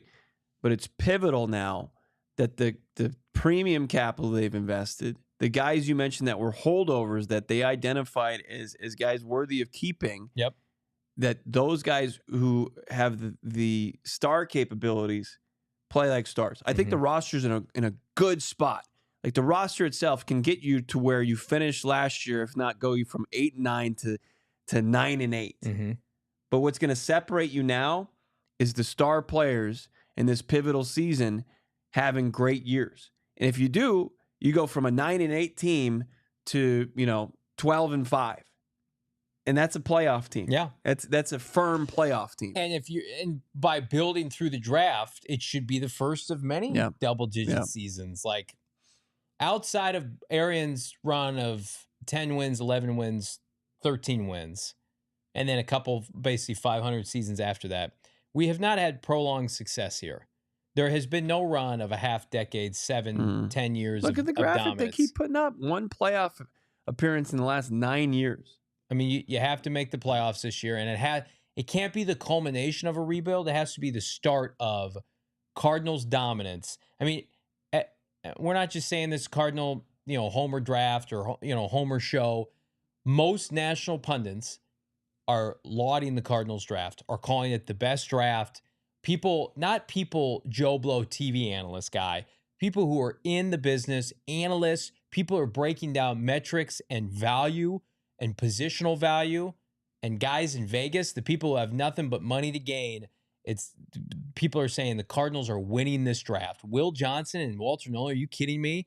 Now the value that they've added with some of these late day 2, early day 3 picks. So it's no excuses now. They are set up. Like if you were hesitant to renew your season tickets or bring your family out on a Sunday, like come out for the red and white scrimmage, come out for training camp. Yeah. This team's going to be unrecognizable in the best possible way. The offense is going to look the same. Defense is going to be night and day. Well, even with these picks and the investment, as you said, like the youth infusion about an hour ago, 28 picks, and then obviously the guys like Dermicado and Xavier Weaver and Elijah Higgins and guys that are first, second year guys now going into their third year.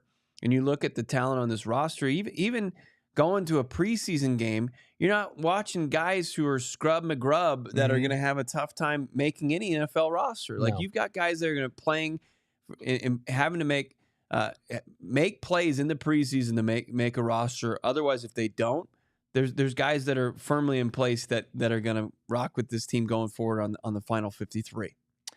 Let's get to some more of these super chats. Noah. Doc again. JG with the cornerback bullpen. Does he want a CB rotation? I mean, maybe. I think he just wants better athletes, honestly. I think that's what this is. It's just raising the floor. Will Johnson raises the ceiling because you didn't have a player like that in your room yet. Respect to the guys that they had. Now it's about raising the floor with day 3 guys. Elijah Jones, we haven't even seen. Can this guy play? What if Elijah Jones can play? We know Max Melton can play. We know Garrett Williams can play. And I think we know pretty damn well what Will Johnson brings to the table. Now it's like, if these guys go down, right? If these guys have to miss time, if we want to have a very heavy dime look, right, with multiple defensive backs, Jalen Thompson and Budda Baker have been stalwarts, but their coverage abilities were limited last year.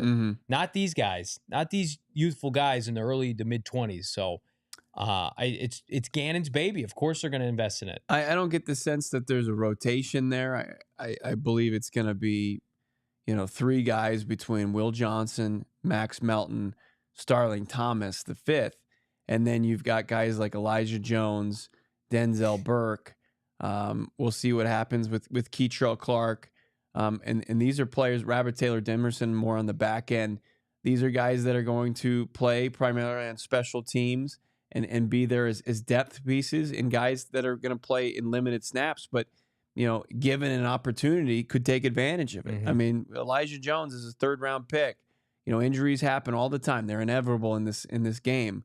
Can when given his chance, can he step up and show, hey, my skill set I was worthy of that 3rd-round pick that they used in 2024. So I don't get the sense it's going to be a rotation. I think that they want to, when they see guys who are going to win jobs, they view them, especially at cornerback and safety, as guys who are going to play the primary amount of snaps there. And then you'll have packages guys, but it's not like up front where it's going to be, it's not nearly the same as the defensive front 7 where you've got rotations interior wise and off the edge. Doc with another $1.99 says 6 OSU guys. Monty also traded for Baron Browning. Oh, that's right. Baron Browning, Ohio State. I think they also have an offensive lineman That's an Ohio State guy too. That's currently on the roster. That's going to vie for depth spot. We just make room for Jeremiah Smith next year, whenever that happens. But I don't want what comes with that pick. But I feel like it's only right that we call dibs on Jeremiah Smith. Nathaniel Thomas, $1.99 says Denzel Burke, born in Phoenix, Arizona. Welcome home. Love it. Take an AZ boy. Denzel Burke, as you mentioned, Swaro, Brophy, then Ohio State. Nathaniel Thomas, pumped about it. You should be. Take a lot of pride in your state. Like, I've seen a couple guys come through here, played high school ball, played collegiately here.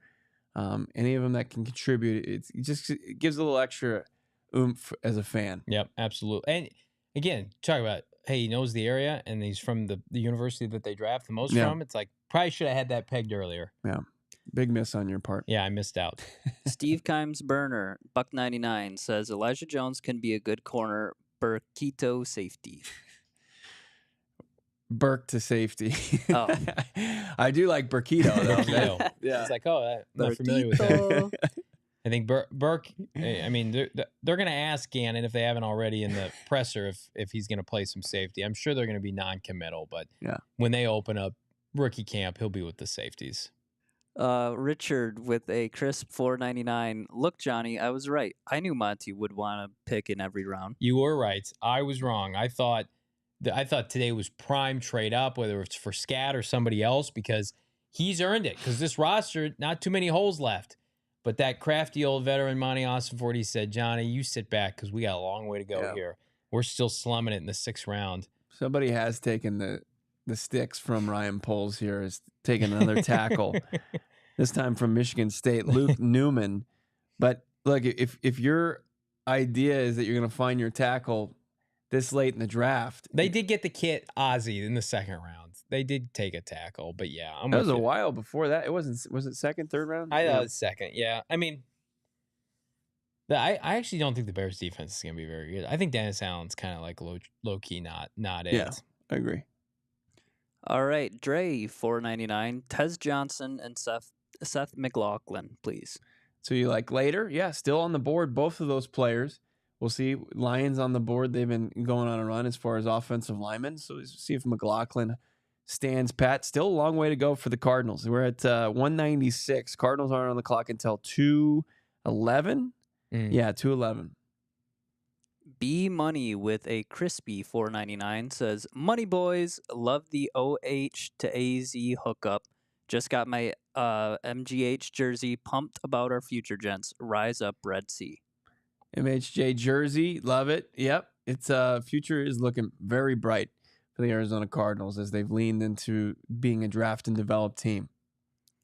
Daewoo with $2 says, don't we want a guard that Kyler can see over? Is that your case for Willie Lampkin? Because that's about the only option. The Cardinals don't like small players. Yeah. And so I know that's like, tough because Kyler Murray's small. Duh.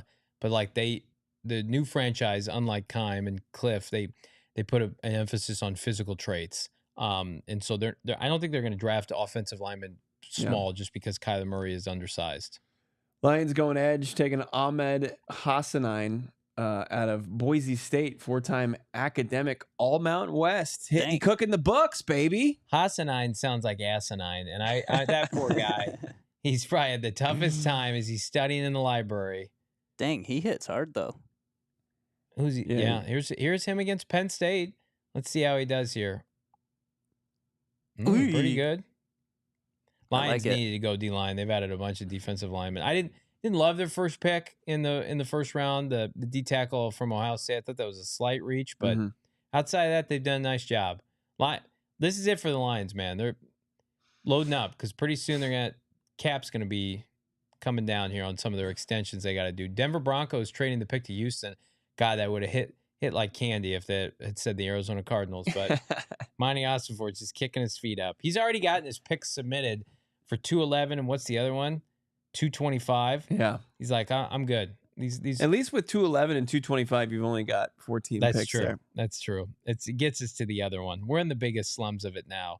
He's on Monti Ossenfort might be on auto draft.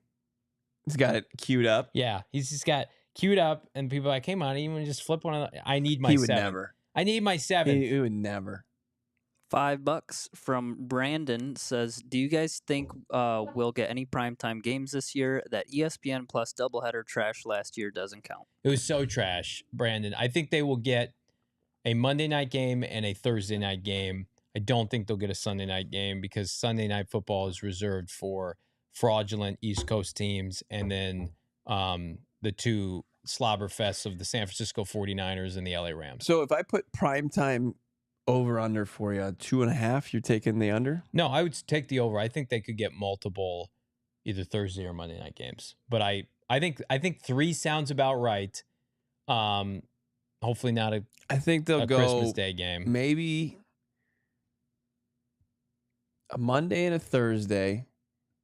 And then maybe a weird Saturday. like an international game. Okay, that's good.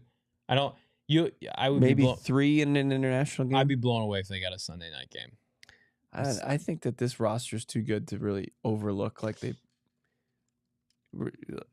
been, and they should. They came off. They had back-to-back 4-win seasons. Who's the play-by-play man on Sunday Night Football? Tirico. I'm not a fan. I don't think Tirico's very good, so I'm okay with that. All right, I'm not a Tirico guy. I'm good just doing football during the day on Sunday. Yeah, those are for watch parties with our friends at Gila. Chili's with $7.99 says, been awake since 2 a.m. Sunday here in Australia to watch day 3, but I have loved tuning in with PHNX and the boys. Everyone in the chat, much love. Thank you, Chili's. Chili's, we appreciate you. Chili's, I love that name for many reasons. Do they have Chili's down under? They got Chili's is probably triple dipper, hits incredibly hard in Australia. Chili's in a land down under. Wow. Chili's, this could be his first and last super chat after that one from producer Noah. But we appreciate you, Chili's. Get some sleep after these next 2 picks here that seemingly are taking forever. Come on, ESPN really pumping out these commercials now. My goodness. Houston Texans are going with Graham Mertz, quarterback. Stinks. He stinks. For as much as people dogged on this QB class, they're all getting drafted. Yeah. They're all getting selected. Really bad. Taco Corp, $1.99. Where's our burner at wide receiver? Marv. Andre Bocellia.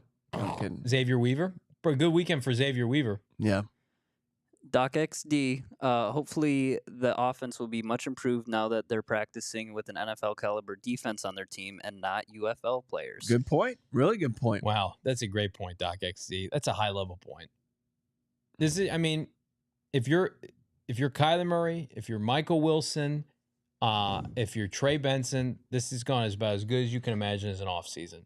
We had reports when Kyler Murray first came back in 2023 and he was running the scout team, he was lighting up Cardinals defense in practice. And I'm sure he's had an easy time the last 2 seasons taking advantage of that, where, now, things get a little bit tougher. Iron sharpening iron, truly, with the personnel upgrades on the defensive side of the football. 85 Ty Streets, friend of the family. See that with Tom Brady there, number 10. Ripping it in Michigan. Ty Streets was my dad. There he is right there, 85. My dad coached him in high school. I remember we went and watched Michigan play, and there was Tom ripping it up in relief of who was it? Who was the starter at Michigan that he took over for? That was there was Drew Henson. It was oh man, who did he take over for at Michigan? Brian Greasy. Yeah, it was taking over for Greasy. Yeah, did a nice job. Had no juice coming out though. That's for sure. Had no juice. Notable 6th-round picks via ESPN: Terrell Davis, Matt Burke, Matt Hasselbeck, Tom Brady, Antonio Brown, Jason Kelsey. How many Hall of Famers? TD's a Hall of Famer. Brady's a Hall of Famer. Kelsey will be a Hall of Famer. Mm-hmm. Antonio Brown, before we went nuts, was probably going to be a Hall of Famer. Shout out Central Michigan. What up, though? Matt Burke and Matt Hasselbeck, Hall of Very Good. Ring of Honor for their teams, but not Hall of Famers. All right. Jackson Maddox, $1.99. Desmond Watson dream still alive. He wants that 464-pound defensive lineman from Florida. Isn't it fun though? This is where you can do that because it's just fun and gross. Yeah. And it's for the headlines and for the TikTok audience. Just, hey, look at this huge lineman that went to the Cardinals. Come out and see the huge lineman. What's the show on, like, what is where it's like My 600-Pound Life or something like that? Yeah. You want him to take a player like that. My 400-pound lineman. Starring, what's his name? Desmond Watson. My 400-pound lineman starring Desmond Watson, now on TLC. That'd be a good YouTube series. My 600-pound life, they have this, they're trying to get weight loss surgery, but before they can get weight loss surgery, they have to lose an amount of weight. So they can survive the surgery. And there's the doctor that does it. He's so funny. He is hilarious. Would you know his name? No, I can never remember his name. I can't forget. I forget. And he's just like, the people, they're sitting on the bench, or they're sitting on the table in the doctor's office, and he's like, you've gained 20 pounds. And they're like, I don't know how that's happened. And he's just like, you are not worthy of the weight loss surgery. And then he's like, unless you lose this amount of weight in the next 30 days. And then they come in and then they make a point to say, they're like, I'm in starvation or I'm malnourished. And he's like, you are not malnourished. You're 600 pounds. What's that doctor's name? Does anybody know?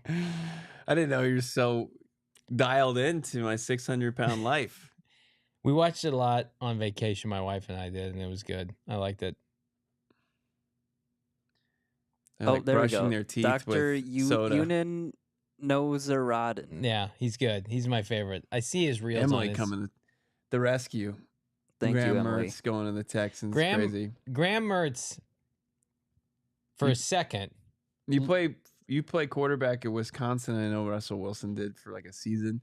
Should disqualify you for being a pro quarterback. Who's the... Okay, I don't want to get us demonetized. Who's the guy... Graham Mertz looks like the guy that's in jail now. That's under trial for... No. Yeah, he does. Yes, he does. He looks just like him. Oh, Yeah. you talking about the guy with the CEO? The handsome Lou? guy. What's his name? Luigi? Yeah. Graham Nah. Mertz looks like Luigi. Does he wear a green hat? Looks just like him. A little bit. Are you kidding me? They have the same eyebrows and everything. Is he related to the plumber? No, they're not the Mario brothers. Let's keep it going. Brian, You guys asked for this. Brian Monti Buck Ossenfort, 99. You asked for this. Sounds asinine. Laughing emoji. Talking about the Lions' most recent pick? Yes. It's like, hey, what's your skill set? I was an academic All-American. All right, let's put it up there. Let's throw it up there. Welcome to day 3 of the draft. Which also feels like that pick was 15 minutes ago, and we're in the 6th round. It was a while ago. It's crazy. We're not even in the 200s yet. Come on, draft. They're really taking Here's their what's gonna sweet happen. time. You're Later, going to too. miss these times. Bo's gonna, like a sicko tonight, start tracking undrafted free agents, and I'm not even gonna entertain it. I was going to give a fair warning to everybody because my lovely life has been holding down fort these last 3 days. As soon as we go off air, your boy's going radio silent for about 24 hours. Wow. You're so brave. Yeah, I mean, I think it's appropriate. I cannot believe they're going to make... Go follow Donnie Druin for all your Cardinals updates after this. I can't believe they're going to make 7 picks in this draft. They are so sick. But the good thing is, to my point, 211 and 225, it's going to go like that. I've liked every pick, and I've loved most every pick. I think Burch is going to be hopefully a good player for them. It did sting in the moment when they got jumped. It seemed like they got jumped for Princely. Mm-hmm. I called Bo earlier today and let him know that I think that the Cardinals did not end up with Princely. They got jumped in the process because Bo put out a tweet yesterday that the Cardinals had done extensive homework on Princely. Yeah. I think the people in Carolina Brass likely saw that tweet, and then it got aggregated by Bo Brack, and then subsequently jumped the Arizona Cardinals at pick 77. So the Cardinals then had to pivot. So if you're upset about the Cardinals losing Princely from Ole Miss, I'd be really upset if I was Walter Nolen that Bo Brack didn't allow his teammate to join him in Arizona. So do that with what you will. If we're connecting the dots, I'll here. wear that one. I'll wear it because I was just trying to do my job at the highest of my ability. You did a job, all right. And inform our audience what I knew. Warren Brinson going off the board out of Georgia. $199. The Brady pick is up. Aeneas Peebles is still available. That's who I want. The pick is in. Fruity Peebles. Jim Harbaugh he's trying to help out his boy Johnny. Go, go, go, go. Push it. Push it through. Show it. Da-na-na-na. Do it. Can they just get everybody in their war rooms a headset and they can just do the pick themselves from their chair, like Noah's sitting right now behind the Mac? Look at him just hold up the. Like you don't need to parade somebody up to the podium Branson anymore. Taylor, offensive tackle, Pitt. Exciting. Kind of messed up my Louis mock Riddick is at this point. got the best fit, man. Louis Riddick, big time believer in Tyler Shuck. I've heard him talk about Tyler Shuck so much, including our conversation. King Cam. What's he got to say there, Noah? King Cam, $1.99. What do you guys think of a desert tan uniform? I would love it. I would buy it. I would love it. I would love it more if it was a scat number 4, but it will suffice. Desert tan would be great. And like an off helmet, a tan helmet. No doubt about it. Ooh, like a matte tan? Yeah. That would be Yep. that'd be nice. You have black uniforms. You have a matte. You have a black helmet now. Don't do anything with red, white, or black. Do something different. I think the Cardinals colorway could benefit from all matte helmets, if I'm being honest with you. I don't disagree with that. Never get rid of the white helmets, though. Yeah, as your white primary. glossy, but everything else, I think that could all be matte. I agree with that. Adam Bomb Gaming, $1.99. Really seems like Monty likes the OSU guys. Loves to see it. You know, it's a novel concept to say I'm going to take great players from great universities and I'm going to hope that they work as well in my program instead of I'm going to just throw stuff at the wall and see what sticks. I'm just going to go through the motions. I mean, the Cardinals have never been in the history of the franchise a good draft and develop organization. The 2 times they were relevant in terms of postseason success, they had quarterbacks that were drafted by other teams or undrafted in Kurt Warner's instance. They've never built an organic winner, and that's the only way you can do it to sustain success, right? I mean, you look at the teams in their own division. San Francisco, the back of their success has been through the draft. Purdy, and before that, they had their run with Kaepernick, right? They traded for Garoppolo, but they've always been stacked with their own draft picks, right? You know, the LA Rams are a little bit of an anomaly, but Seattle for so long, the Legion of Boom, and all their success, they're a draft and develop team. Cardinals, there are no shortcuts. They tried to take shortcuts with trades and D-Hop and Chandler Jones, and those were great players, but you always knew they had a shelf life because they didn't originate here.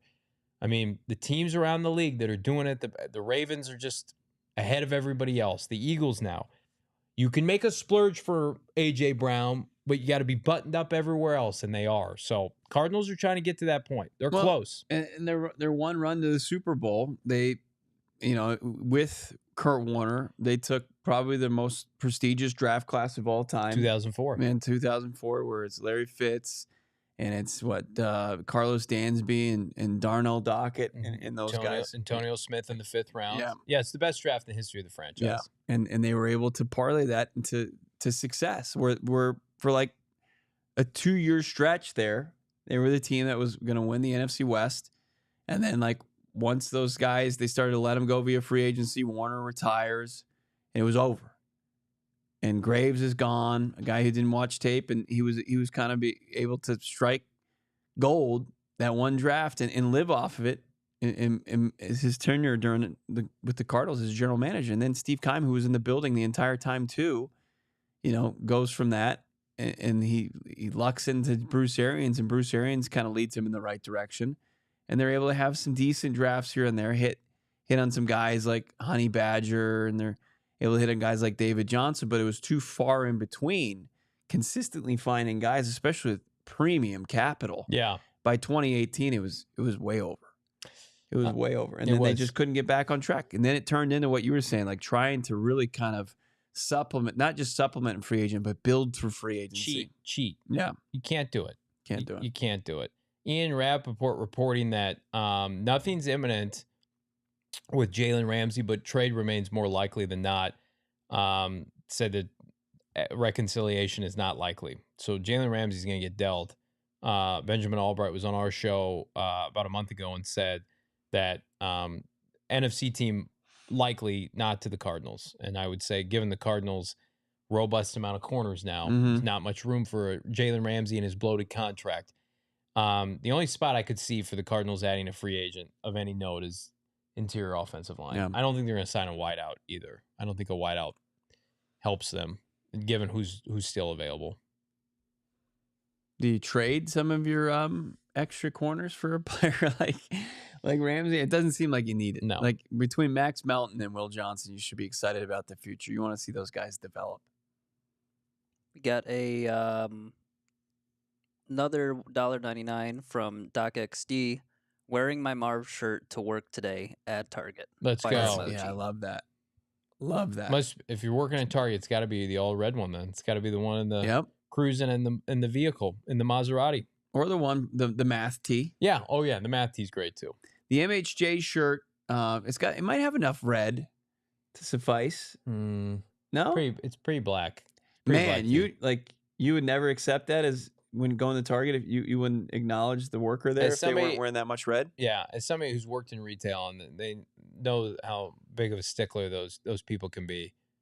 No doubt about it. Where'd you work in retail? Circuit City, then they went out of business. Why worked there? I remember Circuit City. Circuit City had the most inflated prices, and they were like, "What?" I remember. I'll never forget. It was the Black Friday before the company tanked and legitimately started selling off parts of the store. Yeah. They put us in a room and they turned on a TV, and it was the two CEOs, and they looked like the two old guys from the Muppets, and they were just like, "Give them hell." And then the company faded, faded and turned into dust. And people were coming in, they were buying furniture off the walls. It's a good time though. It was a good learning experience. You got to keep up with the times, just like Monti Ossenfort. Keep up with the times. Can't go backwards. Go in premium positions. Minnesota with 2 back-to-back awesome name picks. Kobe King, Detroit product, and then Gavin Bartholomew. Okay, from Pitt. Yeah. And then LeJohntay Wester from Colorado Another goes great name. to the Ravens. And we are now Okay, I gotta look at McVay. 7 picks. I look at McVay. McVay and his awful haircut and his dumb face. Yeah, what is with his hair? I don't know what that is. Like, what are you doing, dude? We can't be losing to this guy. They were so fraudulent last year. They started 1-4. You let them sneak back in and steal the division again. He looks like a dude that works a Planet Fitness desk. That's a good call. Does. That's he a good absolutely call. does. Or he's trying to sell you like a timeshare. He's got the look too that was popular in the 2000s out in Old Town. Like you get a lot of hair gel in there. And he's big. A good button down night shirt. That's Sean McVay's. It's really, really bad. Yeah. Is his hairline receding and that's why he's doing it? So No, he's just going. he just picked a hairstyle. He's locked into it the rest of the way out. He's got a franchise hairstyle. Poor Peter Schrager too. I know he bailed on NFL Network. He's just sitting next to Schefter now, and I just feel like, come on, Pete, you're better than this. You're selling out the ESPN for. Even though Schrager loves McVay, look at him Googling eyes all over McVay. Yeah, they're boys, right? Yeah, it's just like I get it. You just wonder who in the media can you trust, right? Can you trust Jordan Schultz? Can you trust Peter Schrager? I can tell you right now, we've spent time with Mike Garafolo. You can trust that guy. He's unbelievable. Mike Garafolo has been a tremendous addition to our team. Mm-hmm. Some of these people, you just don't know. What's the agenda? What's the hidden agenda? What kind of narrative are they pushing, right? I hate that they got a future first for a late first round pick trade down, but I also do like that they got a tight end with their top pick. This draft is not going to help them this year. No. They're not going to be helped by this draft. Dallas with another, just 4 great names in a row. A Johnny Cornelius. Amazing. Yeah. It is a tremendous name. Oregon tackle. It's I mean we've reached the creative player name just AI that's going on right now. They're just churning through these names. Diego Perez. Johnny would love to be McVay. 1,000%. That doesn't mean I have to like him right now. 1,000%. Oh, McVay is definitely one of those guys that you pull for if he wasn't the head coach of your rivals. He owns the Cardinals. He's the Cardinals' dad, Daddy McVay. Devontae Adams, I'm convinced, is going to be bad. See, they've had such a bad draft that they're talking about Devontae Adams right now. You know who's going to shut down Devontae Adams? Will Johnson. Will Johnson's going to go up against Devontae Adams. You're going to be like, where was Devontae Adams that game? Devontae Adams, like 32 years old. Will Johnson's like, I'm about to put Devontae Adams on notice. Garrett Williams. E.T. is my co-pilot. Mel Kiper being so upset over Sanders is so strange. Mel Kiper had him as his top quarterback. That's why he's upset. He feels like he looks bad, unbelievably wrong. So he's upset about it. He doesn't like it. It's all about his ego. It has nothing to do with Sanders' fall to where did he end up going? 5th round? Was he a 5th rounder? Yeah. Who he cares? was the top of the 5th round, right where we all thought he would go. But he's washed before he even started. He had, I think, Sanders is his 5th overall player. And he went in the 5th round. To a classic great QB spot in Cleveland. Luke saying McVay's hair isn't receding. The frosted tips are melting into his forehead. That is accurate. It almost looks like there's too much product in it, and it's hard. It's hard to the touch. I would imagine since at least 2007, there hasn't been a day that's gone by that he hasn't put product in it. Okay. It's definitely, you guys remember like the LA gel? That's what I was thinking. I was trying to remember what it was called. Yeah. Got a nice 20 ounces of that sitting on his bathroom counter. Yeah, it's good lather. We can't be losing to this team. Come on. Somebody needs to put Matthew Stafford in the dirt, in the turf. As these other teams try to navigate and build on their roster in this division, do you think that they've been, what Monti Ossenfort's done is put the Cardinals really firmly on their radar?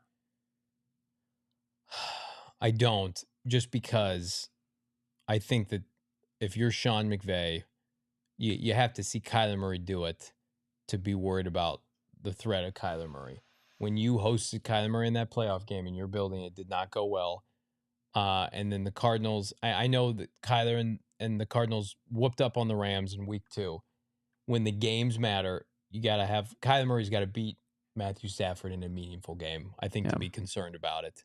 And unless you just build a roster that's immune to it.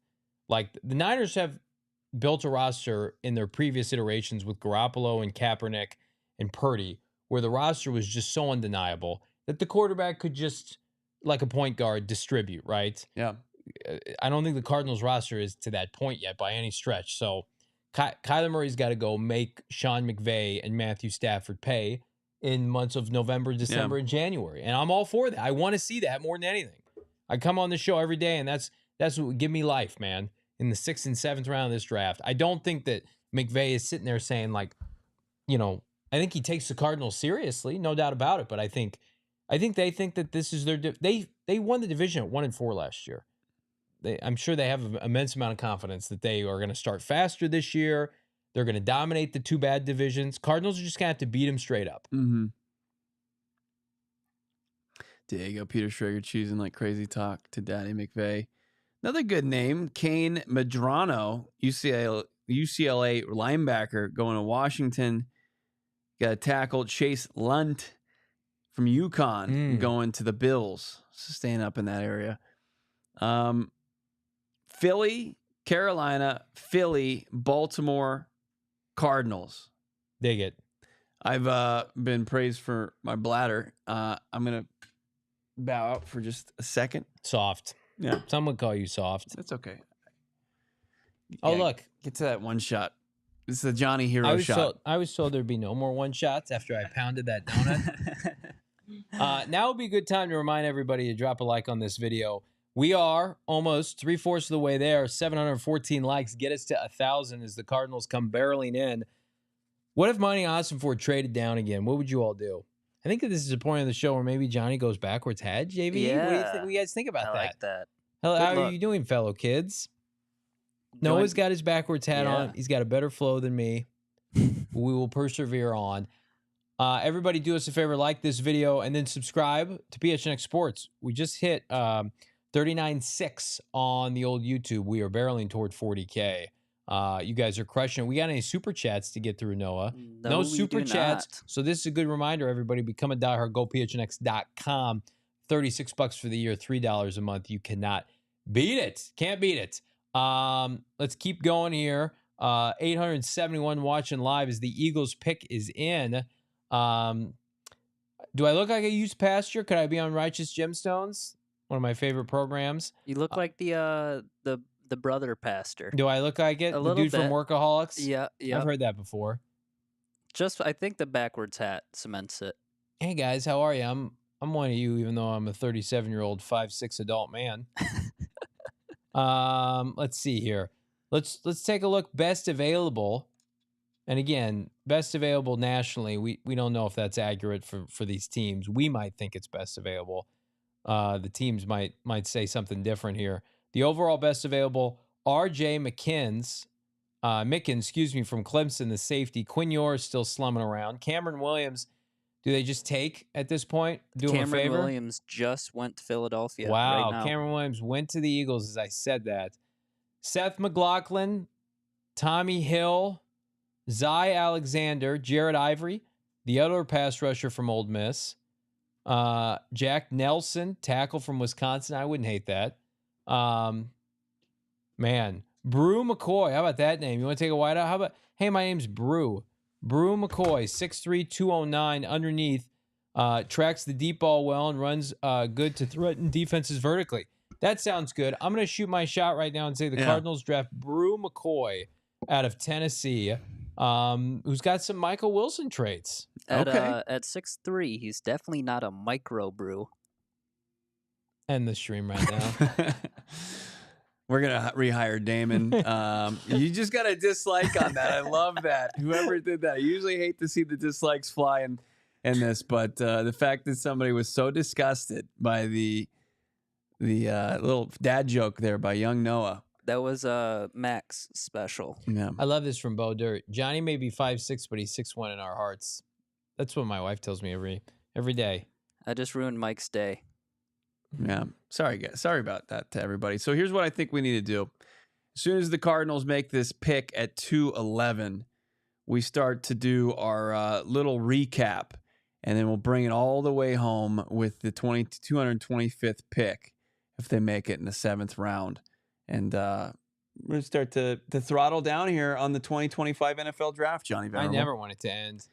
We've gone 15-plus hours of live content here in the last 3 days. It's because of all of you. So keep going. It's an endurance test, and those who are strong enough will be rewarded with a Hall of Famer here at 211. Somebody, whomever Boston Canton, whomever they take at 211's is going to be in the Hall of Fame. I can tell you right now. Emily liked my joke. Thank you. Why do I feel like this pick right here is going to be just straight fire from Monti Ossenfort? Look at the Bills. Max Harrison, TJ Sanders, Landon Jackson, Dayon Walker. That's a really intriguing class. They're going all defense too. All defense, but Dorian Strong. They take Chase Lunt, who looks like he's Shane Gillis. What? Does he? Yeah, a little bit. He got a little red in his face. He does beard, look though. like he's got a bad goatee though. Yeah, real bad. You know, if you ever get the inkling like, hey, goatees might be coming back, I think that sense is wrong. You're sorely mistaken. Especially, and I love people with red hair. I don't know if red hair or goatee is the look. Yeah, putting that out there. The Mark McGuire home run chase, and I do love me some Big Mac. I don't know if you want to draw attention to that. Red hair is a beautiful thing in the right circumstance. We're almost at what, 750 likes, 740 some. Yeah, let's get to 750. Let's take it home to 1,000. We need 1,000, like we need air. The Ohio the State Rules Life wants Restrepo in his 4.840. What would you? Restrepo will at least be interesting. I don't know if Restrepo fits what this team is about. Isn't he kind of a off the field character? He's like one of those guys just known for his work ethic. Put up some monster numbers at Miami, but just an egregiously bad 40 time. I think he made up for it with a decent. Isn't he pretty small too? Isn't he about 5'10"? Yes. Just an absolute sloth out there on the field. Yeah. I don't think he could hang with the Cardinals. Who is that again? Wide receiver core. Restrepo? Yeah, Sloth. Yeah, Miami wide receiver. Then we got pick is in. Eagles have selected. They went. Ravens are on the clock. Cardinals are on deck. You missed the earlier that the Eagles took the tackle from Texas. That's a Cameron Williams? Yeah, not a good player. Good luck to him, though. But went to Texas, fell in the draft. People are going to praise Howie Roseman for that. No doubt about it. Look at the value. I have enough Christian Jones at home, thanks. Yeah. Calvin Banks, Christian Jones. Are we on the clock? No. Xavier Reposado.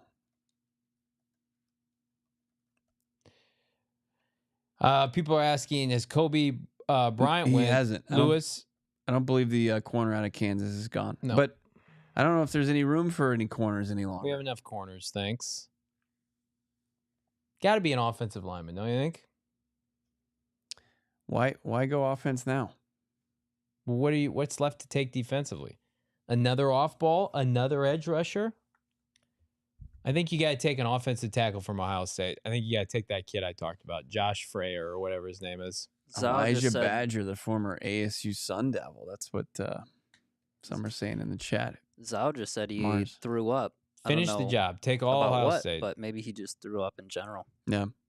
Just letting everyone know. Hey, hydrate. CVK, Mike Myers saying Logan Brown. A couple McLaughlins in there. Sarah McLaughlin. Any fans? On the arms of an angel, right? Yep. On the wings of an angel? That Sarah McLaughlin late night ad that would run with the pets that were about to be put down got me every time. I had to switch the channel. Yeah, absolutely ruined Seinfeld. Yeah, couldn't. Like, I'm trying to. Yeah, couldn't. You just hit down on the remote. It's like, I don't want to see that pug crying on TV. Yeah. Get that out of here. Antoine Powell Ryland, edge out of Virginia Tech, had 16 sacks last season. Wow. For the Hokies. And the Eagles get him must be second of back-to-back picks. Must be real stiff. If you're getting 16 sacks in a single season, what's this guy's measurables? 6'3", 250. They get a little bit of a under the radar steal. They might have. You love ACC defenders, don't you? I do. They're my favorite. Ravens on the clock. The pick is in. The Cardinals officially on the clock. We've made it. We've made it to the 6th rounder that the Cardinals have no business taking. Trade that 7th. Flip that 7th, Cardinals. You know you want to. All right, so the Ravens pick. Do we know which pick it is? What are you laughing at? Our guy Howdy Pilgrim sending me the clip of the doctor from our conversation about is it 1,000 pound life, 600 pound life, 600 pound life. Yeah. He's appreciate great. Howdy Pilgrim. Peebles goes right before the Cardinals. Oh man, Aeneas Peebles, one of my favorite first team All ACC players. It's definitely not because I love saying his name. Aeneas Peebles goes to the Baltimore Ravens. I like the Ravens draft. I mean, the Arizona Cardinals social media team is telling us to hold our breath for the 211th pick. Don't you dare. If they trade down again. No, they're on the clock. That doesn't mean they can't deal down. Yeah, they did that last time. They were on the clock, then they traded down. Let's see here. Nothing yet. People are sickos in the chat are asking for a trade down. You're sick. You guys are sick people. Doesn't matter. I mean, there's only so many picks. Yeah, you just don't want them to trade down below 225. They might. Don't say that, Johnny. They could. They're on the clock. They're letting the time run. They have no business making this pick. Monti Ossenfort, he's watching the stream live. Yeah. He's twisting the knife. Cardinals are on the clock, and they have not made their pick. Can't believe we're still alive. Did they get? Were they trying to get Peebles? Were they big Peebles people? No, Look we're at not that. taking. Just watching the former picks. It doesn't put a smile on your face watching Walter Nolen, Will Johnson. And then I have to look at the clock. Cardinals letting the clock run, doing their due diligence at pick 211. The Sparrowby flipped for Jair Alexander Flip it for a premium player. This 6th rounder better turn to gold real quick here. The pick is in. The pick is in for the Arizona Cardinals. Let's see if anybody has it. Feverishly checking Twitter. Billy Price making an appearance in the chat. We got 1,000 people watching Pick 211. I love you all. Like this video. Cardinals social media has followed up with hold your breath to got our guy all the way down here in the 6th round. Wow. No doubt about it. No doubt about it. Never a doubt getting our guy. All right, everybody go predictions. I'll go offensive line here. I'll say O-line. You think the run ends on, but with an Ohio State player? Does that run continue? Yeah, okay. I'll shoot my shot. I think it's Josh Freyer, offensive lineman from Ohio State. I think they're just going to say F it, Ohio State. Ryan Day I'm going to say, yeah, is our farm system. interior offensive line, but let's see what it is. I'm picking Tez. That's my pick. Tez Johnson? Yeah, That's why who you're not? saying? I don't think he's on their radar. Nobody knows yet. I think they've got people from Bon Jovi cover bands now doing the picks at the podium. They have no more options out there. My God, this is torture. Cardinals take almost the whole time. We don't Isaiah Bond. They're not taking Isaiah Bond. Come on, guys. Nash would be interesting. Here's the selection. Here we go. Ohio State again. Let's go. Hit me with it. Hayden Connor, guard out of Texas. So the first offensive player is on the board for the Cardinals. They have joined civilization here on the offensive side of the ball. Hayden Connor, now one of 9 Longhorns that are drafted and counting. Interesting. So they take Christian Jones late last year in the 5th round. They take his former teammate a draft later, Hayden Connor, 4 sacks allowed and 1,500 pass blocks. So productive there. But you're looking interior-wise, what's he offer as far as the run game?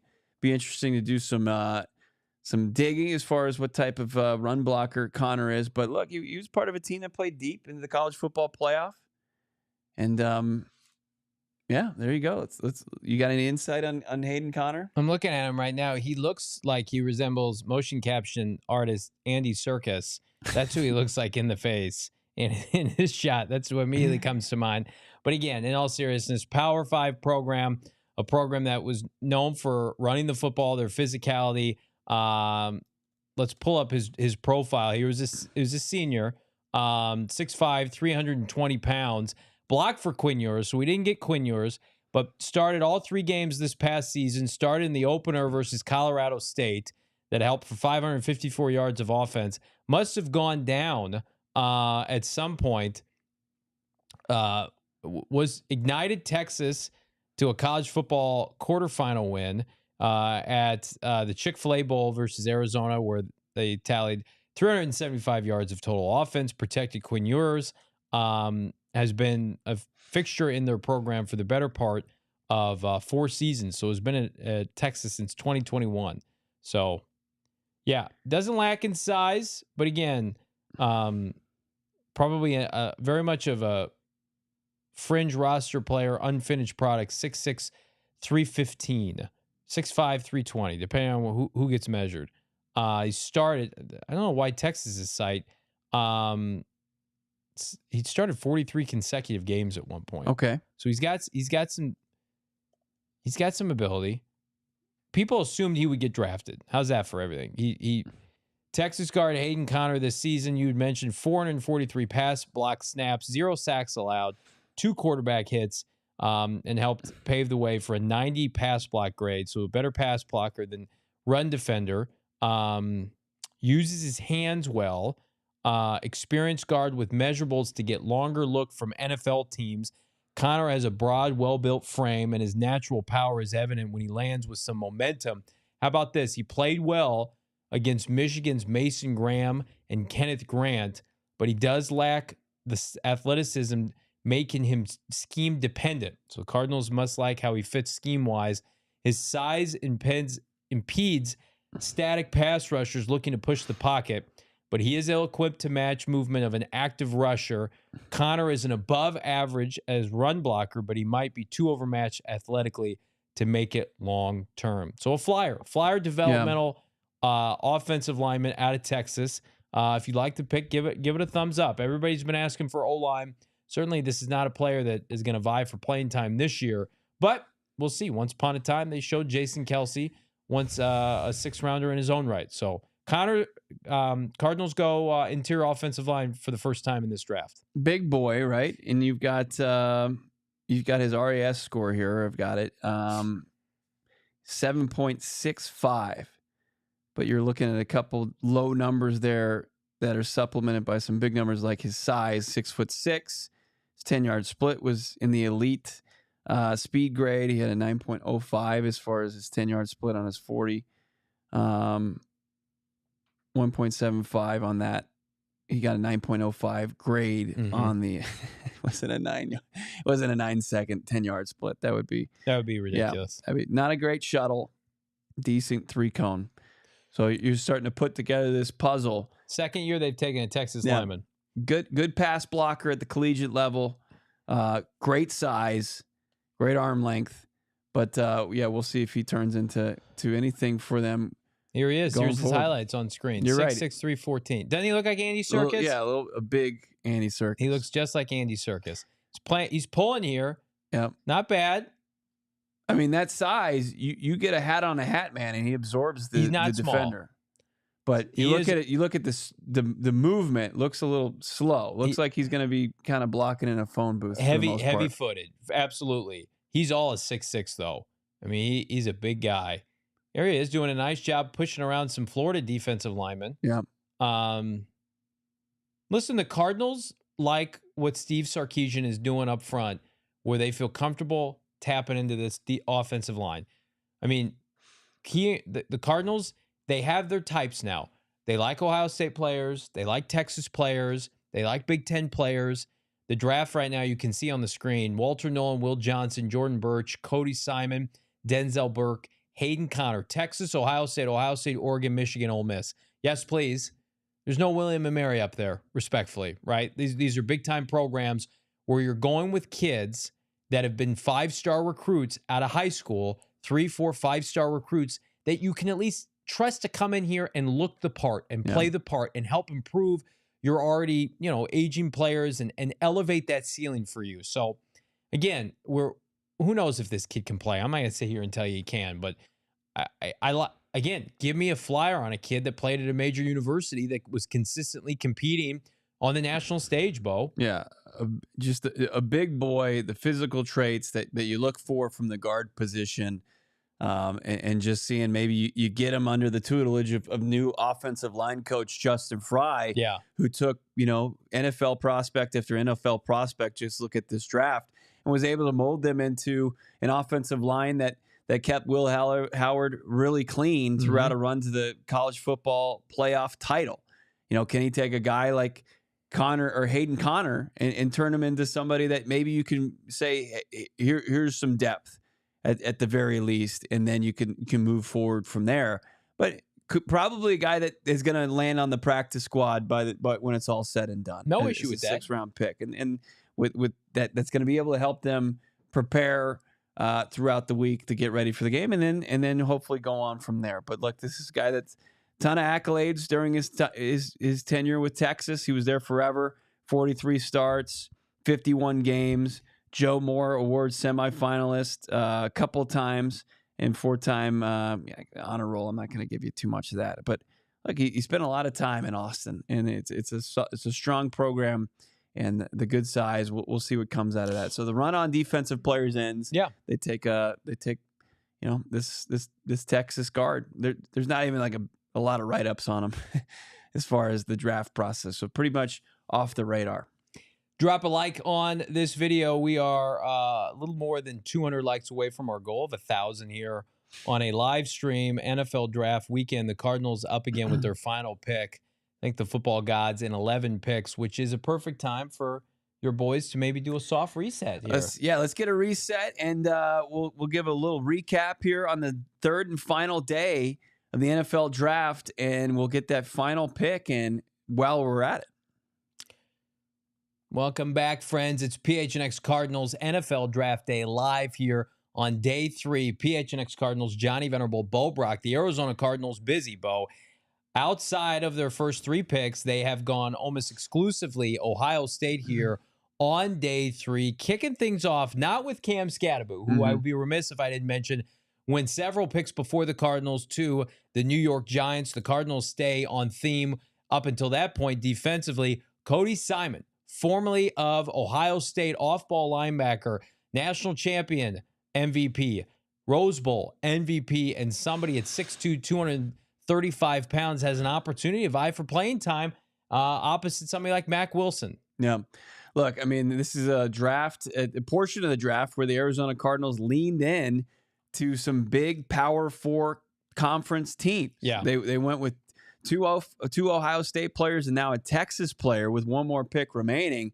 They're going on guys that were recruited high and guys that have incredible physical traits and athleticism. And because at this point in the draft, you're just taking like prospects there where you're not going to find probably the productivity. Even though their last, pick from Texas is the guard, is a guy that, in 1,500 pass block reps, only surrendered 4 sacks. While at Texas, that's impressive.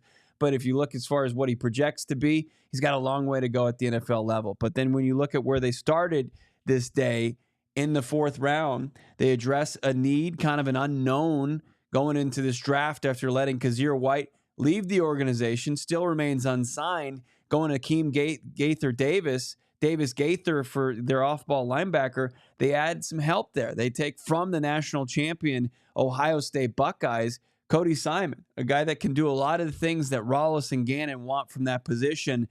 Simon, along with Denzel Burke, who they take a round later after a trade down with the Dallas Cowboys. I know you got a ton of corners on this roster, but a guy that has potential to be versatile.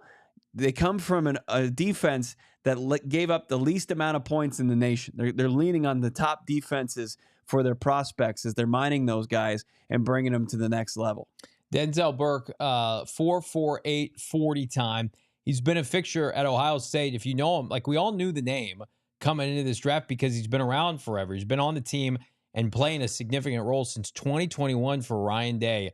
3rd team All Big Ten. Honorable mention the next year in 2023, 1st team All Big Ten. And then this past year, honorable mention again, tied the team with the lead of 2 interceptions, started all 16 games en route to the national championship. Had many people assuming he was going to be a high day 3 pick. He fell to the Cardinals. Good on them. They traded back. They still got their guy, somebody who a lot of people, again, had a 4th round grade on. And, you get differentiating, statistics as it relates to measurements, his numbers. Is he 5'11"? Is he closer to 6 foot, right? Here's what I know, is that Jonathan Gannon is the kingmaker of defensive backs. And I have watched every defensive back that this team has drafted under Jonathan Gannon that's been healthy produce. Garrett Williams producing. Max Melton producing. Taylor Demerson in limited snaps looked like one of the best players on the flipping team last year in the preseason, will produce. If they want to sign off on this kid, they say, hey, you sit and learn this year. Play some special teams, right? Cover kicks. 2026, Jalen Thompson's maybe not here. Come be our 3rd safety. Come have an opportunity to push, if Budda Baker eventually retires in a couple of years. I just keep this pipeline going with supremely gifted athletes that play big-time college football, national champions. Cody Simon, Denzel Burke, love those 2 picks to kick off day 3. Yeah, you can't really find any true fault in the selections. And leaning into the strength of this draft on the defensive side of the football was clearly the plan, and never those slim opportunities to take an offensive player in the first 5 rounds at least worked for Monti Ossenfort. And he continued to just revamp this defense and add depth pieces, and we'll see, how much they can kind of vie for playing time here in this first round, or these as 4th and 5th round picks, and now 6th round picks. It's a different day though for Arizona Cardinals as a football team. Like early on in year 1 of the regime and year 2, there was ample opportunities for guys drafted in day 3 to go take on some jobs, whether it's snaps on the defensive or offensive side of the football, and definitely on teams. Yeah. But now those jobs, there's only few up for grabs. So we'll see if these guys with, top Power 4 conference teams that are in the college football playoff and winning national championships, if they can take that background and use it to their advantage to earn some playing time for Gannon, Rollis, and Drew Petzing on the offensive side of the football. Big difference compared to the last 2 days, where I think you drafted with your first 3 picks 3 guys that are going to vie for starting roles this year. Yeah. Whereas today it's more about the future of this team, and if you can find, I hate to say diamonds in the rough, but can you find guys that can get through all 4 years of their rookie deal, and God forbid get a second contract, right? Develop. Well, if Denzel Burke becomes nothing more than a rotational corner or rotational safety, it's still a good pick. Cody Simon, you probably have bigger expectations for him as an off-ball linebacker. I think they, talking to Fran Duffy, you drafted him. He may not develop into this, but you drafted him to be a starter at some point for a defense right now that needs an infusion of youth and athleticism at off-ball linebacker. And then we talked about this offensive lineman that they took out of Texas, Hayden Connor. I mean, Yelder Froholt once upon a time was a 4th-round pick. Evan Brown was undrafted. I think, again, until they show me otherwise, I trust their acumen when it comes to interior offensive linemen. I trust their acumen, period. I think the only kind of misstep so far has been, Jonah Williams, but he's been injured, right? Mm-hmm. I think they know how to push the right buttons. They have a type, clearly, and it's not the super athletic guys necessarily, but you have to play a part physically. He is all of 6'6", right? You mentioned, phone booth opportunities. They'll carve out a role for him, whether it's practice squad or special teams. You don't just throw stuff and see what sticks. Your Christian Jones, they like what the Texas Longhorns do up front. Big physical maulers, right? Mm-hmm. This is not ACC, run and shoot offenses. This is an offense that very much knew who they were. Protecting Quinn Ewers, going north and south, working off of play action. Who's that sound like? It's what the Cardinals want to be. That's who they are offensively. You got to wonder if you can get more playing time from Jonah Williams in year 2 after signing his free agent deal and being bogged down by injuries, how much that could potentially benefit Isaiah Adams playing next to him at right guard. Yeah, absolutely. Because we've seen that where there's, a little inconsistencies as far as who's playing tackle, who's playing guard. And that was there was a lot of kind of movement on that side of the line last year. If you can get Jonah Williams to stay healthy, what that can do, and maybe you can even improve as far as protecting Kyler Murray and limiting his stacks. And they kept it already pretty low at 30 last season. So there's enough confidence in that group to where the Cardinals didn't view that there was any upgrades in this draft, especially as they got further and further down the board. And there might have been some guys they eyed it, at the top of the draft, and you see. Early on, you see Will Campbell go off the board, Mimbu go off the board, Kelvin Banks Jr. go off the board, and then at 16, and then after that, you got Simmons go, you've got Donovan Jackson you've got Gray Zabel go, and it's just pretty much, it's pick clean in what's not even a strong offensive line draft. Yeah. Who's going to come in and truly vie for playing time over Evan Brown, Isaiah Adams, the other veterans, Jonah Williams or Kelvin Beachum? I don't know if there were the prospects, enough of them in this draft in order to make the case for that. So they went with the defensive side of the football and just they were dead set, hell-bent to get this unit up to speed. I mean, they were a great group last year as far as consistent. Week in and week out, you could get that bend, don't break. And sometimes, just due to lack of personnel and talent, they gave up. They had tough games against the Carolina Panthers. But then you had a 3-game stretch where you kept the opposing offense out of the end zone. Now I think Nick Rollis, still in his youthful age as a defensive coordinator, has a real chance to become a future head coach as early as this year, what they've done as far as revamping this defensive side of the football. Some good quotes here from Teo Mackey of AZ Central from Hayden Connor, presumably on his conference call. I take a lot of passion into my greatest strength, which is my football IQ. I prepare like nobody else. I'm extremely versatile, and I'll take whatever opportunity arises. I know I'm good enough to fight for a starting job, but if they need me to be the 6th, 7th guy, then I can do that. I'm humble enough to fit wherever. So again, has a full kind of understanding of what, is expected of him coming into this locker room, which I mean, like, you're going in an interior offensive line with some staples of this team. Yelda Froholt, wouldn't be surprised. Eventual team captain, Paris Johnson Jr., Evan Brown, Isaiah Adams, and of course the aforementioned Jonah Williams and Kelvin Beachum. Kelvin Beachum, by the way, 7th-round pick. Lyle Sedline, one of the most famous Cardinals of recent memory that was like a notable stalwart before Yelda Froholt, undrafted out of Texas. So Cardinals have had some success targeting Texas offensive linemen in the past, but you see the humility in this class. You see the want right where Will Johnson yesterday talking about chip on his shoulder, upset where he fell.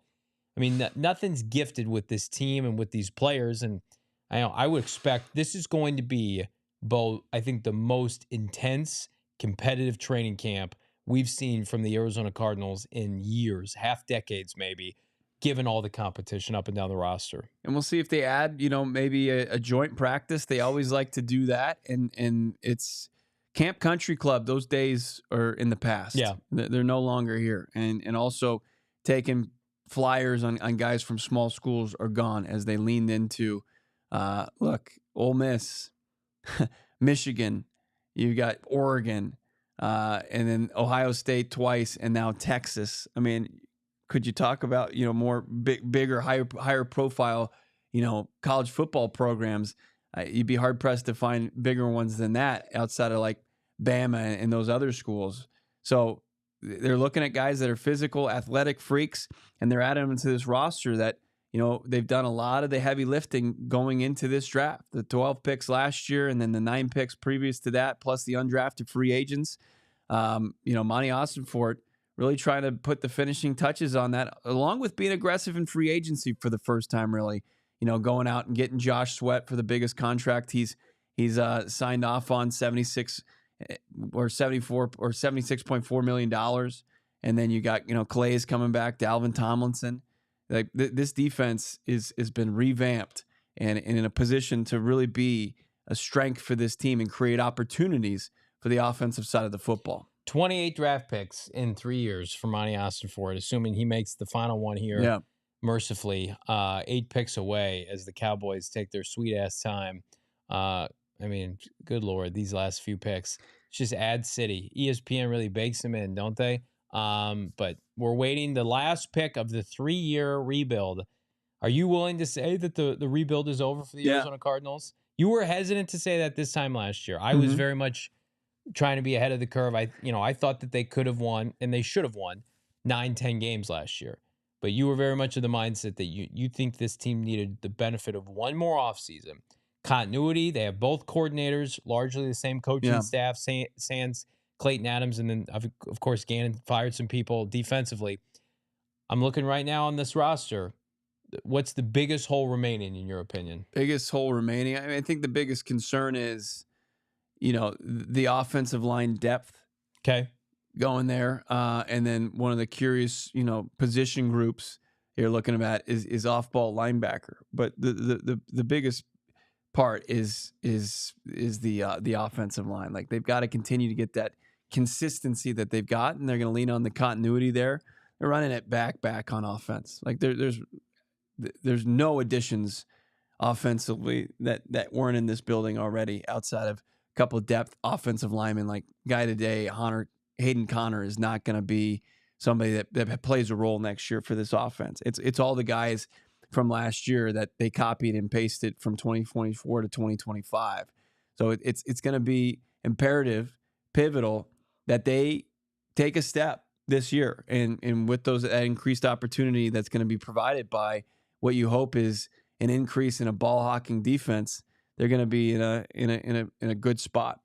I would say, I'll double down with you. I think the interior offensive line is a little bit vulnerable. Just, last year you knew, like, okay, if Will Hernandez goes down, you've got Isaiah Adams. Like, who is the Isaiah Adams of that group now, where you really don't have an heir apparent with respect to the kid who they just drafted? Yeah. You need some good luck and some health in that position unit. I would also say, the edge rusher opposite Josh Sweat, Burch, we're going to have to wait and see what he can provide.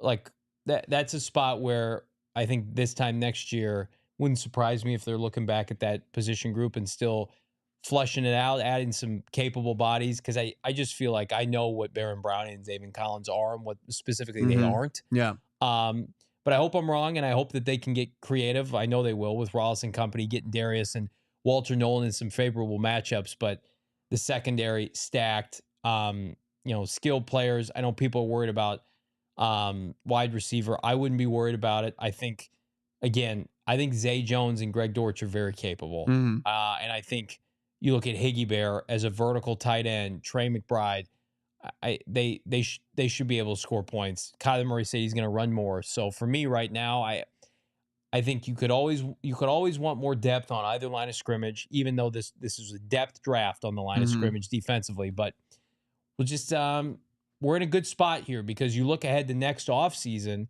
they don't have a ton of free agents. They got this. I mean, the best players on this team, you hope, are the guys that Ossenfort drafted 23 and 24. Right. And then you just continue to roll that over. So this has a chance, if they've hit the right button on a lot of these guys, to be able to have a special status in team building for the first time in a long time. Fast food star Billy Price saying re-sign Will Hernandez, cut Sean Murphy-Bunting, any post-draft moves to expect. Yeah, we'll see what, Will Hernandez still, trying to make his way back from I'd bring him back. Knee surgery. Yeah. I think it's, you got to check that box. You got to get healthy and then hopefully have that conversation. I'll pull up here best available NFL free agents here. And you're going to get a lot of guys that I think the Cardinals would want no part of. Like Amari, the Cardinals aren't signing Amari Cooper. I wouldn't assume. Right. The beauty of this weekend is these guys they do so much for you on special teams. Is it Elijah Moore an option? Maybe. Aaron Rodgers not an option. Keenan Allen, old and slow. J.K. Dobbins, no. Justin Simmons, no. Julian Blackmon, no. A lot of safeties. Asante Samuel Jr., not healthy. Kazir White, the best available off-ball linebacker, I would say no. Zadarius Smith looked old last year, 33. Then Rasul Douglas. If that perfect free agent wide receiver was there, I do think they would have targeted them. They have not targeted in 3 off seasons a receiver of note in free agency. They like Dortch. They love Michael Wilson. They love Marv, right? And Zay Jones, as bad as his suspension was, they knew about it, and they brought him back willingly. So, yeah, I just feel like Zay Jones is what everybody wants the free agent wide receiver to supplant. I just don't think that's going to happen. I think Zay Jones is firm with this team.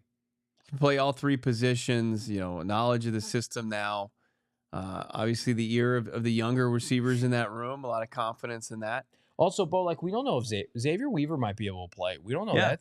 I mean, they stashed him all season long. Yeah, they didn't even risk putting him on practice squad. They kept him on the active roster. They didn't make him active on game days most of the time, but they see something in Xavier Weaver, so they probably want to see a step this year, and this is gonna be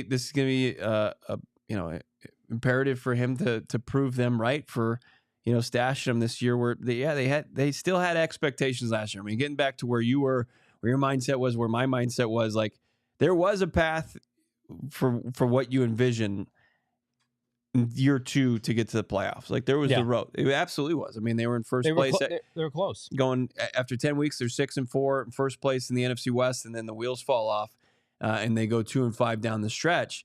And it's just it was because of the lack of depth, especially on the defensive front 7 when they endured all those injuries. This roster, as it stands right now, is in a place to be able to endure that if it happens. They got enough players on the front 7 that can make plays, can beat inferior opponents, and get enough pressure to where they can get their hands on some footballs in the defensive secondary now with these ball hawks that they've drafted the last 3 years. We know the deep passing game has to emerge. We know that Kyler Murray's got to be more consistent, but I look at some of the defensive efforts in the second half, and the emphasis on effort. The effort was always there. Couldn't corral Geno Smith in the pocket. Couldn't stop Sam Darnold, right? And couldn't do what was necessary against Bryce Young with the playoffs on the line. Mm-hmm. He had a couple big time instances where you put a stranglehold on the NFC West. Like, I don't care what happens against the Rams or the Niners in the last 2 weeks of the season. Like that division was supposed to be wrapped. The Cardinals had a 80+% chance to make the playoffs at one point at 6-4 with an easy schedule, quote unquote easy schedule. So I think they're just right now they're pushing all the right buttons to be what I think undeniable defensively. And it might not all come together right away. I still think it's going to be a unit that is going to be a hell of a lot more fun than in years prior to watch from the jump. But man, the sooner you can get maybe a Simon acclimated, Walter Nolen is cooking with gas around Halloween. Will Johnson, what does he look like in training camp? I mean, this is a defensive front seven makeover, and it's a cornerstone blue chip defensive draft where 5 years from now, the hope is Will Johnson and Walter Nolen and some of these other players are just constants on the Cardinals team. Yeah. Second contracts, nationally known. They've made big plays. They've made their mark in helping getting the Cardinals to the postseason. Like, that's the dream, right? Yeah, and Steven in the chat saying you gotta have Darius be a part of that. Absolutely. So there's no excuses now. They have too much talent. The rebuild is done. They've done a hell of a job. Ossenfort, I thought I had the biggest question marks on Ossenfort's ability to be aggressive this offseason. He checked all those boxes. Had a tremendous free agent class. And then I think this is, regardless of how the 7th rounder is about to be in what feels like forever, I feel like this is his best draft class in terms of where he was asked to pick and what he's going to finish with. This is his best draft class exiting the weekend. Well, and that being said, now the Patriots pick is in. They take the tackle out of Missouri, Marcus Bryant. Just wanted to get this out as we wait for the Cardinals to pick. They are Jags, Raiders, Seahawks, Texans, and then they'll be on the clock. Was there any missed opportunities during this 3-day draft period? And more like focus on today. I mean, I know we started this thing off and you're waiting for Scat, and Scat goes fairly early here in day 3. Well, here's the deal. Would you rather have Scat, who is going to be a second or third running back this year for the Cardinals, at best a second, or would you rather have maybe a future starter at off-ball linebacker and a future rotational safety? Because you can't have Scat without giving up Burke and Simon. So, I mean, I think I would still rather have Skattebo because of what he represents. But I think like that's going to be an interesting thing to watch for both sides. If Cody Simon becomes the next Carlos Dansby or the next Kazir White or whomever you want to comp him to, and he's just a stalwart in the middle for Jonathan Gannon during the Cardinals stretch of successful seasons, then it's going to look like a horrendous take by me. So outside of that, yesterday in the 3rd round when the Cardinals took Burch, they got jumped, we think, for Princely, but Jalen Noel, no thanks. Dylan Fairchild was a nice guard out of Georgia. Wouldn't have been opposed to that. But man, Josiah Stewart went after to the Rams. No thanks. Jared Wilson to the Patriots. I think the Cardinals did about as good as they could yesterday. Certainly they did on day 1 with Walter Nolen. That's a whole Walter Nolen, Michael Williams, flip a coin. You're telling me yesterday they got the best, what many think is the best true cover corner in this draft, one-way player in Will Johnson, and then they got a guy who I had mocked at GoPHNX.com as a fringe 2nd rounder in Burch. And the more you read about him, just is perfect for what they want to be up front because of how big he is, 6'4", 280. Yesterday has a chance to go down as the best day 2 under Ossenfort if both of those two guys are what we assume they are. Yeah, and that's taking into consideration last year where, they made 5 picks on day 2. So they've got guys. It was quality over quantity from 2024 to 2025, and now they've got themselves in a spot where the first 2 picks of the draft have the project to make enough impact coupled with this free agent class to put this defense in a unbelievable spot for success, to do what Rollis and Gannon envision their defense doing year in, year out with Nolen, with Josh Sweat, with hopefully BJ Ojulari coming back after ACL injury. But with Ojulari, you don't have to rely upon like they were going to needed a big year from BJ What if he can Ojulari. play? Yeah. What if he can do it for them? What if it finally It clicks? just slides everybody into a better spot for success. That defensive line training camp is going to be an absolute bloodbath. It's going to be no hold bards. May the best men win. I'll tell you who are locks on that defensive line. Let's go through it right now. Calais, Dalvin Tomlinson are locks. Mm-hmm. Josh Sweat's a lock. I would say Walter Nolen, Darius Robinson are certainly locks. Mm-hmm. Would you consider BJ Ojulari's not going to get cut? He's a lock. So there's Mhm. 6 locks so far. Zaven Collins, Baron Browning, you feel good about. Mhm. Will probably 90% be on the team. Dante Stills, you would like Burch, to keep yeah. him around. Xavier Thomas is probably 50-50. Burch is a lock. I think it's unfortunately for XT, it's probably a little bit lower than that. I think he's destined for potential practice squad spot. I think Bilal Nichols gets cut. Would you agree with that? I really don't know, and I'm going to be curious to see how they want to move forward with Jones and Nichols, if they're going to say, hey, you get to compete, or if they're going to do post-June stuff with them. You think they could be potentially cut? Yeah. Do they give them the respect is going to find a better opportunity? Yeah. Or do they say, no, we're going to try to give ourselves the best chance and try to give ourselves the best defensive line based off a grueling competition in camp in the preseason?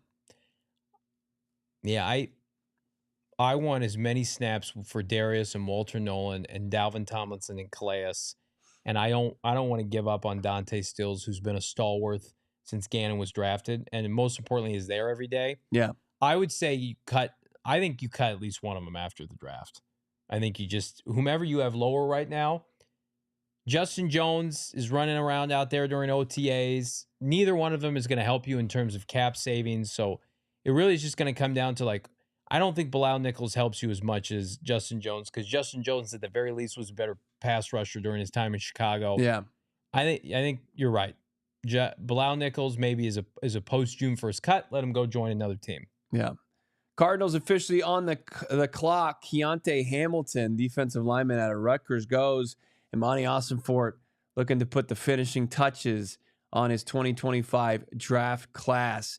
As we wrap things up here on PHNX Cardinals, big thank you to everybody who's tuned in or was at our draft party on Thursday night and has watched the coverage now approaching 15 hours over the last 3 days. But big thank you to everybody. So grateful to each and every one of you that took time out of your days to watch this thing.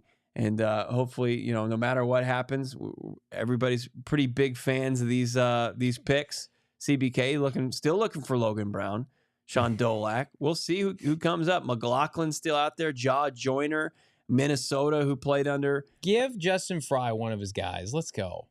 McLaughlin then? Or the other one, Frayer. I bet if Frayer doesn't get drafted, he'll be a Cardinal. Our guy Cathal saying, well, guys, D-line will be lit. Shout out PHNX team watching from Ireland at the moment. Wow, 11:50 p.m. Keep firing. Drop those likes. We need 200 more likes. Get us there. Smash the like button. Tell us what you think in the chat. Give it a grade here as the final pick comes in. Monti Ossenfort trades down in the 5th round and gets My heart a 6. stopped there. My heart stopped there. Oh, you thought I was we were talking reject about again? I mean, listen, I wouldn't be surprised by anything at this point. But the pick is in. He's not trading it. It's not Isaiah Bond. People are saying A+. B's saying A++.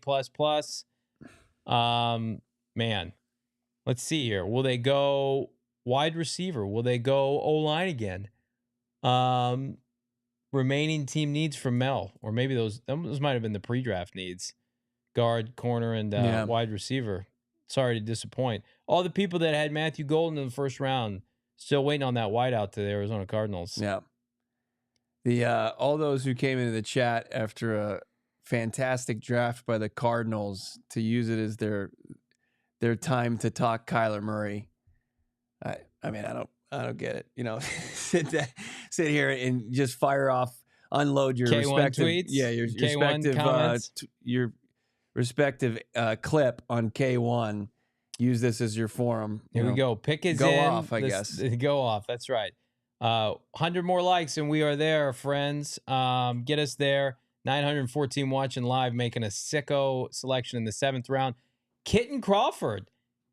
Wow, what a name. Nevada. Kitan Crawford. Listen. Kitty kitten. Nah, I'm not.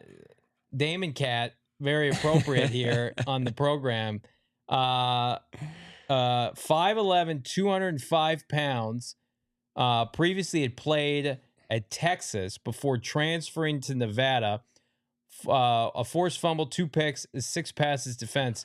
Man, 6 out of the 7 picks defensive players.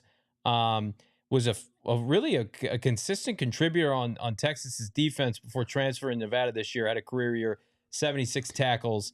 So he's an athletic freak.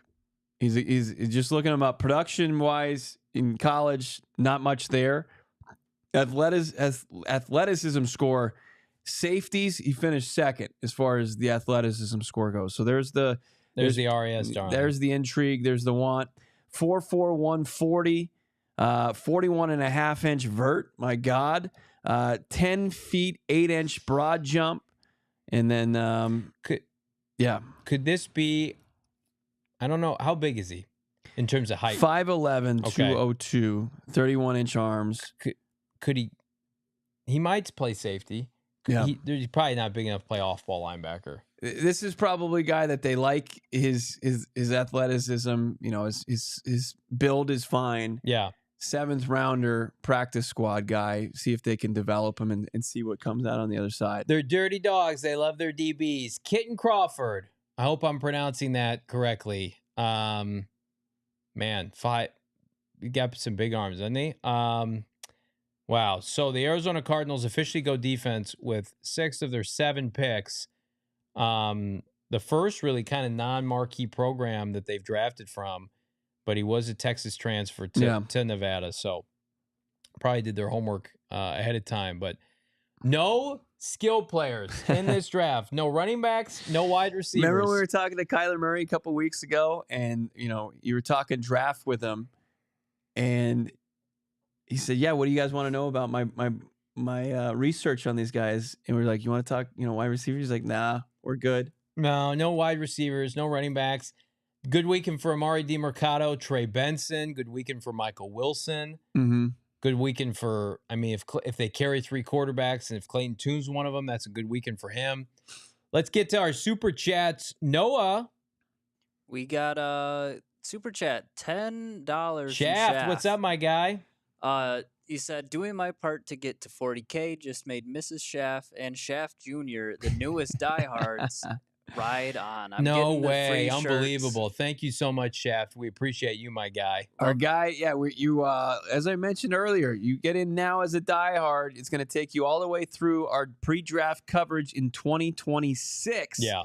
You're going to get all Fran Duffy, all the content we're going to be churning out during that draft season for the low price of $36 for the year. And it's already paid for you going forward. Shaft, you epitomize what we want of a diehard, being That's a part right. of this community, always riling up. Brought some name tags to the draft party the other love night, it. wanting this community to be even stronger, and you're a big piece of that.